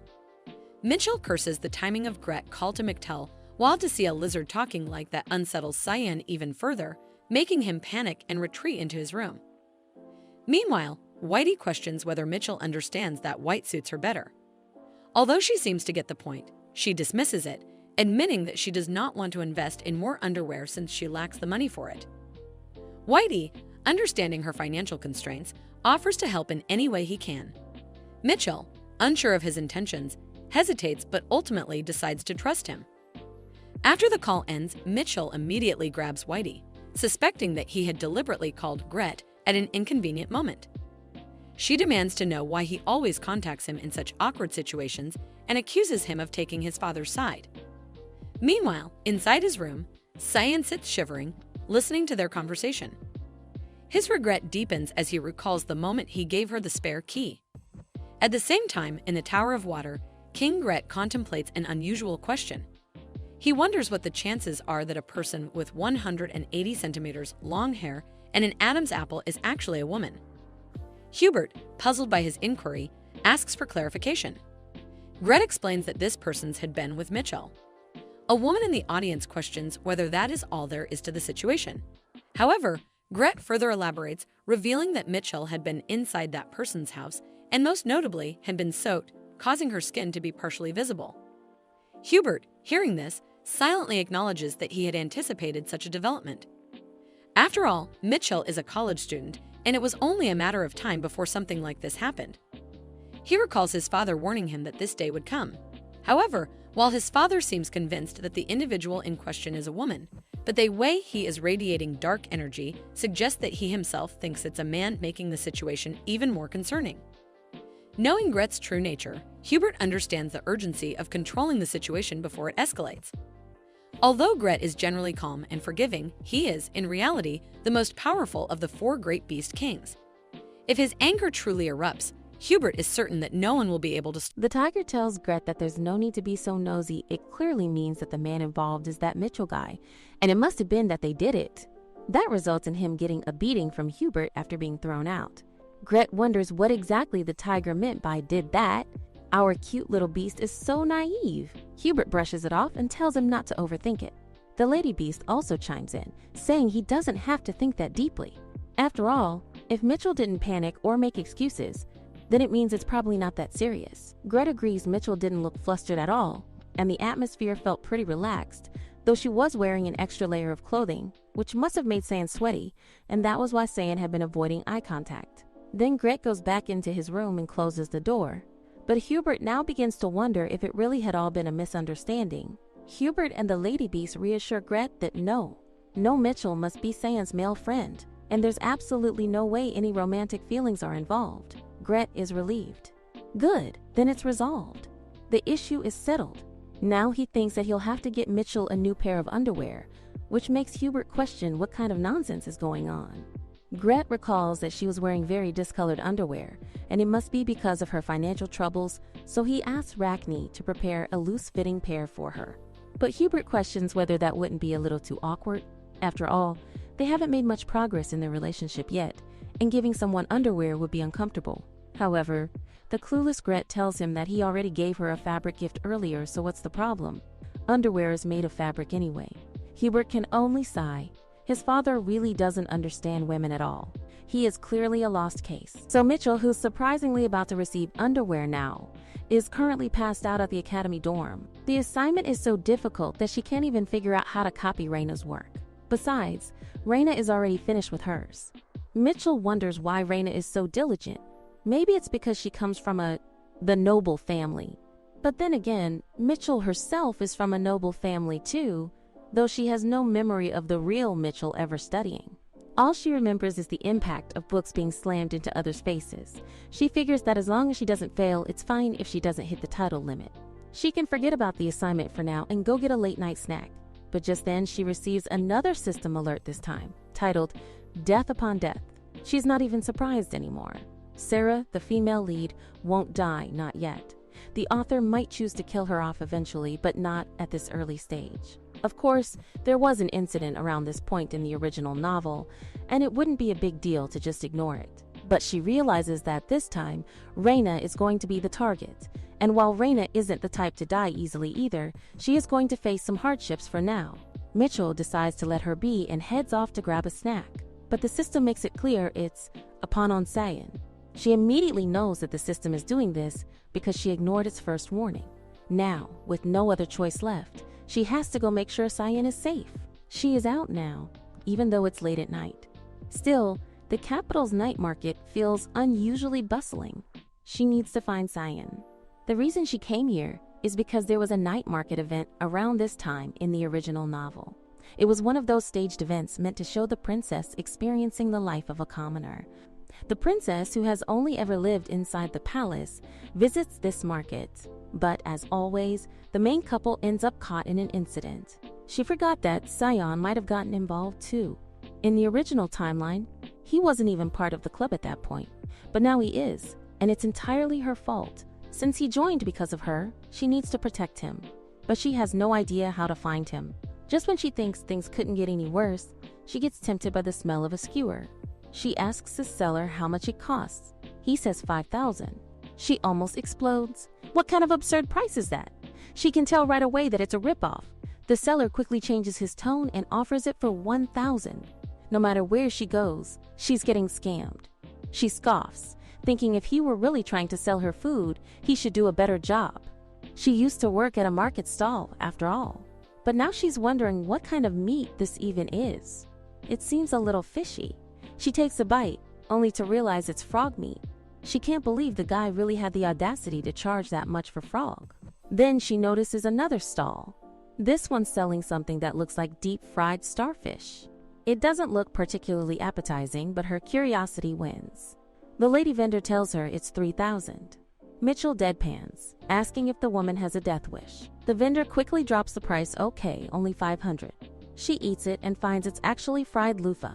She concludes that, indeed, they're selling absolutely anything here. After a brief moment of eating, she remembers that she's here to find Sanin. Snapping out of it, she leaps up to a high balcony to get a better view of the crowd. Somewhere out there, there's commotion.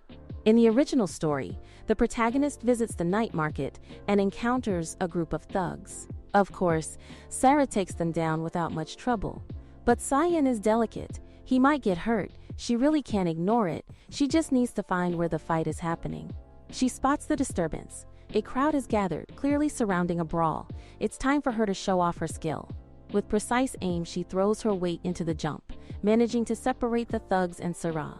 The recoil from her magic slows her fall, and she lands perfectly. She's honestly impressed by herself for pulling off this superhuman landing. But she doesn't waste time celebrating. She needs to protect Cyan. She turns around, only to see it's not Sarah, it's some unfamiliar lady. Now she's wondering if she came to the wrong place. Where are Sarah and her group? But judging from the chaos, it turns out that the people she thought were thugs are actually Sarah and her team. Sarah's aide tries to reassure her, saying he's fine. But Sarah yells at the woman, accusing her of bumping into him and ruining his clothes. She reminds the woman that their uniforms are very expensive. Mitchell doesn't want to get involved, but then again, she needs to join the princess's team. Also, the lady seems to be a commoner. There's no need to help her. But the woman suddenly grabs Mitchell's hand and pleads for help. Then she throws a wad of cash into Mitchell's pocket. The amount looks like $1 million. With that much money, she really does need to earn it. She starts yelling at the group to stop and go back to the academy. She even calls them thugs. They're all shocked to see her change so drastically after being paid. Mitchell is really a mood. Raina gets all excited, ready to have a good match with Mitchell. Mitchell scoffs and says she's fully in, planning to fight and then take Cyan away from them. But then she remembers where is Cyan. She asks the group where he is. They all freeze. Panic spreads as they realize the invisible prince isn't with them.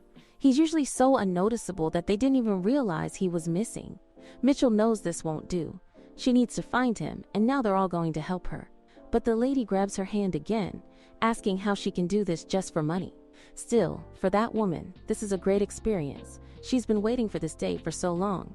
Mitchell sighs. Even if this isn't her problem, she already saved the woman from the thugs. Sarah agrees, saying it's true if that lady is from a noble family, then getting robbed by ruffians while pretending to be a commoner must have been her dream.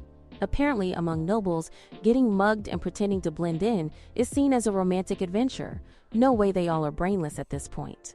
Even Duke Neptus bragged about being pickpocketed in the street and wouldn't stop talking about it at an entire party. Now that Mitchell has taken the money, she figures she might as well provide some service.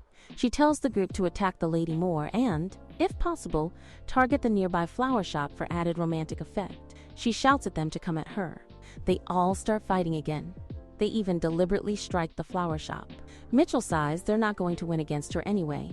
With great acting, she begins to retreat. As the flower petals scatter in full bloom, she snatches one midair and tells the lady to be careful next time. Then she hits her shoulder and says the service time is over. Now she needs to go find her scion. She asks Reina about him. Reina replies that she heard the invisible prince's voice coming from that direction. Mitchell turns to see Scion being kidnapped. Finally, she's glad she found him. She thinks she may have misheard, his mouth muffled, but Reina is able to hear him. Indeed, she is a great monster. She wonders who these thugs think they are. Without knowing who they are, she rushes toward them, demanding they hand Scion over to her. She notices that they evaded her attack. It's quite impressive. She can immediately tell they are no ordinary thugs. But this worries her. Why would someone so skilled want Scion? She continues fighting, and midway through, she begins to recognize their movements. One of the thugs gets hit.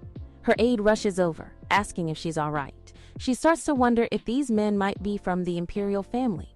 Mitchell thinks to herself that if they were able to block every one of Sarah's movements, it could mean that they received the same training as her. It implies they know her very well. And if someone related to the imperial family is targeting their club, then perhaps the mastermind behind all this is the crown princess. Sarah apologizes to Reina, but Reina tells her that it's all right. She already knew what she was getting herself into. It's obvious that Reina had already considered the risks. Even though the club does unusual things every day, the members gathered here are far from ordinary. There's Eugene, the heir to the Brandenburg family, which boasts the empire's strongest military power, and Reina herself, from one of the most influential families in noble society. Even though Eugene might be at the top of the combat technique department, the fact that they recruited Reina, who ranks second in the mage department, means that Reina is necessary for the crown princess's goals. She asks Sarah if the reason for expanding the club is to keep the crown princess in check. Sarah responds by asking if expanding the club means she's opposing the crown princess's faction. She already knows, however, that she won't be inheriting the crown. Mitchell already knew that Sarah has no interest in the throne. That now that they've gathered here like this, they've unintentionally formed a formidable faction. No matter how much Sarah claims she has no desire for the throne, with so many talented people surrounding her, the crown princess had no choice but to come and investigate. Sarah feels sorry to Scion. She had thought they would target her even if their real target was someone else. But now, a thought comes to Mitchell's mind. Why would the crown princess target Scion, who is merely handsome and no threat to anyone? It was supposed to be a simple outing, but it left behind a weird sense of discomfort. After that incident, out of apology, Sarah assigns a personal guard for Scion. She also starts following him diligently, more like scaring him. She assures them that it's not out of personal interest, but purely for his security. She drags him to the club room and notices that it looks amazing today. It has somehow turned into a high-tech facility thanks to Sarah's money. Sarah is all excited to see everyone there. She tells her that there's a blind date opportunity for her. Scion is baffled, wondering who, in their sane mind, would agree to go on a date with her. Sarah tells him that the matchmaker is one of their relatives. Scion sighs, knowing that this particular relative is still holding a grudge against him, and he doesn't want her to go. Meanwhile, Mitchell is fully invested, asking where this guy is and whether he's handsome. Sarah shows her a picture. Mitchell thinks that while he isn't as handsome as Scion, he's decent enough. Then she asks about his height. Sarah says that he's 186 centimeters tall. Without missing a beat, Mitchell declares that yes, she is definitely going out with him. Girl got priorities. Scion shouts that if she goes on that date, she won't be allowed back to his house to clean. But she tells him it's alright, she has a spare key, and he won't be able to stop her. He can't believe she's doing this. Mitchell wonders when the date is. Sarah tells them she's going out tomorrow at 1 p.m. in the academic building, and that she'll be skipping tomorrow's meeting to prepare for it. Mitchell rushes off, all excited about her first blind date. Scion, visibly jealous, twitches. Who cares what she does now? The next day, all ready for her blind date, Mitchell has styled her hair differently and is carrying Reina's bag. She's all set, but there are still some awkward moments while she prepares. The white dog is here now, asking if it's really necessary for her to change her hairstyle and what exactly is a blind date. She sighs. He always shows up at times like this. Now she enters the cafe, glancing around to see if he's arrived yet. She sees that the club members are already there. She wonders why Sang-yeon isn't here and asks Sarah where her date is. Sarah tells her he'll be here soon. Meanwhile, Mitchell wonders whether Raina is here to watch her or just to eat. Even though it's still 10 minutes before the appointment, her date hasn't arrived yet. But she thinks it seems like he's going to make a good impression with his cute face. She's giddy finally she's going out with a man this handsome. Someone calls her. She turns to look, wondering if her date has arrived. But it's Sang-yeon's relative. She turns her face away, pretending not to notice him, which annoys him. Why is she ignoring him like this? She tells him that she's here to meet a handsome man. Sang-yeon's relative asks her to at least listen to what he has to say first. She replies that nothing is more important than meeting a handsome man. And besides, he's not handsome at all. He frowns, telling her not to judge someone by their appearance. She's just glad he's aware of his own shortcomings. He tells her they should stop talking, and that she'll change her mind once she sees what he has to offer. He takes out a bag of money. He asks her if she's still gonna ignore him. She is completely baffled to see this much money. He tells her that he will give her this 10 billion in exchange for staying away from Sang-yeon. Mitchell thinks that this much money is really hard to ignore, and she's quite sure he isn't joking either. Still, she asks him whether that handsome man of his is going to show up, which makes the distant relative flinch. He tells her again that he's not joking, he truly will give her all this money, but she just needs to stop hanging around with Sang-yeon. She sighs, thinking that Sang-yeon may have higher values than just appearance. Sarah, watching from the side, thinks that Mitchell is truly crazy. How could someone prioritize handsomeness like this? The distant relative mutters that if he were as handsome as Sang-yeon, Mitchell would have listened without needing the money. Mitchell nods slowly, finally understanding what he's trying to say. She thinks that this guy really does feel like a prince. His anger even reminds her of Sang-yeon. He closes the box with a sharp motion, blaming himself for trying to make a deal with a woman as unreasonable as her. He dashes away, while Mitchell calls out, asking where the handsome man is going. He mocks her, shouting back that he already has a girlfriend and that Mitchell is gonna stay single her whole life. No way she got stoop up. I am laughing so hard. Mitchell is stunned. She can't believe that just happened. No wonder he was way out of her league. After all, there's no way someone that tall and handsome wouldn't already have a girlfriend. She sighs deeply. She really needs to stay calm and reflect more seriously in the future. Raina suddenly stands up and teases Mitchell, saying there's no way she'll get a blind date before her. This provokes Mitchell into giving Raina a good beating with her live skill. Other students start gathering around when they see the two of them fighting again, and some even begin placing bets on who's gonna win. Meanwhile, Sarah tells the other members of the club that they should head back since the cafe is under repair and the final exams are approaching. Everyone is packed with classes now, and this girl really needs to start preparing too. The system hasn't given her a deadline, but still, she's a student after all. Then she notices Sang-yeon in the distance. Even from far away, she can tell it's him. He shouts at her, asking why she's this late. She can't help but feel like she's losing to this sight for just a few billions. Sang-yeon, having no clue what she's thinking, asks her more importantly about the blind date. She tells him that it was a complete flop. He mocks her, saying of course it was who, in their right mind, would date her for such a sick reason. Even as he acts like this, she finds it surprisingly cute and lets it pass. He then says that since she looks so pitiful, he'll buy her ice cream. She quickly says she wants a snowflake one, but he argues that it should be under 10 crowns. She sighs again, thinking that for a prince, he really is quite petty. It was summer, and for some reason, it felt right to end the day this way. Time passes faster than she realizes, and soon the final exams are already over. Now it's finally vacation time. Of course, her academy life was fun, but it can't compare to the feeling of vacation. Looking back, this poor soul really worked hard. During midterm, she even had to become the top student because of her deadline. She joined clubs, entered dungeons, visited night markets, and even went on a blind date. Now she needs to hurry back and see her mother. Kana comes from behind, asking if they should exchange letters over the vacation and requesting Mitchell's address. Mitchell writes it down for her, thinking that yes, this world has no phones, so writing letters feels nice and romantic. She hands it over to Kana and also takes Kana's address in return. Mitchell is looking forward to seeing where she lives. She assumes it must be in the capital, but to her surprise, it's at the top of the Ishmael mountain range. This makes her ask Kana again if she's really not affiliated with assassins. Kana assures her no, she's not. Kana leaves, saying she'll write to her every day, while Mitchell wonders whether she should reply or not. This girl is truly terrified of assassins now. She thinks about Sarah and her aide, who were taken back to the Imperial Palace as soon as the exams ended. Eugene had gone up to Brandenburg after receiving permission from the school because of the Dragon Tribe migration. Sayin is still stuck at the academy, but there's nothing more left for her to do. She should head home too. But Raina shouts at her from behind that she can't leave like this without saying goodbye or writing a letter. Raina tries to tell her the address, but Mitchell closes her ears. This is the last thing she wants to do. A week later, Mitchell is completely messed up. It's been a whole week, and she still hasn't arrived home. She really should have gotten a horse instead of a carriage.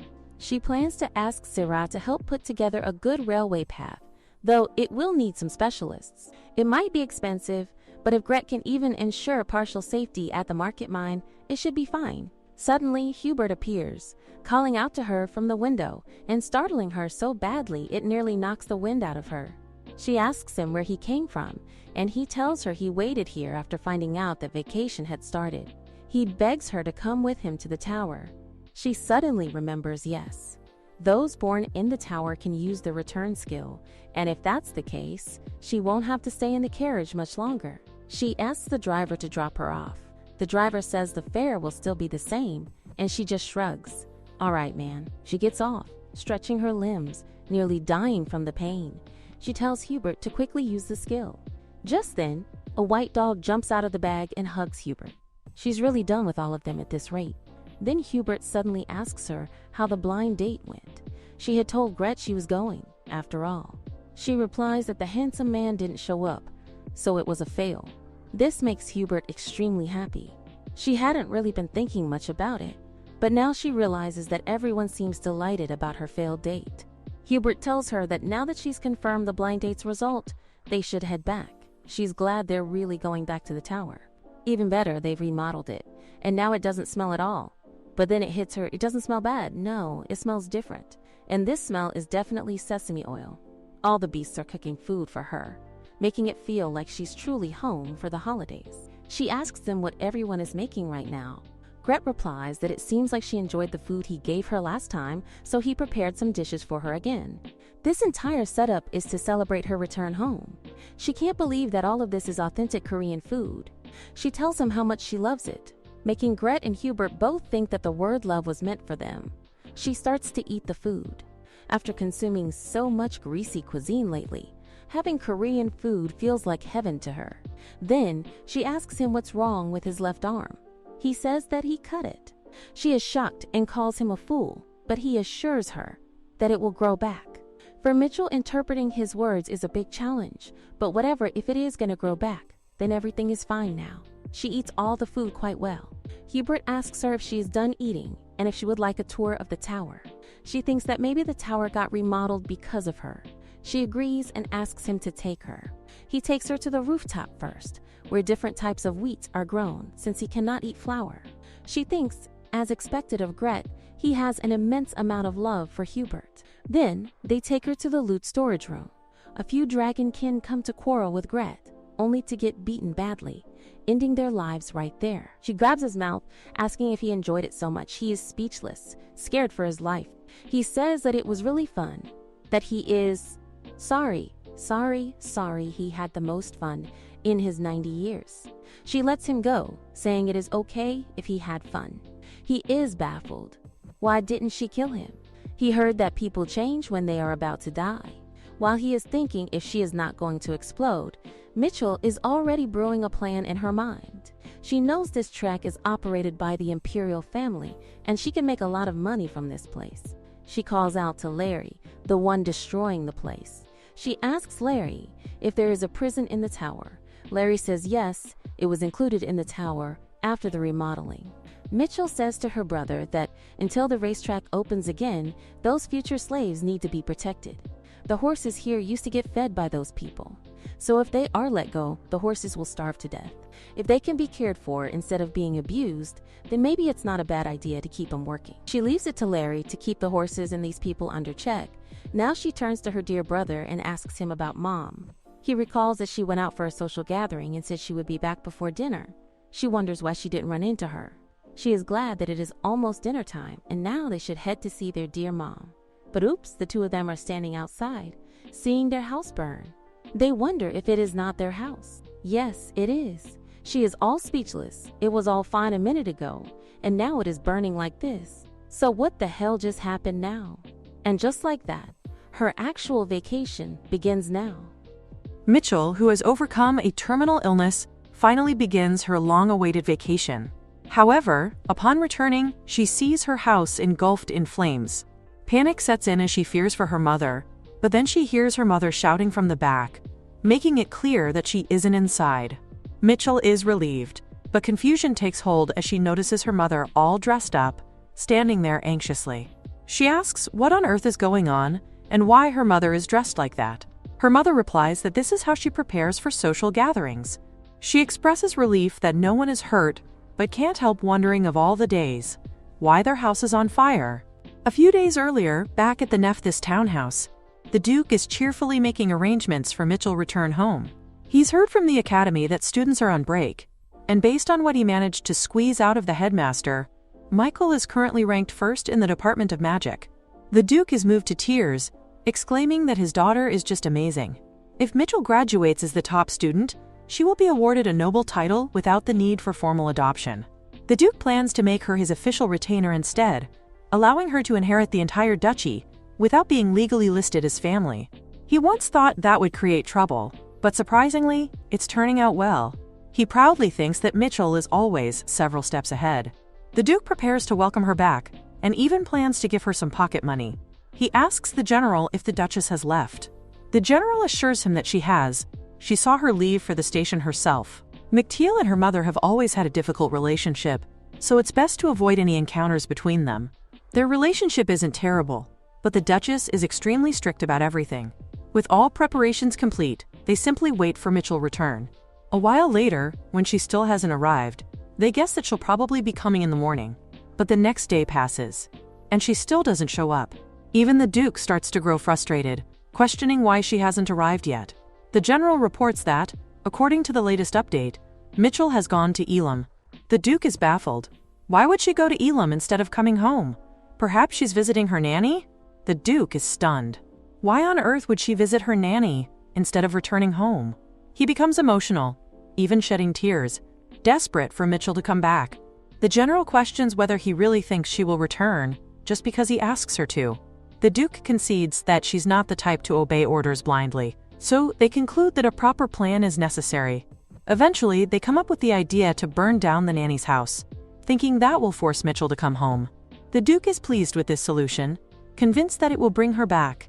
The general, however, is exasperated but says that if this is what it takes, then so be it. Meanwhile, at the Beast Tower, Mitchell apologizes to Gret, telling him that they're going to stay here for a little while. Gret replies that it's her home too, and she can stay as long as she wants. Mitchell, however, feels conflicted. She needs to consider the feelings of both her nanny and Titi. She wonders why she feels so reserved around them. When Mitchell introduces Gret to her nanny as the best king, the nanny realizes that what she actually means is Demon King, not just some nickname. Mitchell is baffled that the nanny is only now catching on. The nanny sighs, unimpressed. Demon King or not, the fact remains, he's a Demon King with a child, and there's no way she's going to let him court Mitchell. She's gained level 10 fear resistance, so she doesn't care if he's a demon or whatever. At least she's not afraid of Gret. Now that the house situation is settled, there's just one issue left: money. At the Elam Harbor, it's squid season. Mitchell decides to make some money and repay the debt Titi incurred by catching squid. Although Gret insists that she owes him nothing, Mitchell believes that the closer their relationship becomes, the more important it is to maintain clear financial boundaries. After all, they are already living together in the tower, and she doesn't want to cause him more trouble. Even Evan is there. He tells her it's been a long time since they last talked. They chat for a while, and she asks him where Tomas is. He asks if she plans to get a boat, and if Tomas isn't available, she might have to ask someone else. But suddenly, Tomas rushes in, enthusiastically telling her that of course she can ride his boat. She's confused, given how opposed he was before. Now he seems more than happy to let her on board. Tomas tells her they should get going and collect the squids. Mitchell thinks her detection skill must have become something like a superhuman ability. She wonders whether she can still locate schools of fish like before. When they get on the boat, Tomas asks her where the squid are. She considers that since her detection skill is now part of her superhuman set, maybe some of its ability has been inherited, but she can't say for sure. So she simply guesses that the squid might be near the port. Tomas becomes excited and announces that they're heading to the port side. McTail stands there, thinking to herself that it was just a random guess. Then, suddenly, a screen pops up in front of her, notifying her that a new skill premonition has been created. She considers that this might serve as a replacement for detection, so she plans to invest some points into it. She tells them to continue on while she deals with the skill update. She notices that this new skill went directly into the skill tree. She wonders what the logic behind all of this is, but she doesn't need anything else right now, so she decides it might actually work for her. For now, she plans to put everything into premonition. If she maxes it out, maybe she'll get an upgraded skill. Or better yet, if she's lucky, she might trigger a skill fusion. It's not just wishful thinking. She genuinely feels like something incredible could happen. If the skill works the way she hopes, it could help her avoid danger and always make the best decision. She truly hopes that's the case. Meanwhile, on the other side of the ship, someone says that they'll be arriving in Elam tomorrow. So finally, they are able to gather a large haul of squid. Thanks to Mitchell's premonition skill, she manages to secure plenty, which means they'll be getting more bonus rewards. This way, she can keep hitching a ride on Tomas's boat. Then, suddenly, she remembers that her house caught on fire. It's almost like she's only now recalling it. Tomas responds, saying it was because he was caught up in so many things, more specifically, caught up in money matters. She then asks him directly if he is the one who started the fire. Tomas is completely shocked. He insists he hasn't even been to her house once, so why would she accuse him? Mitchell is confused. If Tomas didn't start it, then who the hell did? It didn't feel like an accident. Tomas then asks her where she stayed that night. Michael tells him she spent the night at a friend's house. Tomas raises an eyebrow at the word friend, and now she introduces him to Gret the Demon King. This revelation nearly sends Tomas straight to heaven in shock. Mitchell checks on him and asks if he's all right, but Hubert assures her that this is the typical reaction people have the first time they meet Gret. It's probably due to Gret's overwhelming presence. She recalls that both she and her nanny fainted when they first met the Demon King. Hubert considers that the two of them are indeed unusual. She doesn't quite understand the situation either, because her nanny is rather peculiar. Gret then asks about the cart they brought. She tells him it's full of squid, which she brought to share with some of the townspeople. He comments that it seems like she's preparing lunch right away. Mitchell responds, saying that maybe today they'll get cold soup instead. Now the entire table is prepared with a feast. Tomas is enjoying the food, laughing that if he had known Gret was such a good cook, he would have come sooner. Gret is also glad he finally got to meet the captain of the ship. After all, seafood is hard to come by in the tower. Mitchell asks why that is. He explains that since the tower is located in the forest, it's difficult to procure sea fish. And whenever he visits the village, people tend to run away, which makes trading difficult. He adds that his son and subordinates are busy guarding the tower, so he's the only one with any free time. Tomas says that's no problem. Since he's the captain of the biggest ship in Elam, Gret just needs to place an order and he'll get him seafood. Mitchell watches the two of them, noting how oddly in sync they are. She then turns to Tomas with a question: who owns Elam? He tells her that Elam is an autonomous region, so it doesn't have a lord. She asks if there's a mayor or anything of the sort. Tomas says that in a small village like this, important decisions are made by the Women's Council and the village chief. Mitchell says she already knows about the Women's Council, but questions whether they even have a village chief. Tomas wonders why she's talking like that when she's already met the man many times, the blacksmith. She is stunned to learn that that man is the village chief. He asks why she's reacting this way, but Mitchell stands up and says it's because she's going to see the village chief. Tomas sighs, already annoyed by her rubbish talk. He says there's no point in bothering with it, it's a hassle, and she won't even get paid. She tells him that with that authority, she'll be able to bring a railroad to Elam. Hearing this, Tomas gets excited. If that's the case, he says, she already has his vote. She knew he'd like the idea. After all, it's going to increase his wealth, too. Speaking of which, she turns to Gret and says she has a proposal for him as well. But before she can even finish, He immediately rejects it. She can't believe he just flat out said no. He explains that it's because there are territorial beasts near the mining area. She does remember seeing them when she tried mining stones before, so the risks involved make it understandable why Gret is opposed. But giving up isn't an option either, so in that case, she says she'll add a condition. She will expand the mining zone and reduce the number of intruders coming to the tower. Gret thinks that if there are fewer intruders, it'll make Hubert's work easier. He asks her if she has a concrete plan. She says that after becoming the village chief and securing the railway station, she will ask Sarah for help and support. Gret asks if this is that Sarah, the powerful figure. Well, after the crown princess, she certainly holds significant influence.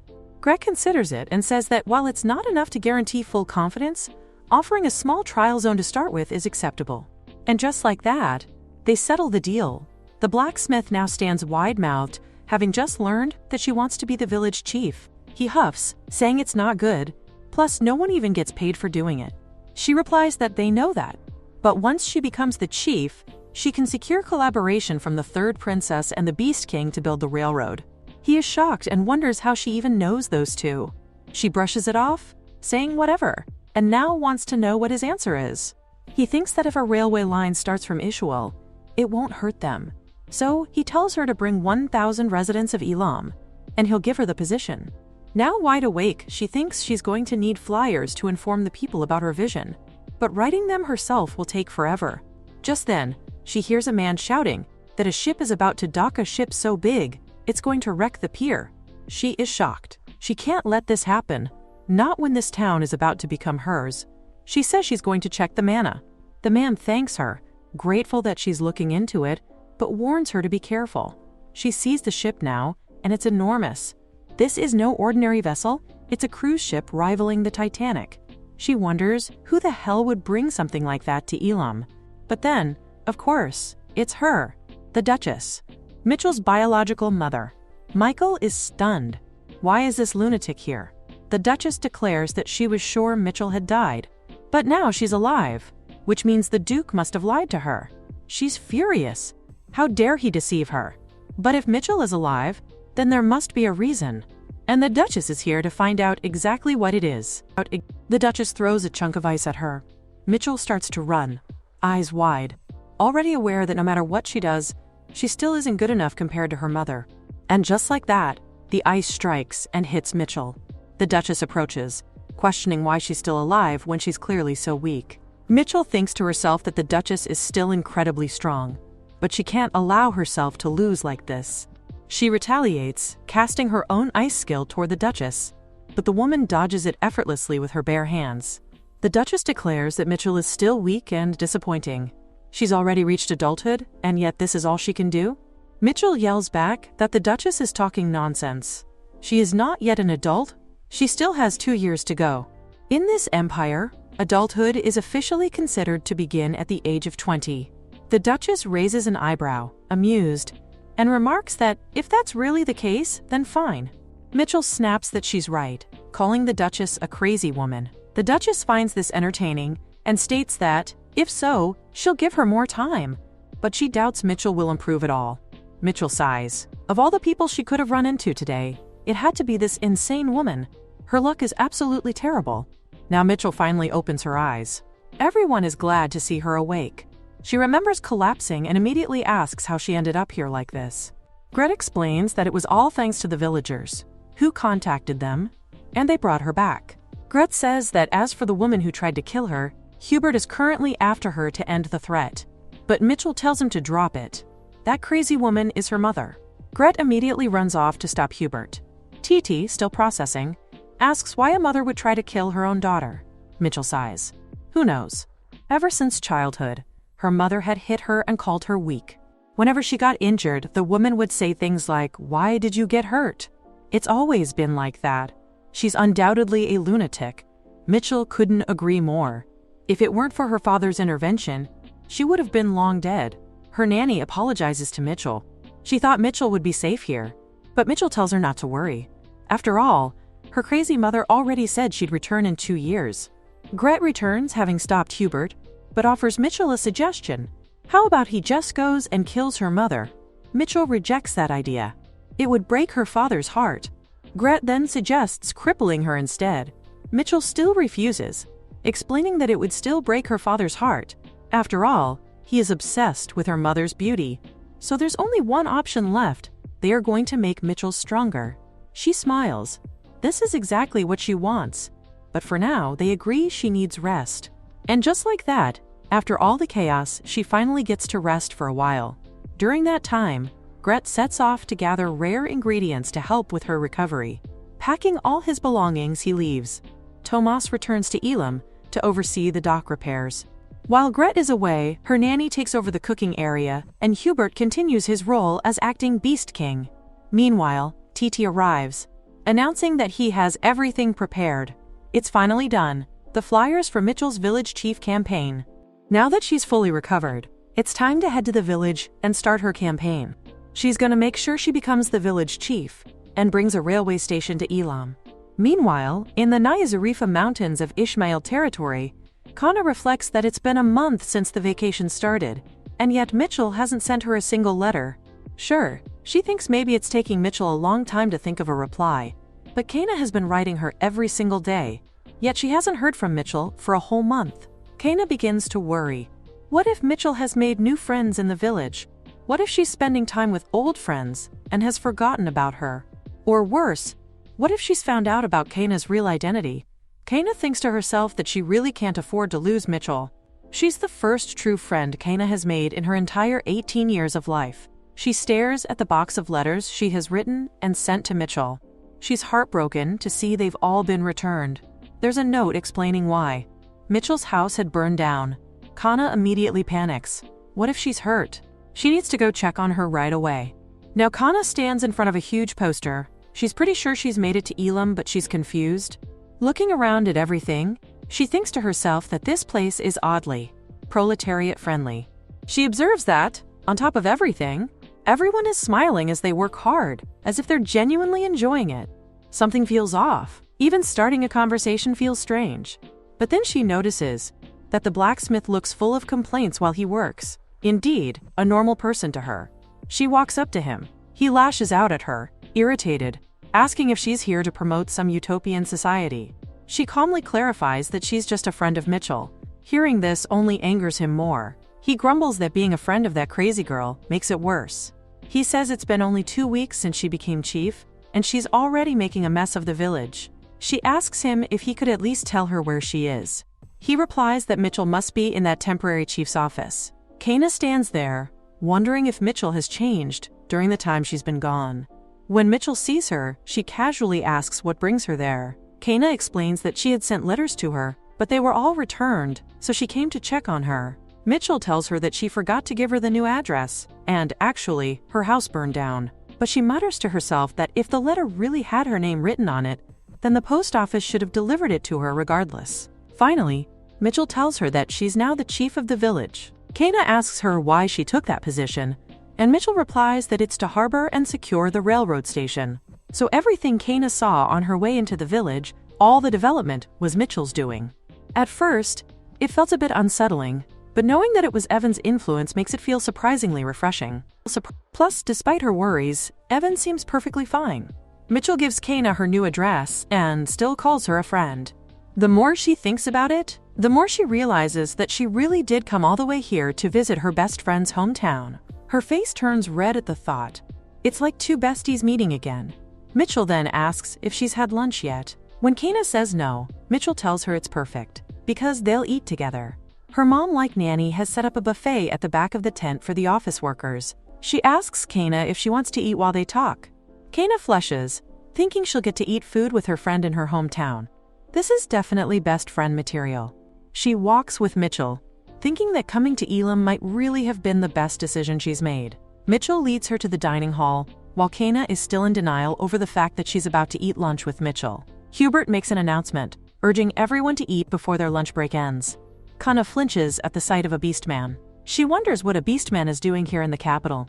Occasionally, one might see a noble or friendly beastman there, but not in a rural area like this. She wonders if it could be that a beastman was the one who burned down Evan's house. But then Hubert is calling Mitchell mother. Kana sighs as Mitchell explains that she's not his mother. She clarifies to Kana that Hubert is the son of her friend, and he mistakenly calls her mother. Kana asks who exactly Mitchell's friend is, to have a beast man like Hubert. Mitchell replies that he's the son of the great beast king. Kana freezes. What did she just say? Mitchell repeats it again for her. Mama still can't believe that he's really the son of the beast king. The more she thinks about it, the more confused she becomes. There's a saying that the beast king is a white fox beastman, but there are also rumors that he is ruthless, a tyrant who slaughters any human who enters his domain. She can't figure out how Mitchell managed to befriend someone like that. She's not sure what kind of trick they used, but she's convinced that they're trying to use Mitchell for her kindness. Or maybe it's the other way around. Hubert turns to Kana, asking if she's Mitchell's friend. He says that if she's his mother's friend, she should eat a lot. Since she came all the way here, they must be super close. Meanwhile, Kana thinks that this little thing is indeed rather close and rather sweet. At the temporary chief's tent, Mitchell says that now is the time. It's time to declare war with Delron. She calls out to Titi, who assures her that he's checked everything, and there is not much difference between the terrain from 5 years ago and Delron's current geography. She expresses to all the soldiers that she's thankful they believed in her and waited for her. The time has finally come. Honestly, she had thought that preparations would take much longer, but all thanks to Kana, they can wrap it up rather quickly. Kana also speaks to the soldiers, telling them that she's counting on them. Mitchell thinks that the mood is becoming favorable. It's not surprising. In this world, everyone wants to secure a place for themselves. Now, for smooth integration, they need the cooperation of the residents. So their first move will be to win over the people of the area. That's something she will take care of personally. She will handle persuading them. The rest should focus on attacking the Lord's castle. She tells them to make sure that no resident is harmed in any of this. They all respond with a unified, "Aye," and march off. They're almost ready to launch the attack on the Lord's castle. So now, it's time to move on to the Public Relations Office. At the Elam Public Relations Office, the ladies welcome her warmly. They haven't been misusing the town's printing press. They're making do with hand press methods instead. But their working conditions are terrible. She says to the staff that it must be hard for them to do this with no proper support. She assures them that she will soon increase the workforce. One of the ladies reassures her that it's fine. They feel good being able to do something even if it's small. Lana looks at the drawings and sees the flyer they are going to distribute in the Delron area. Mitchell explains that this picture shows Hubert all engraved, because adventurers raiding the Water King Tower are draining his resources and manpower. This flyer represents Elam's justification for action. The Water King Tower is actually closer to Melzan than to Elam, so the adventurers who attack the tower usually settle in Delran. The Delran Lord and the Adventurers Guild fully support this. From a civilian standpoint, it was a profitable decision, but for Gret, it was a huge headache. He couldn't just exterminate the humans, even though they kept invading no matter how many times he drove them away. And if a demon from the tower was unlucky enough to die, then increasing security would only result in demons slaughtering humans in retaliation. Gret suffered countless injustices like this, and yet kind-hearted Gret endured it all for 500 years. But now, the Water King's people have decided they will no longer endure human tyranny, so when the demons go to attack the Delron side, she is going to protect the helpless civilians that the Lord will leave behind. And when she said earlier that she was going to win over the residents first, this is what she truly meant. With this flyer, Elam has more than enough justification to intervene. Then they need to give a public speech to make more people aware that the demons will attack. But Morhel says they are not going to do that. Mitchell says that the people of Melzan are actually living quite well, so giving them a speech alone is not going to have any effect. For that, they will have to instill some fear, and that fear will come from the idea that the Water King's army is actually going to attack the people. Kana is baffled to hear this. A few days later, in the Durlan territory, some men are talking about how the Lord is recruiting soldiers to attack the tower again. As they are talking, one of them looks back, and in horror, he shouts, "Back to Mitchell." She is stunned to hear that Lakni has wiped out around 100 of the Lord's soldiers. Lakni, however, acts as if it is nothing, saying that there is no need to worry since they only attacked the army, and it was super easy. Mitchell says that she did well, but should follow instructions more carefully next time. She can see that this beast man has no self-control, but at least this will make the residents feel fear. Now, in the market space, all the people are talking about how the beast man attacked the soldiers last night. While they are discussing it, they see flyers flying around. Mitchell is using a microphone to announce her presence, telling them calmly that she is the chief of Elam and Upon hearing of this attack, she has come to help them by providing supplies. The people, however, question how someone from such a small village could possibly help them. Still, some of them reason that since supplies are being given, they might as well take them. The Elamade setup is being made. Mitchell is giving out warm tea to the people. They all then begin to wonder what this flyer is about. She is extremely happy that things are going exactly as she planned. The recent attack has already made the people tense. But now, with Cana's persuasion drug in this tea, it will be easy to manipulate them. She tells them that the reason the Beastman is attacking is because the Lord provoked the Water King Beast, and if this continues, the attacks will only become more frequent. She claims that she will negotiate with the Beast King, so they should unite and together negotiate with the Beast King and kill the Lord. Of course, it is a ridiculous speech, but because of the drug, the people become brainwashed and start cheering her name. Before she knows it, she has become this new lord. They all begin to chant for her to live long. Even Mitchell feels that this is getting overboard because she was supposed to be a chief, not some cult leader. Mitchell announces to the crowd that they had better line up because the supplies are going to be distributed. Suddenly, a fire bursts out. Mitchell sees it and thinks that it looks like their guards have started the fire attack as planned. The wind direction ensures that the fire will not spread easily, but she still throws her skill, Ice Throw, to stop the flames. She shouts for the people to go back and run from here. Seeing their fear, she notices that they are also becoming overjoyed. Once again, they are being saved by her. She is glad that the plan is going according to schedule. Now is the time for her to head to the Lord's castle. She goes there with Cana. Cana notices that there is no fire in this area, so they plan to take advantage of the castle instead. Lachne comes along, calling out that the queen has finally arrived. Mitchell sighs, saying she is not the queen, and asks about the situation. Lachne tells her that all preparations are done. She has captured the Lord and his lousy sons. Mitchell then notices something odd and asks what in the world Titi is doing there, harassing the Lord. Lachne explains that Titi has been demanding answers from the Lord about his daughter, who had scammed poor Titi. Mitchell remembers that, oh yes, she did scam his little bro. Mitchell tells Titi that if he does not want to die, he had better step aside. The Lord starts shouting, asking why he should die when he has lived a saintly life. Mitchell scoffs at him, saying she has never heard of saintly people breaking into other people's homes to steal things. The Lord insists he has done nothing like that, but she snaps back that he and Durlan, the guildmaster, were the ones who raided the Beast King's tower. The Lord argues that no, that place is hell, so according to his thinking, he actually did a good thing. Mitchell sighs, realizing he has no guilt at all, so there is no point in talking further. She tells Lachne that this is something she needs to deal with as a great friend, so if Lachne does not want to see anything gruesome, she should leave. Lachne refuses, saying she will stay to witness his final moments. Because of him, they were always in a constant state of emergency. Mitchell summons her ice skill. The Lord starts shouting that he will truly repent and will not do anything bad again. But Mitchell tells him that there is no need to repent. He is dying because keeping him alive afterward would only be a hassle. He should understand this, because he not only raised the tower, but also tried to kill the Beastman. And just like that, he is dead. We see the people talking, saying that all of a sudden the Lord and his entire family have died. They are also glad because, thanks to their deaths, they are free from the constant demon threat. They are all happy, calling Mitchell their savior, and now that she is taking over as Lord, they feel even more secure. Mitchell is seen holding the papers for the death of the Lord, the unification of the territory, and the station deal. Now she is going to send this letter to the princess. A lot happened during the break, but it was all worth it for what she accomplished. Kana's help and Greta's assistance were also invaluable. She thinks she will have to buy Greta a meal later. After this, they go back to the academy. This makes her realize that she will have to return to the academy soon.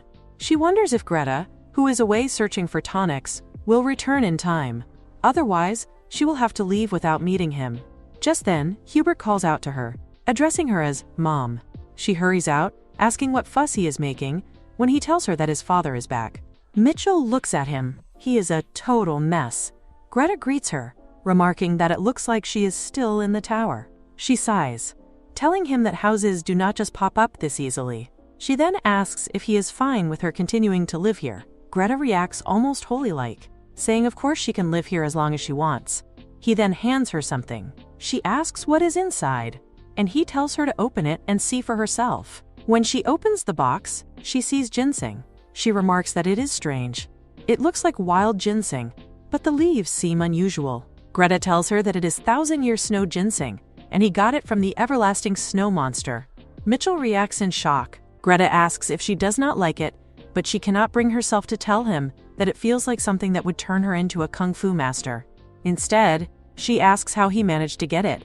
He tells her that unfortunately he was unable to abandon the 5 poisons of emotions. She is confused, asking what on earth he is talking about and what that has to do with wild ginseng. Greta explains that only those who can abandon their emotions can climb the mountain and obtain the everlasting ginseng. But since he could not abandon his emotions, he only got this one, because he refused to not mate with Mitchell. Mitchell gets flustered, wondering why mating seems so important to him, and whether he has always been this hard to understand. She finds herself having trouble communicating with him today. She sighs and asks him to start from the very beginning. Why exactly did he go searching for this ginseng? Gret learns about the snow ginseng from the Machine King, who explains that if one can abandon worldly temptations, they can obtain it. However, because Gret desires to be with Mitchell, he is unable to pass the gate. That is why he settles for the inferior version of the snow ginseng. Mitchell asks him why this one is so important and valuable. Gret explains that the Machine King said it would still be a good snow ginseng for her, as she also uses snow-based skills. Mitchell begins to think that the Machine King knows far more than he lets on, and asks Gret if the king's name might be Deus Ex Machina by any chance. Gret corrects her, saying the name is actually Amusis Ex Machina. Bringing the conversation back to the main point, he tells her that if she eats this ginseng, she will not die at the hands of her mother. This makes Mitchell pause. She realizes she truly needs to do something before facing that woman again. She considers that she should simply eat it and test the results, reasoning that it is not as though she will die just from consuming it. She grabs the ginseng, but before biting it, she tells Gret that if she dies, he should take care of her nanny and Thomas, and that if he wishes, he can use Titi as his servant. She would not mind. Gret, however, remains calm, telling her she will not die. No matter how Mitchell looks at the situation, she still sees this as a death sentence. Yet she also knows that if she does not eat it, she will die by her mother's hands anyway. Either way, death seems inevitable. She takes a bite, and immediately the system notifies her that her skill level has reached level 4. Suddenly, more messages appear, telling her that she has mastered the skill. She can hardly believe it. Her magic skill Throw has leveled up all at once. Along with it, she acquires a passive skill called Homing Freeze Magic, which becomes her new ability. Delighted, she concludes that the Eternal Snow Ginseng truly is incredible. But then she realizes that leveling up and gaining new skills also comes with side effects. As expected, she starts coughing.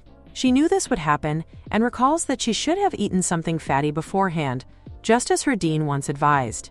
Meanwhile, Titi tells Mitchell that she has not rested enough and that she is already working again.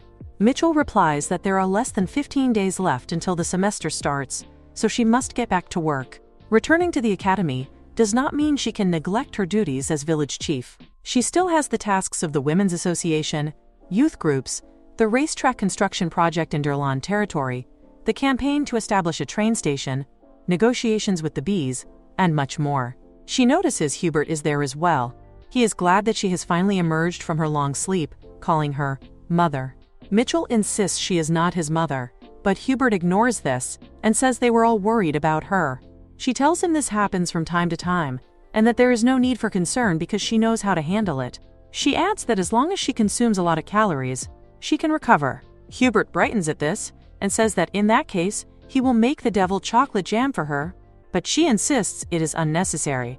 Just a jug of sesame oil would be enough. Hubert protests that it would not taste good at all, so he decides to consult with Gret and make her chocolate syrup instead. Mitchell accepts the idea, and Hubert becomes extremely happy, asking if she needs anything else. She asks him to get her some high-quality paper because she needs to make appointment letters. While she is away, she plans to give authority to her nanny and Titi, and Hubert will act as ambassador for the negotiations between them and the people of Elam. Hubert is unsure if he can do this, but Mitchell reminds him that he is already the king's deputy and should not act as though he cannot manage. She reassures him that she truly trusts him with this responsibility. Encouraged, Hubert declares that if she assigns the task to him, he will perform even better. He adds that thanks to her, his workload has decreased significantly now that the pesky lord has been dealt with, and the number of adventurers bragging inside the tower has dropped, meaning he barely needs to work overtime. Mitchell cannot believe those people thought they had a chance to kill Gret, and she remarks that Gret was actually being too lenient with them. She asks Hubert if he told Gret what happened at the tower. Hubert assures her he has not, and will not tell him. But before the matter can rest, Gret himself arrives, glad that she is doing well. He says that he cannot help but worry, as she has collapsed twice since her break began. Mitchell is touched, but Gret goes on to say, this is why he has a proposal. She should stay by his side forever and not return to the academy, because no matter what happens, he will protect her.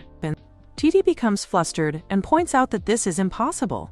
Gret sighs, saying that if she refuses, there is nothing he can do, but at least she should train her body. He declares they will start with 3 lifts, totaling 500 repetitions. Mitchell is baffled, insisting she will do it later, but Gret makes it clear they will begin immediately after lunch. It seems he has no intention of going easy on her, leaving her no choice but to train. 1 week later, she is lifting weights, shouting and groaning, while Gret pushes her like a drill instructor. In her last week, she cannot understand why he is being so strict. She yells in frustration that surviving this is already difficult enough. Mitchell is finally able to sniff the aroma of real food, especially rice, after enduring all this training. Hubert warns her to eat slowly, otherwise she will end up with an upset stomach. But she lashes out, pointing out that for an entire week she has been eating nothing but protein. If he truly expects her to eat slowly now, he must be joking. Gret tells her to calm down, saying she can eat like this at the academy as well, but Mitchell refuses, claiming nothing compares to home-cooked meals. She declares she will not eat anything other than Gret's cooking. Gret blushes at her words, realizing she cares that much about his food, and promises to make even more side dishes for her. Hubert remarks that it seems she is only interested in Gret's cooking. With Gret's special training completed, and a grand feast as the final touch, the short yet long break comes to an end. On the last night, Mitchell barges into her nanny's room to sleep with her one last time. Morning arrives, marking her departure for the academy. All the beasts bid her farewell, telling her not to slack off. She nods to them, especially reminding Titi to distribute the manuals to the village people properly, and warning that his next ticket is going to be a trip to hell if he slacks off. With this, Mitchell wraps up all the tasks she needed to complete and prepares to head back to the academy. She leaves the tower, endures the long and painful ride once again, earning some pocket money along the way. After doing some capital shopping, she finally arrives at the academy. Even though she has only spent 1 semester here, she feels at home. She steps into the magic department dorm, ready to see whether she can survive another semester. She heads to her room, wondering if anyone is inside, but sees that Reina is not here.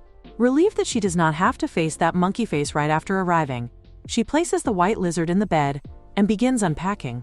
Unfortunately, she realizes she is broke again. Although she managed to make a decent amount by robbing bandits on the way, she spent it all at the market buying food. This means she will have to earn money again while at the academy. Previously, she worked a job where she infused magic into bullets for her professor, which was tough but paid well. This time, instead of simply working as a student assistant, she plans to scam the professor into hiring her. The professor of the magic department is not back yet, so she heads to the combat department to check. There, she notices some students talking, saying that the life who entered the academy seems to be the Northern Grand Duke. She looks at them, realizing they are talking about Eugene. They mention that it appears he is taking a leave this semester, but it also seems like he might drop out altogether since his family has suffered a major blow. Mitchell suddenly remembers that this is around the time when Eugene drops out of the academy to go to war against the dragon race. She had been so caught up in her own matters that she completely forgot about him. The thought makes her sad. After spending time together at the club, she has grown attached to him. If he leaves like this, it will leave an empty hole in her heart. She decides that if she does not see him right now, she may never get the chance again. She rushes off to find Eugene and finally meets him. He notes that it has been a while and asks why she is here. She tells him she heard he was going to drop out. He explains that the decision has been postponed and he will complete his first year. Mitchell feels relief. At least they will be together for 1 more year. Of course, she knows that after that, He will inevitably be dragged into the war, lose his fiancée, and meet an unfair death, but that is not her problem. She shakes his hand, glad to have another year together. She considers that she could help Eugene stay in school, potentially altering the story's turning point. But that would require preventing him from going to war, which in turn means stopping the war between humans and dragons entirely. No matter how capable she is, she does not possess the ability to stop a war between humans and demons. To make things messier, the system prompts her to sacrifice Eugene, implying she will have to do anything possible to stop the war. In the club room, she asks everyone why no one is trying to stop the conflict between humans and dragons. Eugene answers that it will only end when one side is completely wiped out. She asks if there is any way to stop it without mass destruction, but as expected from a war-hardened fighter, there is no way to end it without battle. Eugene insists that he has told her many times he is not a killer. She retorts by asking if he remembers how many people he has killed. Eugene compares it to asking how many pieces of bread he has eaten in his lifetime. Mitchell shouts that this is exactly what a murderer would say, pointing out that normal people at least remember the number of people they have killed. Then again, normal people do not kill at all. Mitchell sighs, concluding there is no point in talking to him, and decides she should go speak with the princess instead. Eugene smiles, then thanks her for being the first person to ask him to stop the war. He says he knows she is worried about him. She quickly denies it, claiming she was worried only for herself, to which Eugene responds with a casual, "Sure, sure." She insists she is telling the truth, but he keeps laughing. Eugene then says he needs to leave to talk with his father. Mitchell sighs, realizing that she has just returned to the academy and already has another deadline looming over her. She knew something like this might happen again, and now it is clear this semester is going to be wild once more. After a brief meeting with Eugene, Mitchell returns to the magic department and finds the professor again. She manages to secure a suspicious but well-paying part-time job as a human test subject for the magic practice professor. With nothing but a healthy body, she might as well make good use of it for now. Now that she has finally secured the part-time job, she plans to go visit Sean, as he is the only one who has been stuck here.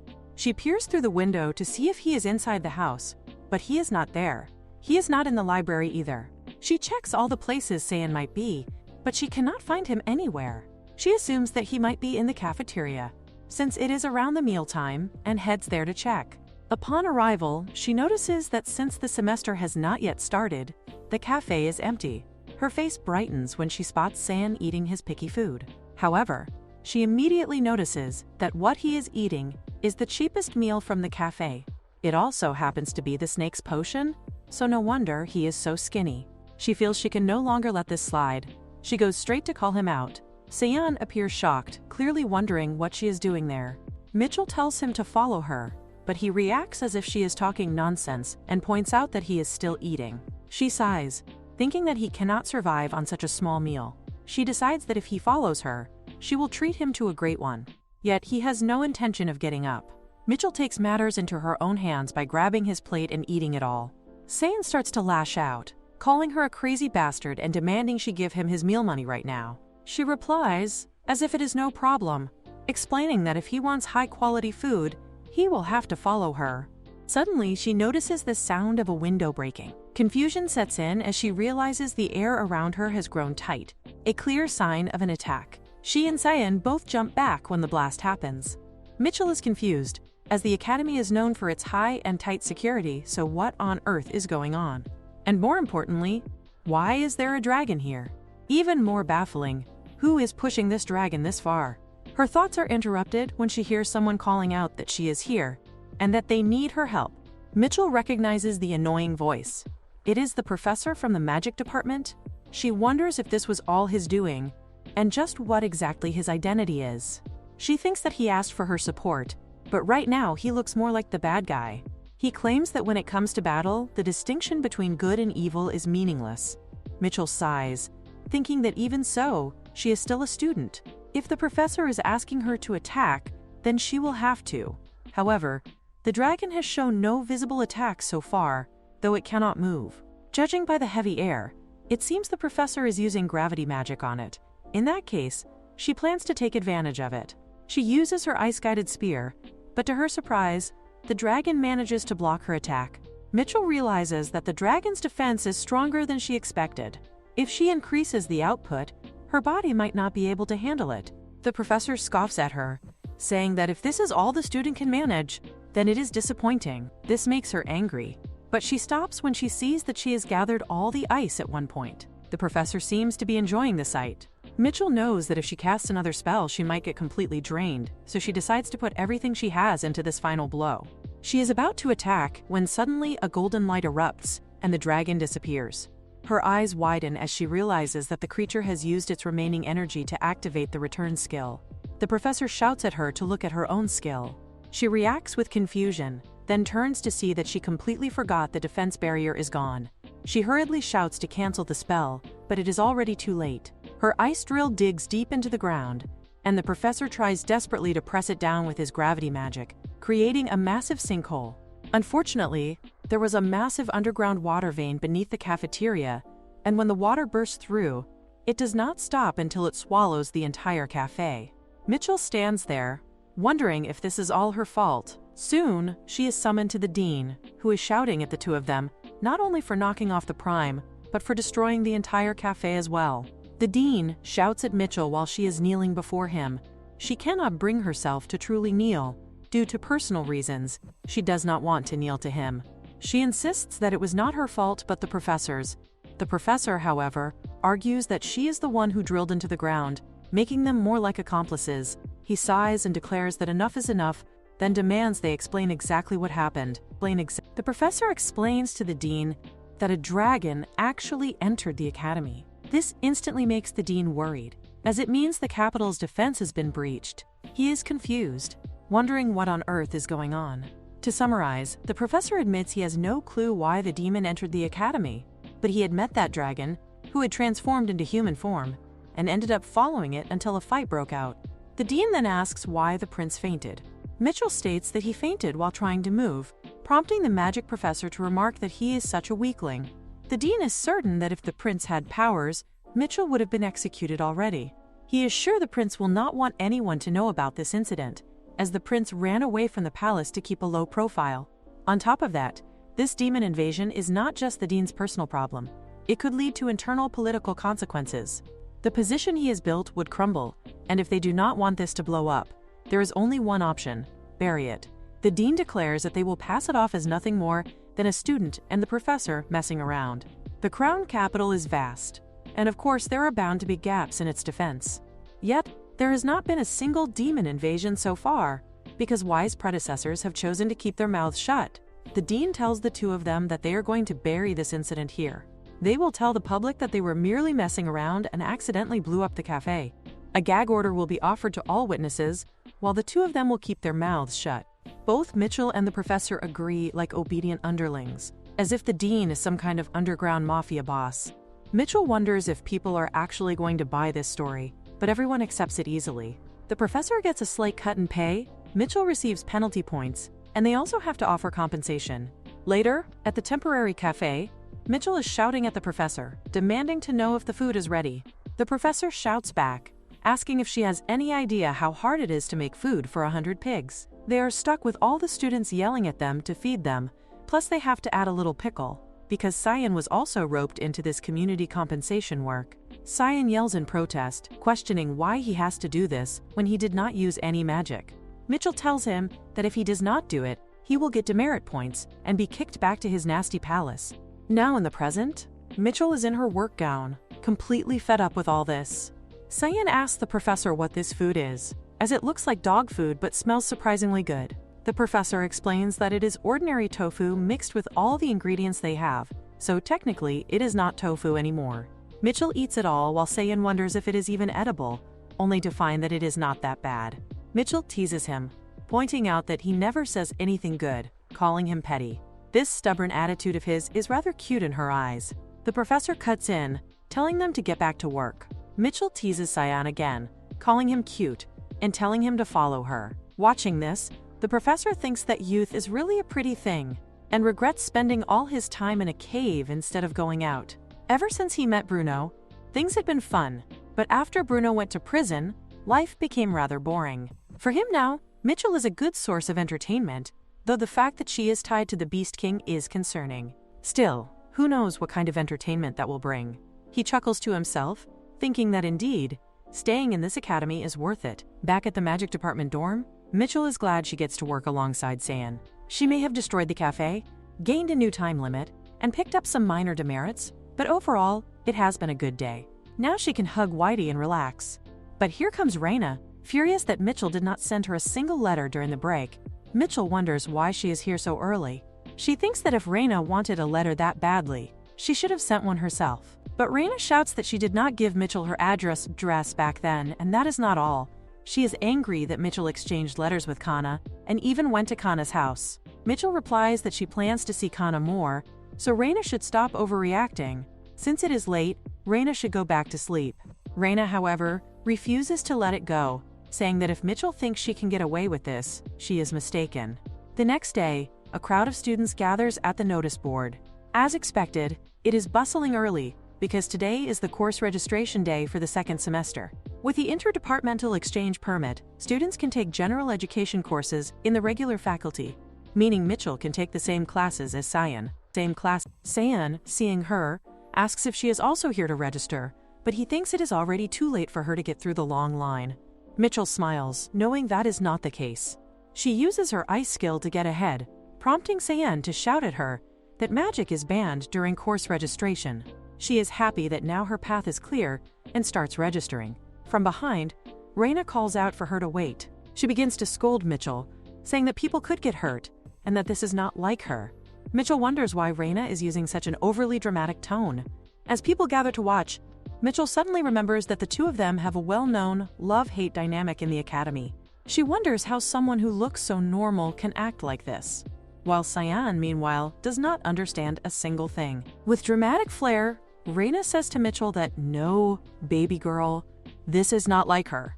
Mitchell, blinking in confusion, asks what exactly Raina means by this cryptic declaration. Raina, going full caps lock in real life, shouts that, at the very least, Mitchell is not someone who would commit fraud while being bewitched by a mere man's looks.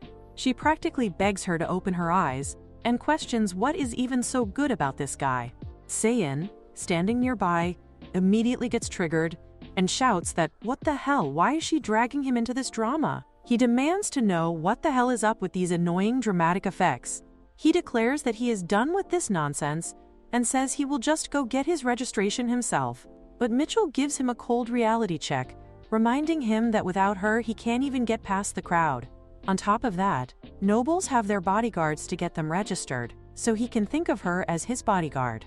This leaves Sayan blinking, while Mitchell straight up says to him that he is kind of cute because he lacks both prejudice and common sense. Raina, however, is fuming, because seeing these two getting all close and low-key having fun sets her off. It should be her standing beside Mitchell, not him.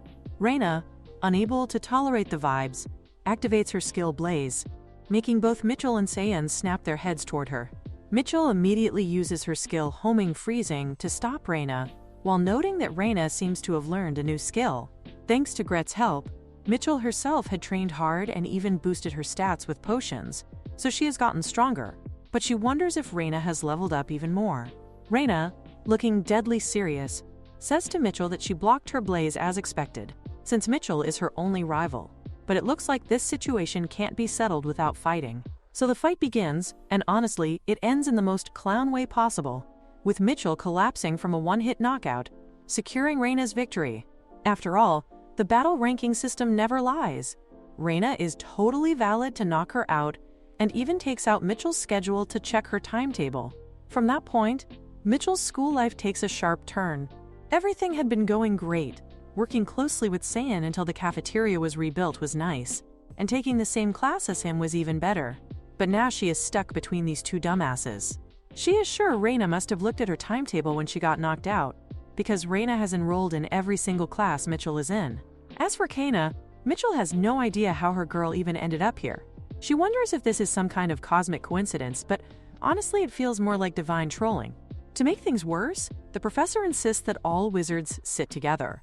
So even though Mitchell and Sayan are technically in the same class, they are separated by distance. Mitchell is pissed because she didn't register for this class to study, she signed up for Sayan. But this dude is fully focused on the lesson, while she, tragically, is unable to second-jerk him with her side comments. The class steals one of the potential lifetime moments she could have had sitting close to him, and she is going to miss it forever. Then suddenly, out of nowhere, this thought dropkicks her brain. Something really important happened during this time, but she can't remember it clearly. She does recall that September is Cyan's birthday, but it was also the miserable birthday where no one actually wished him. She smiles at herself, thinking how could she even forget such a major event, and she absolutely cannot let it happen again. At the Academy Cafe, Mitchell casually asks Reina if she knows Cyan's birthday, since as a noble Reina must have attended the royal banquets. Reina admits she has never been to the first prince's birthday, but it's not because she didn't go, it's more like the event never actually happened. Mitchell is left shook, wondering just how badly her poor baby boy got neglected at the palace. But Reina glares at her, ignoring the pity talk, and demands to know why Mitchell is so interested in Cyan's birthday in the first place. Reina even flips the Uno card back at her, asking if Mitchell even knows when her own birthday is. But Mitchell is clearly not interested in Reina's warning. Reina says to her that she doesn't need to fake hostility when no one else is around, but Mitchell bluntly replies that she actually hates her, so there's no need to fake it. Mitchell thinks that if there was no banquet, then that means barely anyone knows about Cyan's birthday. But it also hits her that there must be someone from whom she can ask, and right on cue, that person arrives. It is Sarah. Mitchell immediately asks Sarah a question, which makes Sarah wonder if she is talking about the train station in Elam. Mitchell agrees that yes, the train station is an important topic, but what she is about to ask is even more urgent. Does Sarah know Cyan's birthday? The moment those words leave her mouth, ultimate awkwardness descends, and panic fills the room.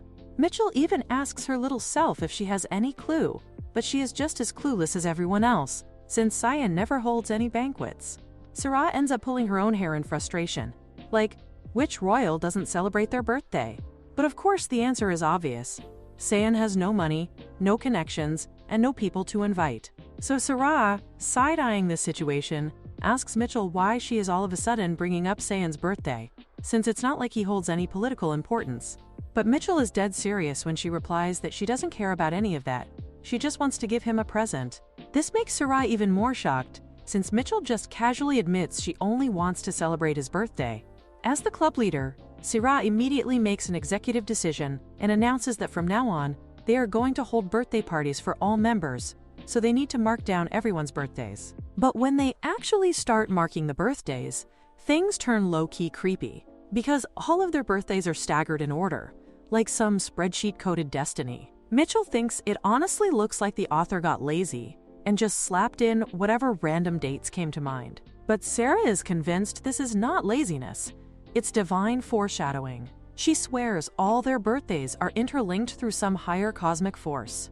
For a while, Sarah is seriously mulling over the members' birthdays, looking like she's solving a world-level math equation, but she finally chills down when Eugene casually drops his birthday. After that, they squad up to figure out Cyan's birthday too, and, not gonna lie, they straight up use the imperial authorities like it's Google just to find out the man's birth date. With that, the birthday issue is solved, period. She then turns to the train discussion, side-eyes Mitchell, and says she still doesn't see any benefit in building the train station in Elam. But Mitchell insists that to unify the entire territory during such a short break, the station is essential. Sarah questions her like she's the Lord of Durlan, asking what Mitchell is trying to pull there. Mitchell claps back that something already happened with him, and after all, it's not odd, because he literally tried to kill the Beast King. Sarah sighs, thinking this girl Mitchell is built different. She really doesn't learn to lose. Still, Sarah agrees that the land development plan is going to benefit the Empire in the future. So for now, she decides to give Mitchell a decent title, and even plans to speak to His Majesty so that Elam and Durlan can officially merge and be promoted into the unified Elam Autonomous City. With that, Mitchell will officially level up to become the mayor of the area, basically unlocking a new DLC of power. But Sarah says there is no way her aide is going to leave this place, because he literally got the most important role. Mitchell asks what it is, and Sarah happily declares that it is the triangle, of course. The aide looks half dead inside, apologizing that he is so lame he cannot even read the spreadsheets or the music sheets. Mitchell questions if he even knows what a band is, like for real?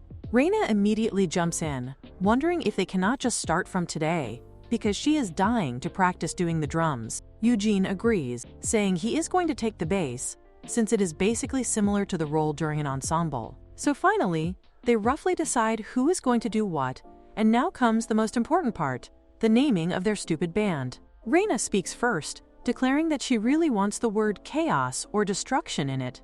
Eugene, ever the drama king, insists that he wants something like, quote, TT, destiny. Very fitting for him who is bound to die in the end. The aide, with suspiciously too much enthusiasm, suggests lunatic, because it sounds cool. Sometimes Mitchell honestly thinks he seems even weirder than Princess Sarah. But then Sarah puts forward her own cursed idea. She thinks Sarah and the kids is the best name. Everyone stares at her like this is the worst thing ever. Poor Sarah just shrinks back and agrees to erase it. Then it suddenly hits them. Why not combine everyone's ideas? After all, their club is not about following one person's vibes. They are more like chaotic soup, where everyone gets a spoon. So combining suggestions, the name becomes Destiny Chaos Lunatic Child. For short, it is going to be Dechaluchi. Everyone stares at it, nodding like they have just discovered fire, and boom, they are already set on the word Dechaluchi. That is exactly how the band name is born. After naming the band, the princess immediately starts thinking about what song they are going to perform. Once she gets an idea, she declares she is going to meet the dean. Mitchell, who just happens to have business with the dean anyway, tags along with Sarah. The dean, looking extremely unamused, questions if they are seriously saying they need to perform the former dean's song. He asks if they are really here to snatch that. The dean demands Mitchell explain what is going on. Mitchell lays it down.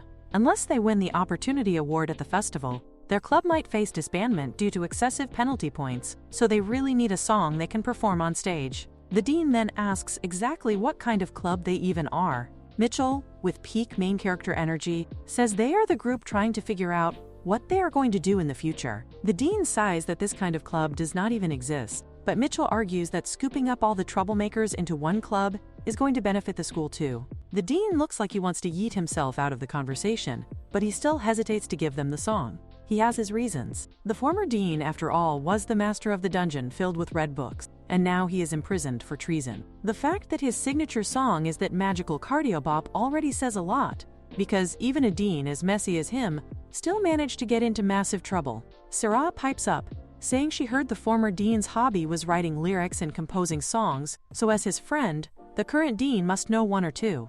The dean, deadpan, replies that maybe it is Sarah who is overthinking this. That is exactly why. Because if the former dean finds out they are digging into his stuff, he will be mega offended. So the dean says he is sorry, but he cannot give the song to them. Before he even finishes, Sarah literally shouts at him to stop. She says she is not here as the princess, she is here as the vocalist and the leader of the band. The way she is standing there, just as Sarah the dean can see the glow around her, he sighs, realizing she is not going to back down. He finally agrees to give her the song, but under one condition: she must not change the lyrics.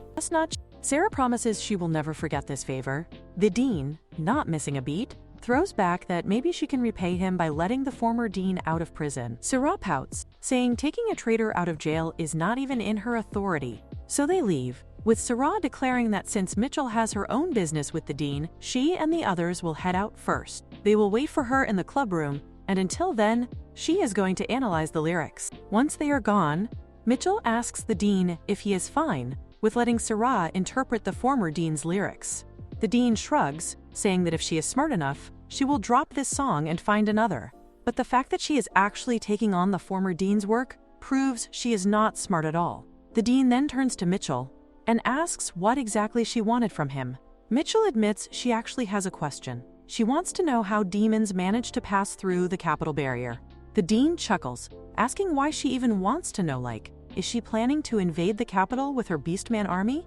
Mitchell says no, chill, it is nothing like that. She explains that Hubert and Larry are coming to the festival during the Chuseok break. The dean's expression immediately shifts into something low-key creepy. Seeing his face, Mitchell adds that actually Hubert is Gret's son. The dean quickly cuts her off. Stop, he get it. But Mitchell thinks to herself that his expression is way too unsettling. Every time it comes to Gret, the dean just cannot let it slide. He straight up asks Mitchell what kind of relationship she has with Gret for things like this to keep happening. But then he says maybe he heard something about this straight from the Beast King. He adds that trying to pass through the barrier is very difficult, so he will just show her directly. Mitchell points out that there is no railway to Elam, so it is going to take a lot of time. The dean casually mentions that actually they will just go in a straight line, so it will be fast. He raises his finger up and then drops it down, and Mitchell finally understands. He is literally saying he will launch himself into the sky, adjust the angle just right, and land straight on the king's tower. The thought that comes to her mind is wild, even for a mage. Is this really something a human can do? But then she steels herself, thinking that one day, a day will come when she will no longer have to kneel before this dean. At the academy's residential area, Mitchell plops down, deciding that at least the barrier issue is solved, so most of the important work is done. But there is still Cyan, who has been avoiding her. It has been quite a while since they last faced each other, so she makes up her mind. She is going to wait for him here, outside his house, because today, she is definitely going to find out why the hell he is avoiding her. Cyan wakes up feeling strangely relieved, low-key surprised, that nobody pulled up to drag him into that so-called emergency meeting. He really thought they'd bug him nonstop, but nah, crickets. For a split second, he's glad. But then his brain spirals into the classic sad boy loop. Maybe it's not that they're being chill. Maybe it's that nobody actually gives a damn.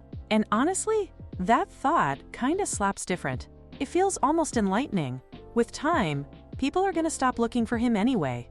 Except, plot twist, Mitchell is standing right there, waiting like she camped out on his respawn point. She yells out that finally he showed up. And Cyan freezes like his Wi-Fi just cut. Why the hell is she here? He looks at her, baffled, while she gets up and basically calls him out, asking if he seriously thinks he can just dodge her forever. All this time, he's been ghosting her, and she just wants him to say straight up why he's doing it. Cyan turns his face away with that dramatic main character, you don't need to know energy. But Mitchell isn't having it. She grabs him and drops the truth bomb that hiding won't solve anything. Because, let's be real, there's no way he can handle it all alone. That makes him snap. He practically shouts that good for her, for always having everyone on her side. He throws shade, saying she was literally born with magic, and on top of that, she's great at it, so of course life must be hilarious for her. Watching him look pathetic in comparison, he asks her straight up what she's even planning to do after hearing his sob story. Is she gonna fix his problems? Nah. Even someone as great as her wouldn't want to get dragged into the royal mess involving the crown princess. Finally, Mitchell connects the dots. She realizes she always felt something was off after his birthday, and now it clicks. It's because of the crown princess. She admits that if it's really about the crown princess, then yeah, her hands are tied. Even back when she was chilling at her own house, dealing with that crazy princess was like wrestling a hydra in heels. And now she's downgraded to a powerless commoner? No shot. Then she straight up asks what his sister even said to him. Cyan sighs, looking 10 levels done, and says his sister told him to stop hanging out with shady people like Mitchell and just study quietly like a good little scholar. Mitchell can't believe her ears. She bursts out that his sister is actually trying to snatch him away from her, like, girl, what? Cyan just scoffs, tossing back that if Mitchell feels that strongly, why doesn't she fight his sister instead? That leaves her speechless, buffering like a laggy NPC. He scoffs again, extra salty this time, and storms off, throwing over his shoulder that in the end, she's no different from everyone else. Mitchell, who has never looked lost or out of place in front of him before, is suddenly wrecked. And the thing is, he's right. She really doesn't have the power to protect him from the princess. At the temporary dining hall, she's sitting there looking like her soul rage quit and left her body behind. Reina notices and asks why she's acting all strange today. Mitchell, half dead, asks her if she can fight the crown princess. Reina looks at her like she just asked to yeet herself off a cliff and says if she wants her dead, she can just say so directly. Because, let's be honest, even for Reina, the crown princess is built different like final boss tier. Valid though, since she's literally the next emperor. Mitchell then turns to the dean with the same desperate question. Can he fight the crown princess? The dean doesn't even hesitate. He says it would be better if it were just combat. But nah, he has to live in this society after that fight. And honestly, nobody's got the hacks for surviving that mess. Hearing that, Mitchell just spirals further, realizing she really has no clue how anyone is supposed to stand against the crown princess. Reina looks at Mitchell like she's losing it and questions if this whole meltdown is really about that invisible Prince Cyan. If it is, then she should already give up, because there are plenty of other guys out there. Mitchell fires back instantly, telling her not to be stupid, because for her, Saiyan is the one. The dean casually suggests they could always start a revolution like the former dean if she's really that down bad for Saiyan. Mitchell practically screams inside that this is way too risky. She wonders if revolution is really the only option left, but her gut tells her there must be some other way. Then it hits. That sharp, ringing pain pulses through her chest, which can only mean one thing. Her premonition skills are kicking in. She decides she'll use that power to go toe-to-toe with the princess. She thinks about what this other way could mean. Volunteering, extra training, maybe some random club activities. Her brain is running wild until it suddenly clicks. To face the crown princess, she doesn't need just guts. She needs to become the greatest guitarist alive. Reina and the dean exchange the kind of look that says, yep, she's gone off the deep end. But for Mitchell, the direction is set in stone. For this bizarre new path, the dean gifts her a worn-out guitar. Mitchell eyes it like it's cursed DLC content and straight up asks him if this is that cursed guitar. The dean, with a shrug, says it's the only sturdy one around. Like, hello, it literally tanked a gunshot once. Soon after, the isolated club building gets upgraded with a soundproof private practice room, and Mitchell locks herself in grind mode. In no time, she unlocks the basic guitar performance skill. She keeps practicing so hard, her hands are blistered, peeling, and looking like horror props. But she doesn't quit.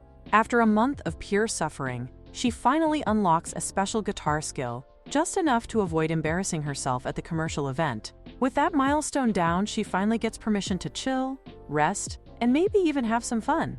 Back at the magic department dorms, Reina greets her, saying she's finally back, and wonders out loud what kind of guitar training takes that long. Mitchell claps back with some sass, saying a pampered noble like her, who only feels satisfied after buying expensive drumsticks, would never get it. Reina side-eyes her, then casually mentions she's been hearing some voice from Whitey. Sure enough, Gret pops up. Mitchell glares at him and demands to know what brings him here all of a sudden. Gret drops the news that Hubert and Larry have left for the academy, and if she still wants to know about the Dragon King, Hubert will have plenty of juicy info for her. Mitchell says fine, she'll ask him, but Gret adds that even if Hubert's the MVP, that guy still knows quite a bit about dragon ecology. Mitchell questions who that guy even is. Gret points him out as the one who acts like a spoiled kid, loves overpriced toys, and is annoying as heck, basically describing the dean. Mitchell stares at him, confused, and asks how on earth the dean knows about the Dragon King. Gret says it's a secret. Mitchell's jaw drops, because it's rare for Gret to even acknowledge secrets. He then casually mentions that the dean literally got on his knees and begged him to keep it quiet. Mitchell is floored. She always thought the dean was the type who'd rather get exposed than bow down to anyone. Anyway, after confirming Hubert and Larry's departure, time zooms forward, and suddenly midterms are here. Mitchell just writes her name and dips. Grades? Nah. Since her life isn't on the line anymore, test scores don't matter one bit. The only thing she cares about now is attending the festival.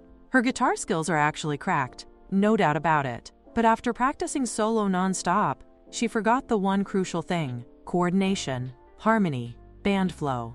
And when it comes to being in sync with a group, she's a total mess. Sarah is out here assuring that it is all going to be all right because, hello, with some practice, they are totally going to hit sync, and she is like, they should just try again. But Mitchell, queen of hard truths, is saying this is not going to work. Not at all. Sarah knows they are still rough around the edges, but she really thinks that if they keep practicing, they will at least snatch the popularity prize, because it is not like they are going to be the pro-level headliners, so she is like no one needs to get discouraged yet. Mitchell, however, says that is not even the issue here, because she has the level 6 skill, and oh boy, she has gotten this strong gut feeling that if they are able to pull off the stage performance, it is going to solve the Saiyan isolation problem and the messy drama she has been facing. Sarah, being extra as always, says that in that case they will just aim higher, but she wants Mitchell to pinky promise one thing, that she is not going to keep upgrading her skill every so often,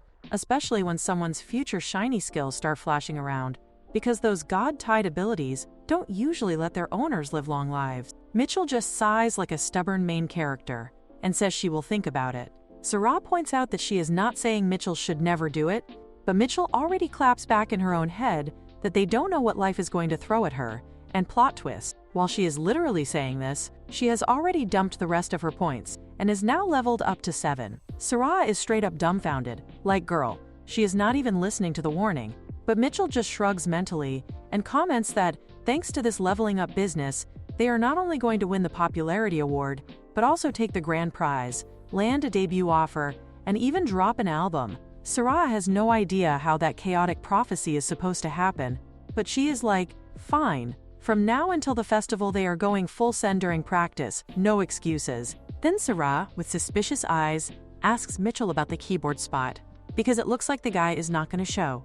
Mitchell makes it crystal clear that no matter what, that spot is his, period. Because even if they have to yeet the keypad themselves, she is not letting anyone else take it. But when it comes to drums, Mitchell is like, anyone but Reina is fine, so yeah, they should probably just drop her. Sarah questions if this is somewhat her skill talking, but Mitchell replies no, it is coming straight from her heart. This immediately makes Reina big mad, and she shouts in pure rage-core energy that she is going to make sure Mitchell never dares to look down on her again. And that, ladies and gents, is exactly how the rest of the training arc of this so-called lame band begins. Time yeets itself forward, and soon the academy is lit up and in full swing for the 3-day festival.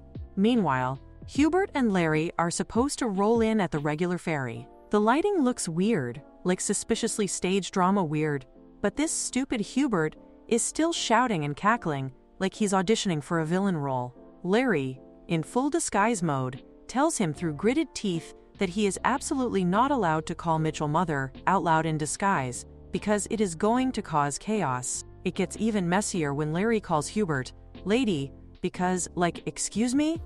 But the second they step off the ferry, Mitchell spots them and immediately screams at Hubert like what the hell is he even wearing? Turns out Hubert is in a skirt. Yes, a whole women's dress. And the ferry guy snitches instantly, saying it out loud like it is gossip hour. Mitchell then looks at Larry like why on earth Hubert is cosplaying as a girl. Larry explains that technically, she can get away with a big hat and baggy clothes, but Hubert? Nope, he can't fit in. Because, hello?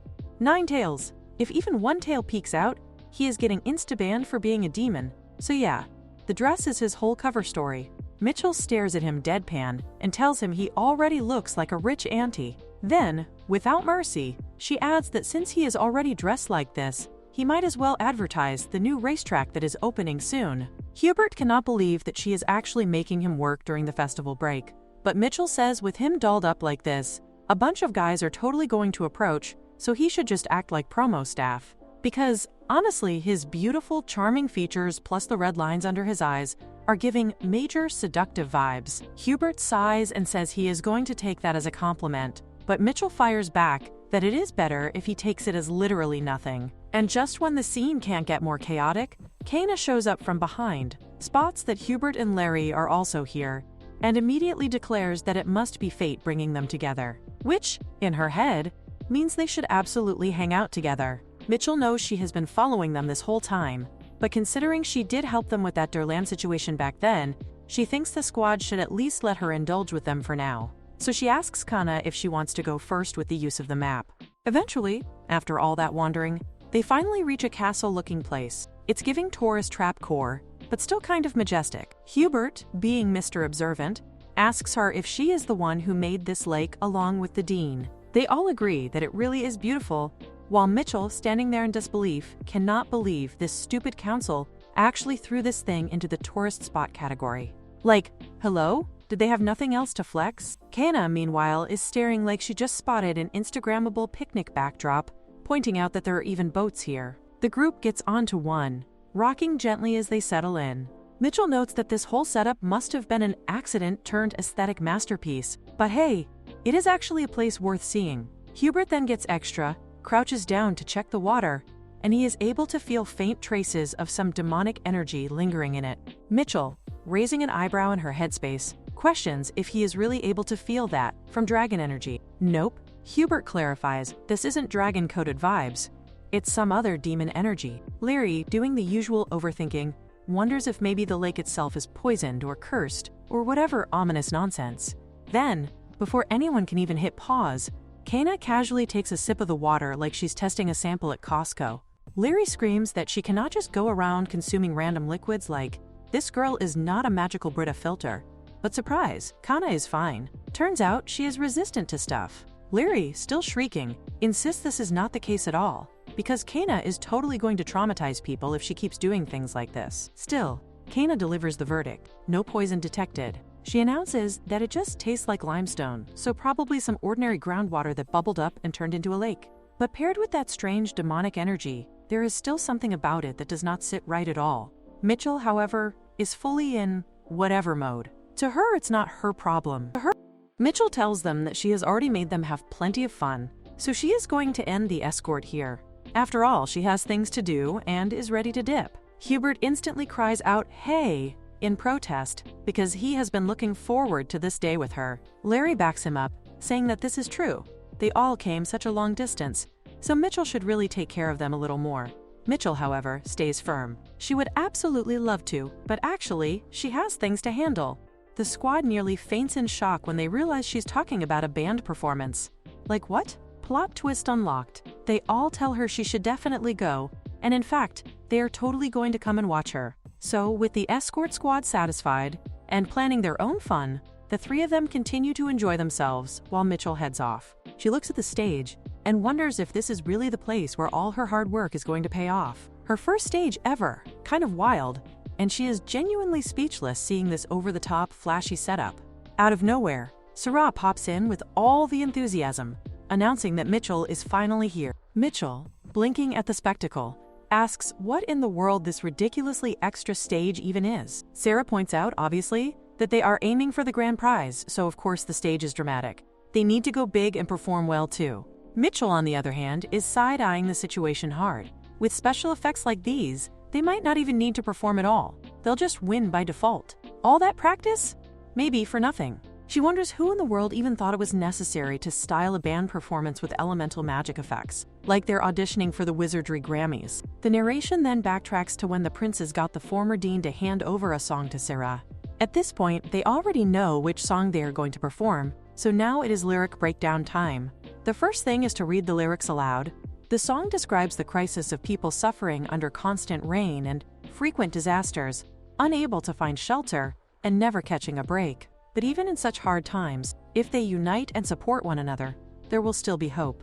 Basically, it's a protest anthem wrapped in fantasy vibes. It speaks for those oppressed under the empire and the displaced minorities, calling for unity to overthrow the regime. It's so straightforward that even the most clueless princess in the kingdom is going to get the point. Sarah clenches her hand tight at this, fired up. And Sarah says that after reading these lyrics, she realizes something, that hope is going to bloom even in despair.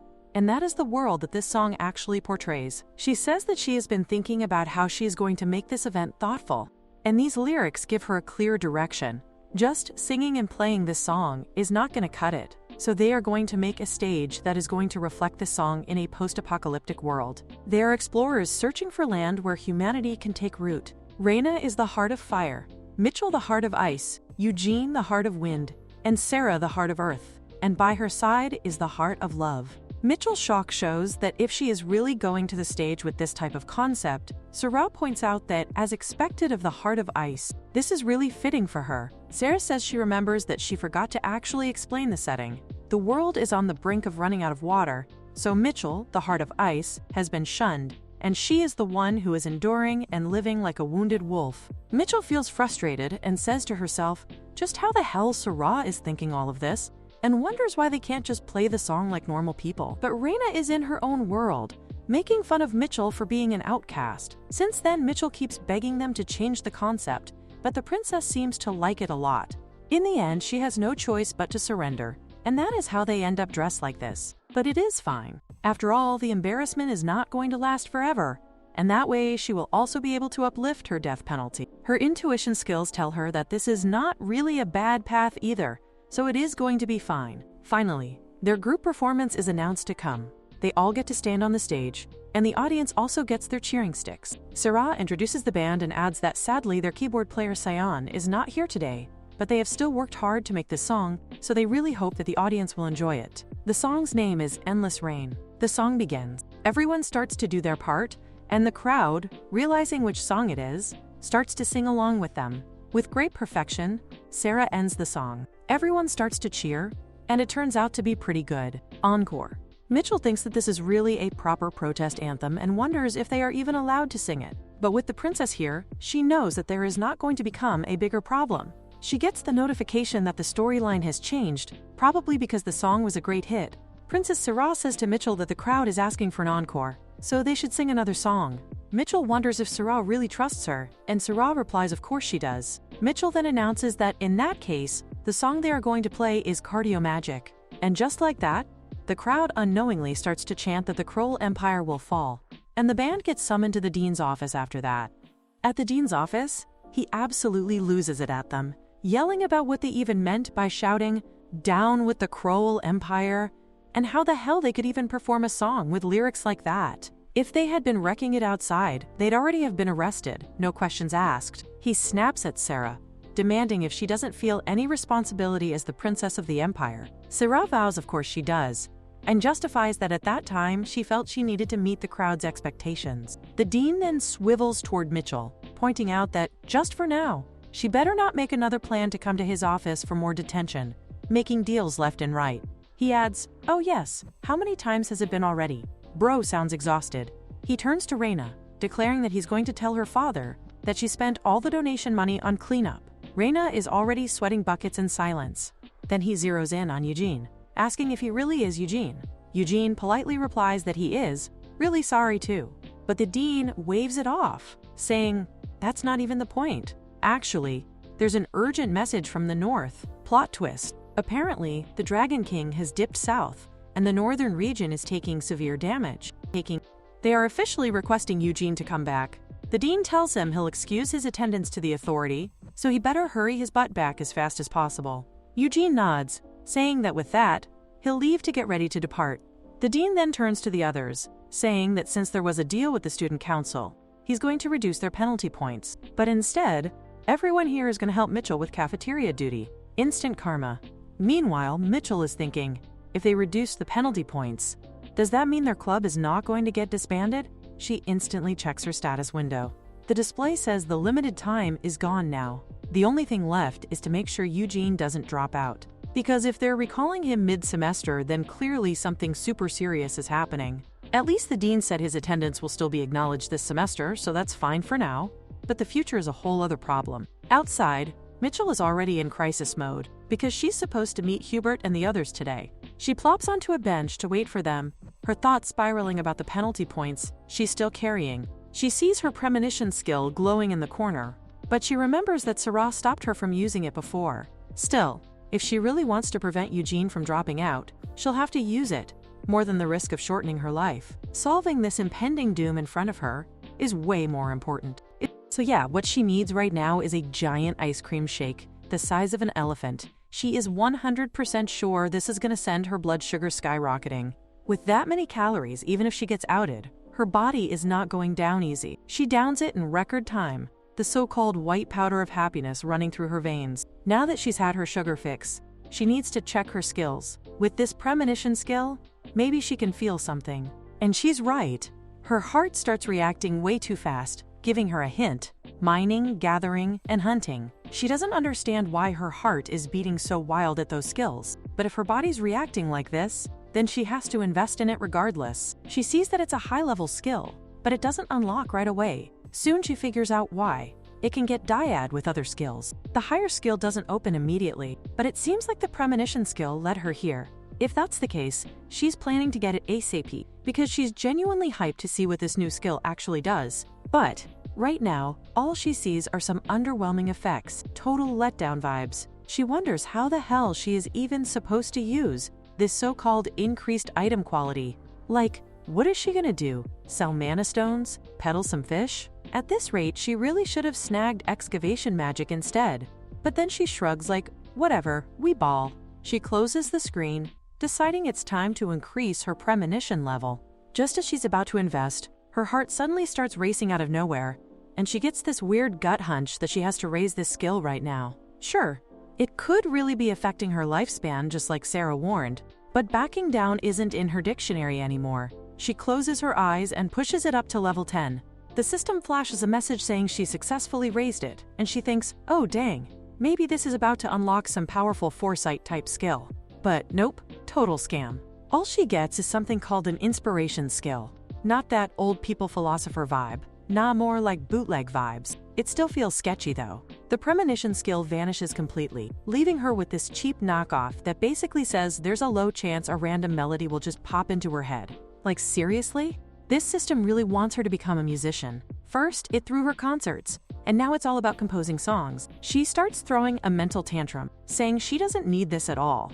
She just wasted her skill points for nothing. She even begs the system to give her points back, coughing blood out of sheer frustration. Total disaster moment. Out of spite, she dumps the rest of her points straight into superhuman strength and accuracy. If she's going down, at least she's going to hit hard and hit true. A little later, Hubert and the others arrive at the spot. She's super excited to see them, immediately asking if there are any plays they want to go watch. Hubert, with all the expectation points in his eyes, admits he really wants to ride that circular thing, the one that spins around and then stops mid-air, dangling people like chickens. Mitchell notes how this lame academy actually goes all out when it comes to festivals. She tells everyone that, obviously, they're gonna ride that stuff. Larry, peeking down from above, comments that everyone looks so different from up there, and that the academy is really huge. Then he asks Mitchell what happened back at the dean's office.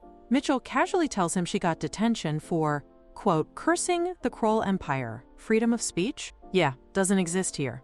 But it's all right. They just got a little labor as punishment. Oh, and Eugene? He's been sent back north because of the Dragon King issue. Hubert then asks if the Dragon King is actually advancing south. That makes Mitchell pause. She heard rumors that Hubert is pretty knowledgeable about the Dragon King, so she asks if there's any method they can use to stop him from attacking, at least until she graduates. Hubert, smiling knowingly since Eugene is part of her club, says that actually it's really easy to find a way to stop the Dragon King from attacking until she's out of here. This shocks Mitchell, because if there is really a way that is easy to stop that Dragon King, then hello? That's like cheat codes unlocked. Hubert tells her to calm down, because the way she is asking it is making him lose his confidence. He thinks that he will talk with the Machine King and will confirm it to her. Mitchell is like, hold up, what exactly is this Machina guy? Because first, he was the one who gave them that old ginseng, and he also fixed Gret's arm. Hubert laughs, saying that in short, Machina guy knows a lot more than anything. He can even access the Akashi records. This makes Mitchell say that this is literally cheating. The Akashi records are said to represent the collective thoughts of all of humanity. If one can access it, they can view any record that they wish to, and also simulate the future based on countless records of the past. But, of course, variances can occur, so it is really not that perfect and accurate. Still, Hubert will be able to figure out there whether his plan is really absurd or not. Mitchell says that she is going to leave that work to Hubert then, because she is really not in the place of being picky about it either. Hubert smiles, saying that sure, he is going to fix it for her, but in exchange for her spending a day with him. And just like that, they spend the day together. Though Mitchell is barely spending a day, that evening, Hubert is really happy. This is the first time that he has played this much so freely, like a kid finally let out of the house. Mitchell is glad to know that he enjoyed the trip. Mitchell then sees the fireworks, and Kana notes that they are really pretty. Of course, the finale is wrapped up with some fireworks festival vibes, really coming to an end now. She then hears Hubert sniffle. Mitchell, all worried, asks herself what is wrong with him. Hubert starts to shout that he doesn't want these days to end. The way he is shouting, everyone starts to wonder what is this weird noise. Mitchell wraps his face with her handkerchief to stop this, and asks Larry what is wrong with Hubert all of a sudden, and if he is bad with alcohol. Larry thinks that the fact Hubert has never played like this before is making him emotional. Ever since Mitchell took care of Lord Durlan and stopped him from invading the tower, everything went to the point that they used to add as the substitute king. So Larry could have taken a day off, because she is a subordinate, but Hubert really couldn't. Kana then says to Hubert that if he hastens the family business that much, how about he just quits it like she did? Because, like, why not mental health first, capitalism later? Hubert cries that he cannot quit because he cares about his father. Kana says that if that is the case, then she cannot be of any help, because she really thinks she is better off without her dad. This leaves Mitchell wondering how she can say something this brutal so casually. Mitchell does think that it is sad that he never got to play out, but the fireworks just ended, so he needs to go back home. The ferry arrives, and the conductor asks everyone to get on it before it leaves. Hubert hugs Mitchell, crying that he doesn't mean to leave his mom here. He shouts that he wants to live with her forever. Mitchell asks him to calm down, because she will be going to meet him in the winter break, but he pouts that this is too long. This makes her list that the more she tolerates, the more he annoys her. And what the hell does he even want from her? She is really getting done with his hopeless drunk rambling, but he is too beautiful to get ignored. Mitchell, who is weak to beauty, says that if he really doesn't want to part with her, then how about he asks Gret for the permission to go with her to the north to settle the issue, because having someone who knows the Dragon King is worth it, and it is going to be less risky. Hubert says to her, sure, he would love to come. He jumps to the ferry, saying he is going right away to get Gret's permission. Larry, sorry to Mitchell, says that she should get going too. And just like that, the two of them leave. It was really a chaotic festival, but still, she was able to manage one terminal case, so all is well. Now her main goal is to make sure that Eugene doesn't drop out of school, but until she hears from Hubert, she plans to take a break. The day after the festival, all the club members except him, who went to the north, were dragged to the construction site. Of course, they sang that stupid song at the festival, so now they have to help with the construction of the cafeteria. Of all the days, it really had to be the day after the festival, making her really tired. One of the men calls out to her and asks her to help level this slide. He smiles, saying that when the dean said he was going to send help, he really thought he was going to send some baggage, but he notes that they all are really helpful. And like he did earlier, Reina is planning to help the glass magically later. As for Sarah's aid, he just needs to try his best or maybe go rest. Mitchell, the more she looks at him, the less she understands him. In the novel, he got the teleportation power, and more than anything, he is so strong that she had to bow to him. So why is he holding back his powers and acting so timid? But the fact that he is the main character means he probably knows what he is doing. A crow comes and drops a letter for Mitchell. She sees that it is from Hubert. He says that he asked the Machine King about his plan, and the Machine King told him that the success rate is 49%. But hey, better than nothing. Hubert plans to go north first, and he is going to wait for her there. Mitchell thinks that this much percent is worth trying. Sarah notes that it is really fascinating to see that a letter is sent in this daytime through the bird. Mitchell tells her that her friend from Ilam told her that there is a chance of 49% that they can stop the Dragon King with one of his plans. Sarah is so shocked, saying that if there is really a way to stop the Dragon King, then the one who is able to do so is going to become the war hero. But who is going to tell Sarah that the friend of Mitchell is the demon? Just like that Dragon King. Sarah rants that this is not the time to talk. They really need to go to the king and talk to him about it. Mitchell asks her to calm down, because this is not going to be needed. According to her friend's plan, what is needed is not the army, but their club. Sarah is shocked, asking what kind of plan is going to involve them. Mitchell reads it for them, that they are going to hold a concert right in the middle of the battlefield, like dead serious, mid-war Coachella. Sarah is really dumbfounded to hear this, standing there like her brain just got hit with a cosmic slap.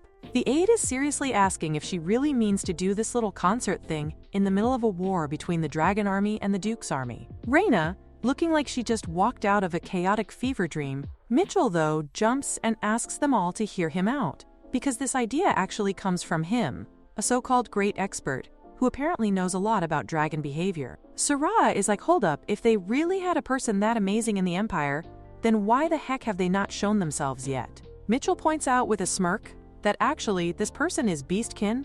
He really can't just show himself out to humans. That reasoning does make sense to Sarah.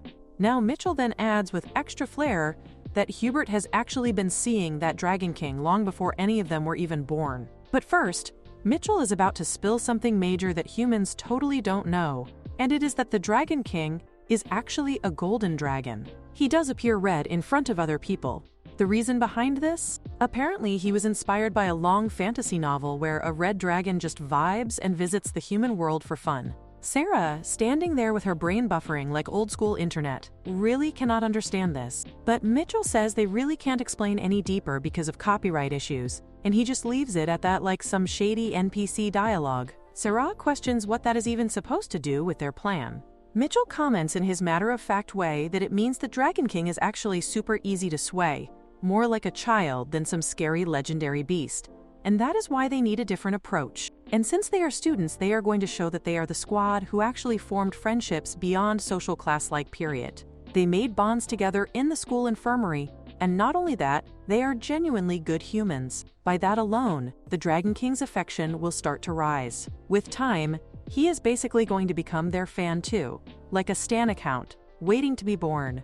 But that whole perfect storyline couldn't last, because the band had to break up when one of them had to leave. And that right there is the actual reason Eugene left the band. It was because of the war at the north.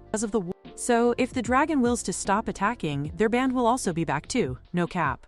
Of course, this is not going to continue forever. But at least until Eugene graduates, Sarah agrees that this is really worth trying. Still, she points out they probably can't request military funding from the king for something like that stage. Because, imagine filing paperwork for concert budget during wartime. It's giving Delulu energy. Because it would be great to have that stage effect, Sarah assures them that she will try to work and get her allowance in advance, and with that, they are really headed to the north, because their actual mission is to save their friend Eugene. After that, the North concert is confirmed, and they each start doing their part in their own chaotic ways. Sarah goes full unhinged and spends her days in the imperial chambers, rolling dramatically across the marble floor, begging for money without a single ounce of shame. The aide keeps rejecting the low-key calls and record deal offers, like a manager swatting off shady producers. Reina, on the other hand, is nose-deep in survival strategy cases, studying those scenarios where only two of them can make it out alive.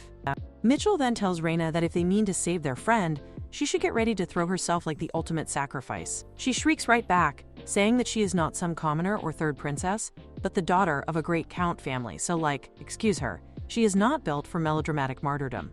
Mitchell, not caring about her dramatic whining, also goes around trying to collect donations. She really doesn't expect much at first, but thanks to the combat technique team, who are desperate to get their ace back, they actually manage to collect a decent amount. It's not world-saving money, but it is enough to cover their train ride and even snacks for the final day. Everything she does now is for Eugene, not to drip out of the school like a tragic dropout. And because of that, she doesn't even feel guilty. Finally, she tells the plan to the dean and asks him if he thinks it has any chance. Hearing this insane concert scheme, the dean literally steps out for a moment, laughing his heart out like a boomer who just discovered TikTok. He comes back, apologizes, and admits he did not expect this idea at all, but says Mitchell is truly a clever fox. And wild as it sounds, he really thinks the plan might actually work. Hubert, who is already on his way to the north to hand out the cult of love and peace, doesn't even bother bawling about the club. If this succeeds, it is going to be nothing short of a miracle. Sarah, still not understanding how the dean knows so much about the Dragon King, starts side-eyeing him. But looking at everyone's reactions, it really does seem like this plan might just work. She dares to ask him another thing. Since the trip will take at least a week, what is going to happen to her grades? He tells her bluntly that it's probably going to count as academic discipleship. She can't believe she is standing on the edge of getting dropped out like some flunked side character. But he reassures her that she really doesn't need to worry. If she is able to stop the war even temporarily, she is basically going to be crowned a national hero. And that kind of prestige will excuse her absence. As long as she doesn't fail her exams, they are good. And not only that, the dean says attendance will be marked anyway because he himself is also going to the war. So in the end, they really need to succeed no matter what, because their mission is no longer optional. It's destiny locked. They are all finally ready to head to the north. Sarah looks at the food they've packed and asks if this is what it means to bring snacks and share with friends. But since she clearly doesn't know a single thing about common people's life, they don't just buy the snacks. They also play a ton of games on the way, like chaotic kids on a field trip. And finally, they arrive at Brandenburg. Someone comes out, thanks them dramatically for coming all the way here, and assures them that the stage construction is going to be completed soon. They are asked if they would like to go to the castle first, where Eugene and the Count are already present. Sarah shakes her head, saying this is fine, because she really doesn't want to create unnecessary fuss. They didn't come here for fun anyway. They need to head straight to the stage. The knight leads them to it, and when they arrive, the sight hits them. It's striking, their concert stage standing bold, while on the other side, at some distance, is the Dragon King himself. Now it is finally sinking into Sarah's brain. This is not just a concert venue, this is the actual battlefield. Sarah says that they should get ready to start the performance. And the first thing is the sound check. While they are busy with this, they suddenly notice that one of the dragons starts flying toward them. Sarah gets worried real quick, thinking what if this dragon is actually planning to attack them already? For Mitchell though, he pauses, because this dragon seems somehow familiar to him, like deja vu vibes. The dragon calls them foolish for coming all the way here without even knowing their place. Mitchell, instead of shutting up like a normal person would, actually asks the dragon if they have met before. The dragon instantly starts to get angry and calls him insolent, saying how dare a mere human like him not know his place. She was low-key trying to act friendly with him, but he is actually such a pain in the back that she's not even having it anymore. Just in that moment, the countdown rushes in, like a hype man from backstage, yelling at Sarah that he already asked her to wait at the backside for more. But Sarah says she cannot bother someone who is already having a tough time, so she is not backing off. Mitchell then suddenly sees it, that this is the father of Eugene, and if that's the case, then Eugene must be here too. He asks if that is why they are on stage, and honestly, it is really his first time seeing him in the full armor, and even that ridiculous weapon suddenly looks cool with him, like cosplay but premium. The Count notices this whole scene and wonders if this big dragon is here to attack Sarah, so he orders his army to charge at the dragon. But the poor dragon is like, "Stop, it's not like that." Though the Count says that if they are going to charge, then he will order his dragon army to charge too. Sarah also asks them all to stop, telling them to get attentive because she wants them all to listen to her song. Mitchell is honestly wondering, like, what the heck? Because why would she even say that at such a heated moment? But she really says that she never thought they would be performing in a situation like this, yet she is past caring now, so she should just do her part. The song starts, echoing in the chaos, while Eugene bursts in asking them why the hell they are singing. All of a sudden, Sarah says to him that she also does not know, but Mitchell asked her to do so. Eugene turns to Mitchell like, what the hell is she thinking? Because this is peak insanity. Then one of the dragons actually attacks them, but Eugene blocks it. He turns to his stupid friend and says that with the power in this sword, he can only stop 2 more attacks, so they should just run away from here. But Sarah keeps singing, like, absolutely committed, making Eugene cry and shout that this is not the time for her to sing a song. It is the very first time Mitchell has ever seen Eugene this angry, but Sarah is not the type to stop, just because someone gets mad. Sarah finishes the song with a happy flourish, then immediately announces that she is going to start her second track. Eugene, baffled out of his mind, cannot believe she's planning to sing yet another song right here, right now. But Sarah just chuckles, tossing her hair, and declares that it wouldn't be much of a concert with only one song anyway. The second piece she begins is titled, Love is a Hungry Blizzard. Just as her voice rises, the dragon fires again, unleashing another defensive strike. Eugene panics and shouts that the next defensive move is going to drain the last of his sword's power. But Sarah and her bandmates aren't even slightly interested in listening to his complaints. Their carefree vibe makes the other knights watching from the sidelines laugh as well. To them, this whole thing feels less like a life or death clash, and more like some kind of chaotic festival. As expected of the Bruno Wings, they know how to raise morale. Mitchell notes that, since everyone's spirits seem to have risen, she might as well play her part too. Just then, the knights are left completely shocked when a massive figure descends. The dragon lands right in front of them. The sheer size of the creature leaves no doubt. This is a Dragon King. And judging from the blazing crimson color of his scales, he is clearly no ordinary red dragon. He orders everyone to cease combat, even as his own flames roar across the battlefield. Mitchell realizes that he is using metallic fire, a power far too rare. No matter how he presents himself, this one reeks of golden dragon lineage. Reina reaches the same conclusion and understands why people call him the Red Dragon King. The Dragon King then shifts his gaze onto Sarah. She assures him firmly that they are not here to fight. All they want is for him to listen to their music. To their shock, the Dragon King actually says he already knows what they are talking about. He admits he knew beforehand they came to sing to him. Mitchell feels oddly relieved. Clearly, Hubert must have informed him. Yet at the same time, she cringes as the Dragon King, face faintly blushing, orders them to sing The Unending Rain. They haven't even started the performance yet, and this overgrown lizard is already acting like some smitten fanboy. Someone calls out to Mitchell, and when she turns, she sees that it is Hubert. He shouts to her that he has already shown the Dragon King a video of them performing, and everything is already planned out smoothly. She feels relieved and even glad that he pulled off such a great marketing move for the band. Sarah steps forward and announces that she will begin the song. The other dragons, all gathered around, seem to think at first that maybe they are about to fight, but instead, they settle in, ready to enjoy this performance. Eugene's father doesn't seem to understand what is going on, but Sarah declares loud and clear that this is the very first show of their band, and it is about to begin. Mitchell suddenly notices a white cloth at the back, one that definitely wasn't there before. To her shock, She realizes it is projecting the backstory Sarah had created for each band member. The sight makes the little dragon freak out. He is the most emotional type ever. When Mitchell's own backstory comes up, it makes her feel annoyed, like she should just ignore it and focus on doing her part. The dragon, however, is completely moved, glad to see that she is portrayed as the type, with a kind heart but sharp words. Mitchell can't believe that Sarah really added this kind of extra layer into the backstory, and on top of that, she is even more frustrated that this Dragon King insists on muttering all of it aloud. She cannot concentrate on her performance at all. Her anger builds, and in the middle of it, she snaps, smashing the guitar pick into pieces. Worse yet, she hadn't brought any spares with her. Left with no other option, she has to craft a new one using her ice powers right there on the spot. Seeing this, the dragon goes wild again, completely smitten and crazy in love with the icy heart she puts into her music.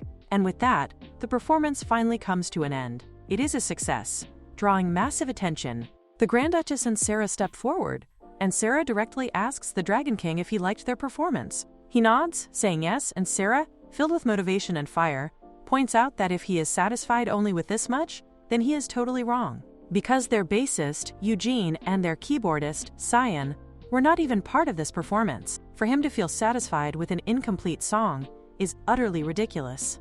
The Dragon King narrows his gaze and thinks carefully, realizing that the video Hubert showed him earlier had indeed included one more band member. Sarah points out, in that regard, as the band's vocalist and the third princess of the Kroll Empire, she would like to propose a negotiation.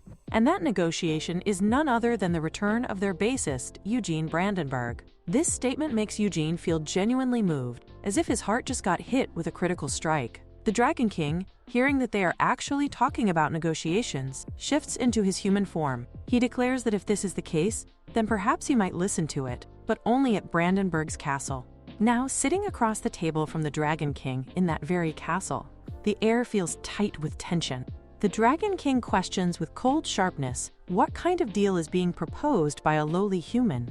Mitchell scoffs that this guy was having a blast just a moment ago, and now he is suddenly trying to act all high and mighty. Sarah doesn't flinch. She replies that there is no need to beat around the bush, for she will be direct. What she proposes is simple but heavy. She wants the Dragon King to stop the invasion. With a single thought, the Dragon King dismisses the idea as impossible. He bluntly states that he refuses. Mitchell is about to step in. She knows that her opponent is still a child in many ways. She questions him further, asking if he even realizes that they, the members of this band, are all of different statuses. It is nothing short of a miracle that they even managed to form this band in the first place.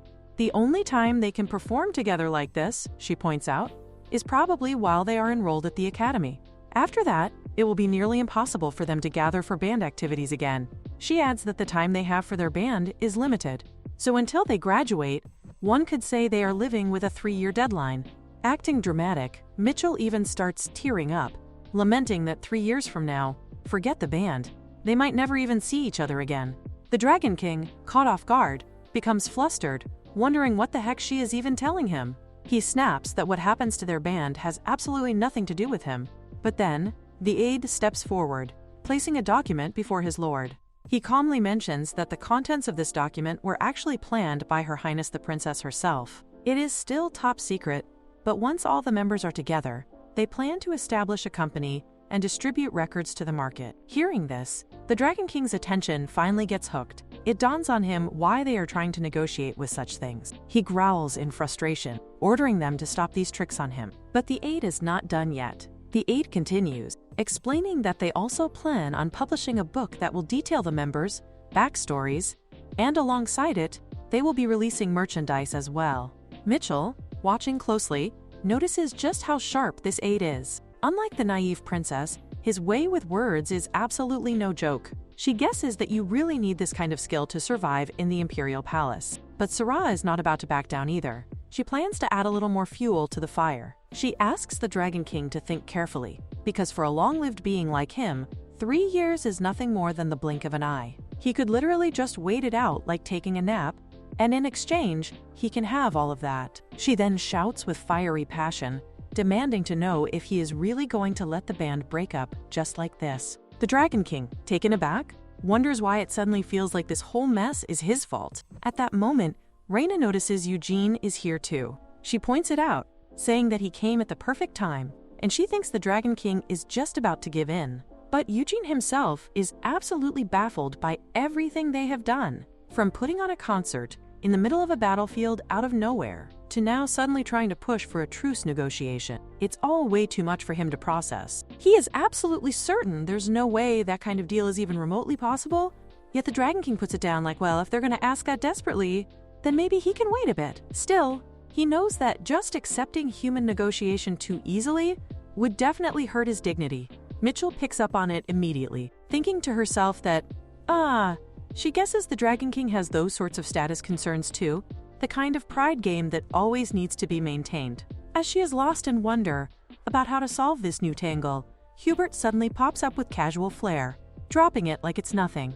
To him, if that's all, then it's no problem. Mitchell wonders if he's really got any solution, and he confirms it's that easy. To the other dragons, he says, all they need to do is frame it as the humans agreeing to present tribute, nothing more, nothing less. That's literally all they have to say. She actually agrees, nodding along, thinking that, that really does sound good, and she turns to Princess Sarah to see what she thinks. Sarah sighs, clearly feeling the weight of it all, but allows him to tell the dragons that the humans paid tribute, with the critical condition that it be kept secret from the humans. Dignity, after all, is everything to them too. The Dragon King himself is like, sure, nothing's more important than dignity. And honestly, the whole thing makes it clear that these guys really are incorrigible downer players, obsessed with appearances. As concrete evidence of this so-called tribute, the dragons settle on receiving human entertainment devices, like straight-up gadgets, as if that somehow elevates the deal. And so the negotiation moves forward smoothly. In the end, the Dragon King agrees not to advance south until the club members have completely finished their band activities, while the princess herself commits to supplying entertainment devices to the dragons and to participating diligently in those same band activities. To commemorate the successful negotiation, Princess Sarah turns toward Mitchell, relaying that the Dragon King wants the button she uses as a guitar pick to serve as a symbol of the agreement. Mitchell cannot believe this ridiculous demand, but she brushes it off with a casual, "Never mind," and tosses the button straight into his hands. The Dragon King, however, is beyond thrilled, practically sparkling with excitement at holding what he declares is the very button used by the Heart of Ice. After negotiating something so heavy and serious, seeing him lose his cool over a mere button is both wild and hilarious. It becomes obvious that despite the weight of his title, he's definitely still a kid at heart. Now that the negotiation is wrapped up neatly, he is already hoping they all get to hear new news about Reincarnates soon. Everyone outside is probably waiting, buzzing with curiosity, ready to hear what just went down inside. He is quick to be off, carrying himself with finality, while Hubert beams with relief, glad that everything worked out in the end. Mitchell acknowledges that it is all thanks to everyone's combined efforts, and even gives Hubert his well-earned praise for the good work. Yet her eyes narrow in curiosity as she wonders aloud why he is in a dress again. Hubert sighs in defeat, revealing that beastmen are not allowed on the train, so he was denied boarding. Eugene, on the other hand, looks absolutely ridiculous, lost in thought over whether the war is really over. Just like this. Mitchell, coming to think of it, realizes she hasn't checked her status window yet. Other than that mysterious blessing, all the suffocating deadlines are gone. She beams with joy, telling Eugene that it really is settled, and even declares that she's going to count on him as the bassist from now on. This statement makes him chuckle, while Reina pipes in with the affirmation that as long as everything is resolved, it's fine. Mitchell guesses that means they can finally return to the academy, but Sarah raises a hand, asking them to wait. She turns to Mitchell, reminding her that when they wrote the agreement, it was stated that the deal also covers Cyan's return. Mitchell confirms that as true, even though Cyan hasn't participated yet, he's still officially a band member. That means Cyan will have to take part in club activities too. Since he's now included in the truce agreement, Cecil won't be able to hold him back this time. Sarah can hardly believe it, realizing Mitchell had that in mind all along. Anyway, since the truce now depends on it, they all acknowledge that they'll have to work even harder in the future. Everyone prepares to head back to the academy, carrying the great news of the truce with them. But the dean, of course, is having a full-on panic attack the moment they arrive, shouting about how none of this even makes sense. After all, they not only cut class, but also went off to play a concert on a battlefield. Mitchell feels a wave of déjà vu, like she's been scolded in this exact same way before. Sarah tries to soothe him, pointing out that everything ended well, and that should be what matters. But the dean insists they were simply lucky it did, because they could have almost died. Sarah herself almost ended up with a state funeral while still enrolled in the academy. Naturally, the dean is furious. If the princess had died while still a student, he would have been held responsible. He's the same man who covered up the dragon invasion incident, and taking the fall for a royal family member's death is absolutely the last thing he wants. It becomes clear they won't get away so easily this time. Sarah offers her sincere apology, but also gently asks him to consider that the others are all exhausted, and she'd appreciate it if he could let them off just this once. She even bribes him with the promise of arranging a meal with His Majesty next time. The dean clears his throat, realizing that's exactly why he's so sensitive about responsibility. His ambitions are heavy, but in the end, since they did accomplish something so great, he decides to overlook the absences. Mitchell raises the point of worry. What if they get demerits and their graduation is delayed? That would only drag out the truce agreement even longer. But the dean practically begs them all, pleading for everyone to just graduate and get out of the academy as soon as possible. Mitchell stretches, finally relaxing.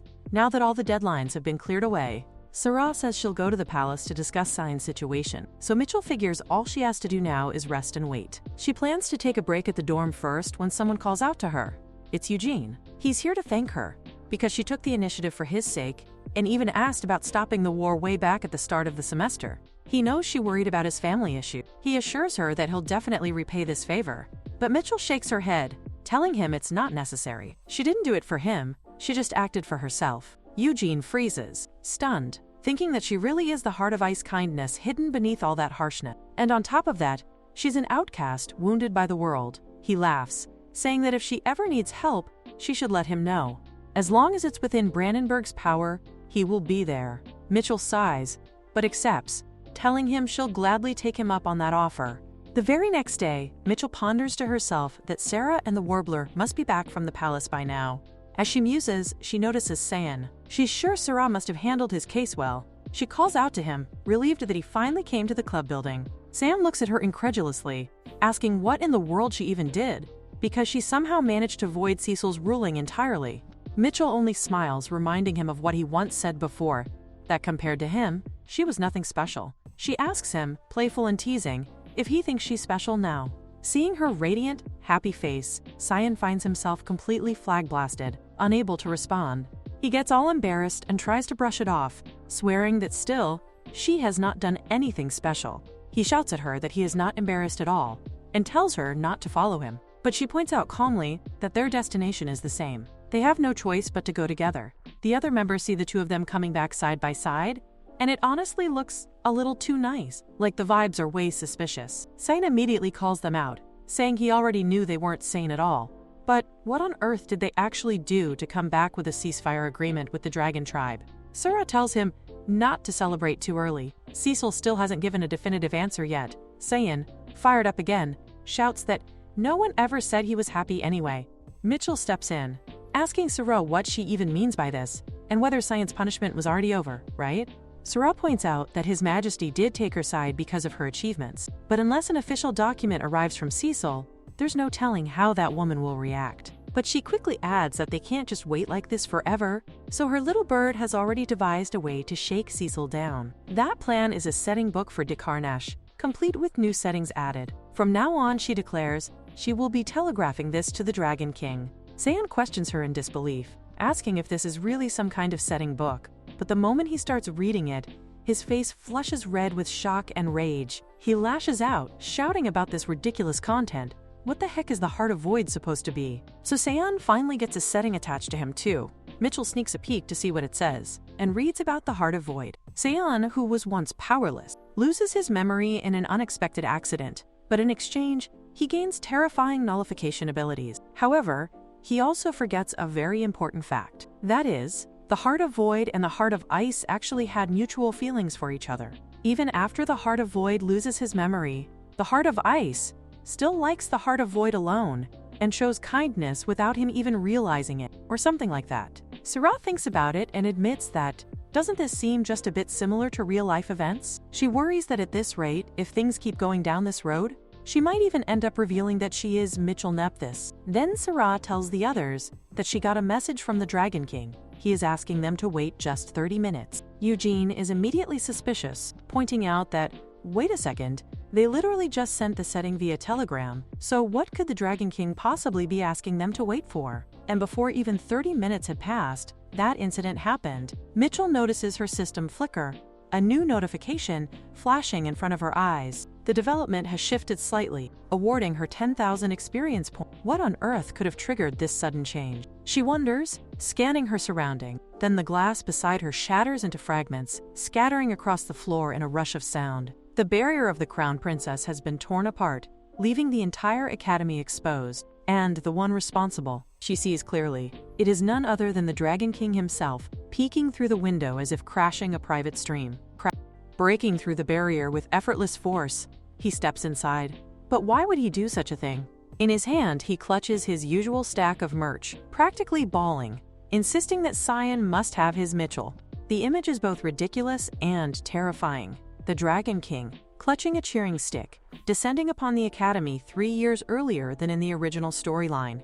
The incredibly powerful stone club he wields roars with an echoing cry that shakes the walls. The people inside tremble, fear vibrating through them like static in the air. He declares his intent clearly, his words striking the hall, and just as suddenly, he departs. Mitchell stands frozen, spacing out from the shock, her mind lagging like a browser crash. Sarah, watching him drift off like that, snaps in irritation. This is not the time to be zoning out. She orders the team to hand her the telegram codes for the 3 major newspapers. The news must spread. The third princess's great achievement of forging a 3-year truce with the Dragon King. But beneath the headlines lies the real political tension. Crown Princess Cecil had requested the postponement of certain negotiation terms. When her proposal was refused, the Dragon King himself violated the Empire's skies, smashing the barrier to pieces. The stakes are brutal. What's more important, keeping her brother in check, or ensuring the safety of the entire Empire?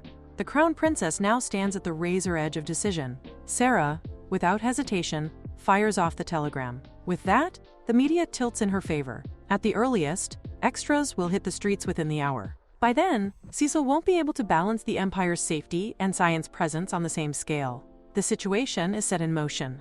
Across the room, Reina munches her snacks casually, wondering how this mess will spiral. Even Eugene lets out a laugh, not from mockery, but from sheer disbelief at the absurdity of it all. Sarah herself is confused by their reactions, wondering why they are treating this chaos like it's some kind of late-night drama.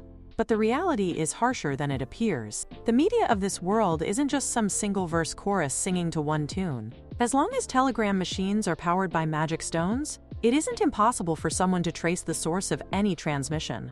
If the origin of this tip gets tracked back to the Third Princess's club, the fallout could be catastrophic. And indeed, the backlash arrives faster than she expected. Sarah skims through the newspaper, her hands trembling as her eyes catch the bold headline. Third Princess Sarah Kroll officially entering the succession battle? The words sear her vision. The implication is brutal. This is framed as a direct challenge to the Crown Princess herself. She throws the newspaper away, her voice breaking with desperation. She has no interest in the throne. She cries out, asking why everything has been blown so far out of proportion. From the very beginning, the noble-born, including herself, had anticipated that things might unfold like this, but it still feels unreal. And in the shadows of the chaos, a detail goes unnoticed by most. While the telegram was being sent, the princess's aide quietly downs a disguise potion, slipping into anonymity. Only those of the royal bloodline seem oblivious to what's happening behind their backs. Everyone else already saw the storm coming. The status window awarding all that experience earlier might not have been triggered by the Dragon King's sudden intrusion, but by this very incident itself. The system recognizes upheaval, and this clash between the Crown Princess and the Third Princess is about to ignite head-on, escalating into something far beyond what anyone anticipated. Eugene steps in to console Sarah. Brandenburg, he reminds her, never forgets a favor. When the time comes to face death, they will die together. Mitchell follows, her tone calculated, declaring that she will expand the integrated roster and even offer the eastern part of the Empire to Sarah's hand. The dominoes keep tipping. Reina chimes in with her own observation. If both the northern and eastern territories fall under Sarah's control, then Letham will be forced to step into the fold too. She cries out, begging them to stop, insisting that she never meant for it to spiral in this direction. But the tide is already rushing. The news has spread too quickly, and now it feels impossible to rein it back. Impossible. The tabloids pile on fuel. The Dragon King's shocking statement sweeps across headlines, not only about politics, but about something far more explosive: the rumored lover the prince has in mind. Instead of keeping focus on the succession battle, gossip magazines pivot straight into sensational drama, splashing scandal across their pages. Mitchell keeps the worst of these stories in her pocket, recognizing that this particular piece of news will shake the empire to its core when it blows up fully. Still, the pace of events doesn't wait for anyone. While trailing after Sayan, a visitor suddenly appears before them. Someone calls out, "It's a man," introducing himself as being from today's news. The words make Mitchell pause. Why a reporter? And why here, all of a sudden? If it's about a princess, shouldn't he be running straight to her instead? But then it clicks. This man isn't just any reporter. He's from the company that had been hungry to break the Saiyan romance scoop. Saiyan, of course, has absolutely no idea about any of this. When he skims the article, his face freezes in stunned silence. He tears the page apart in rage, spitting that it's complete crap. The destruction of her precious merchandise makes Mitchell's heart sting as she cries out. The reporter assures them that stacks of extras are still piled up in the office. She can come to pick them up any time if she wants. But then he turns the conversation sharp, asking the question everyone is whispering: are the two of them really dating? Saiyan explodes, shouting why he would ever be with someone like her.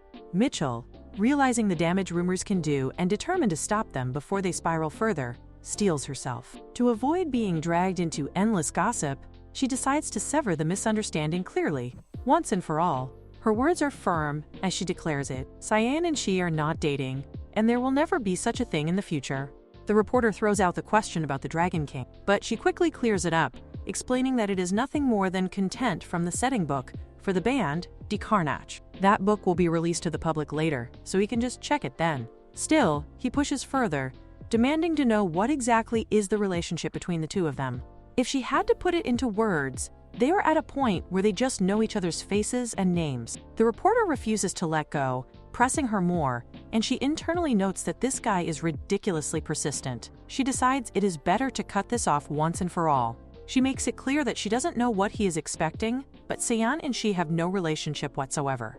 Besides, she points out, a dating scandal about a prince with no influence wouldn't even be a scoop. An article about the third princess favoring pens from the Brotensane company would draw way more attention. The reporter stares at her, all shocked, asking if that story is actually true. An item favored by the third princess? Mitchell steps in smoothly, confirming that it is indeed true. Princess Sarah owns 3 Brotensane ballpoint pens. The reporter lights up instantly, practically glowing with excitement, saying he is going to write the article right now and even thanking them for the interview. She sighs in relief, thinking that she managed to shake him off. Now she should get back to following Saiyan. But when she turns, she sees that Saiyan is no longer there. He is already running away, and she can't help but wonder when he even got there in the first place. She calls out to him, demanding how he could just leave someone behind and go off on his own. She keeps calling, but he does not respond, making her wonder what is up with him. Why is he suddenly in such a bad mood? He is not even answering her, and she thinks to herself, seriously, this guy is so unpredictable. And so, after all the chaos of various incidents like the Dragon King's intrusion, Sarah's own declaration of war, and even the reporter's nosy interview, the final exams finally arrive at the academy. Just like in modern terms, she straight up writes her name on the exam and bounces, a total flex. But of course, she completely bombs the finals. It is only natural, considering that all she can actually remember from the second semester is playing the guitar, doing random manual labor, and serving school lunches. Anyway, final exams come and go, and time really flies. Now, vacation is about to start soon, and she knows she will have a lot to do this break as well. First off, when she returns to Elam, she will need to manage the town as its mayor, and on top of that, she still has to prepare for the opening of the racecourse she has been putting off for way too long.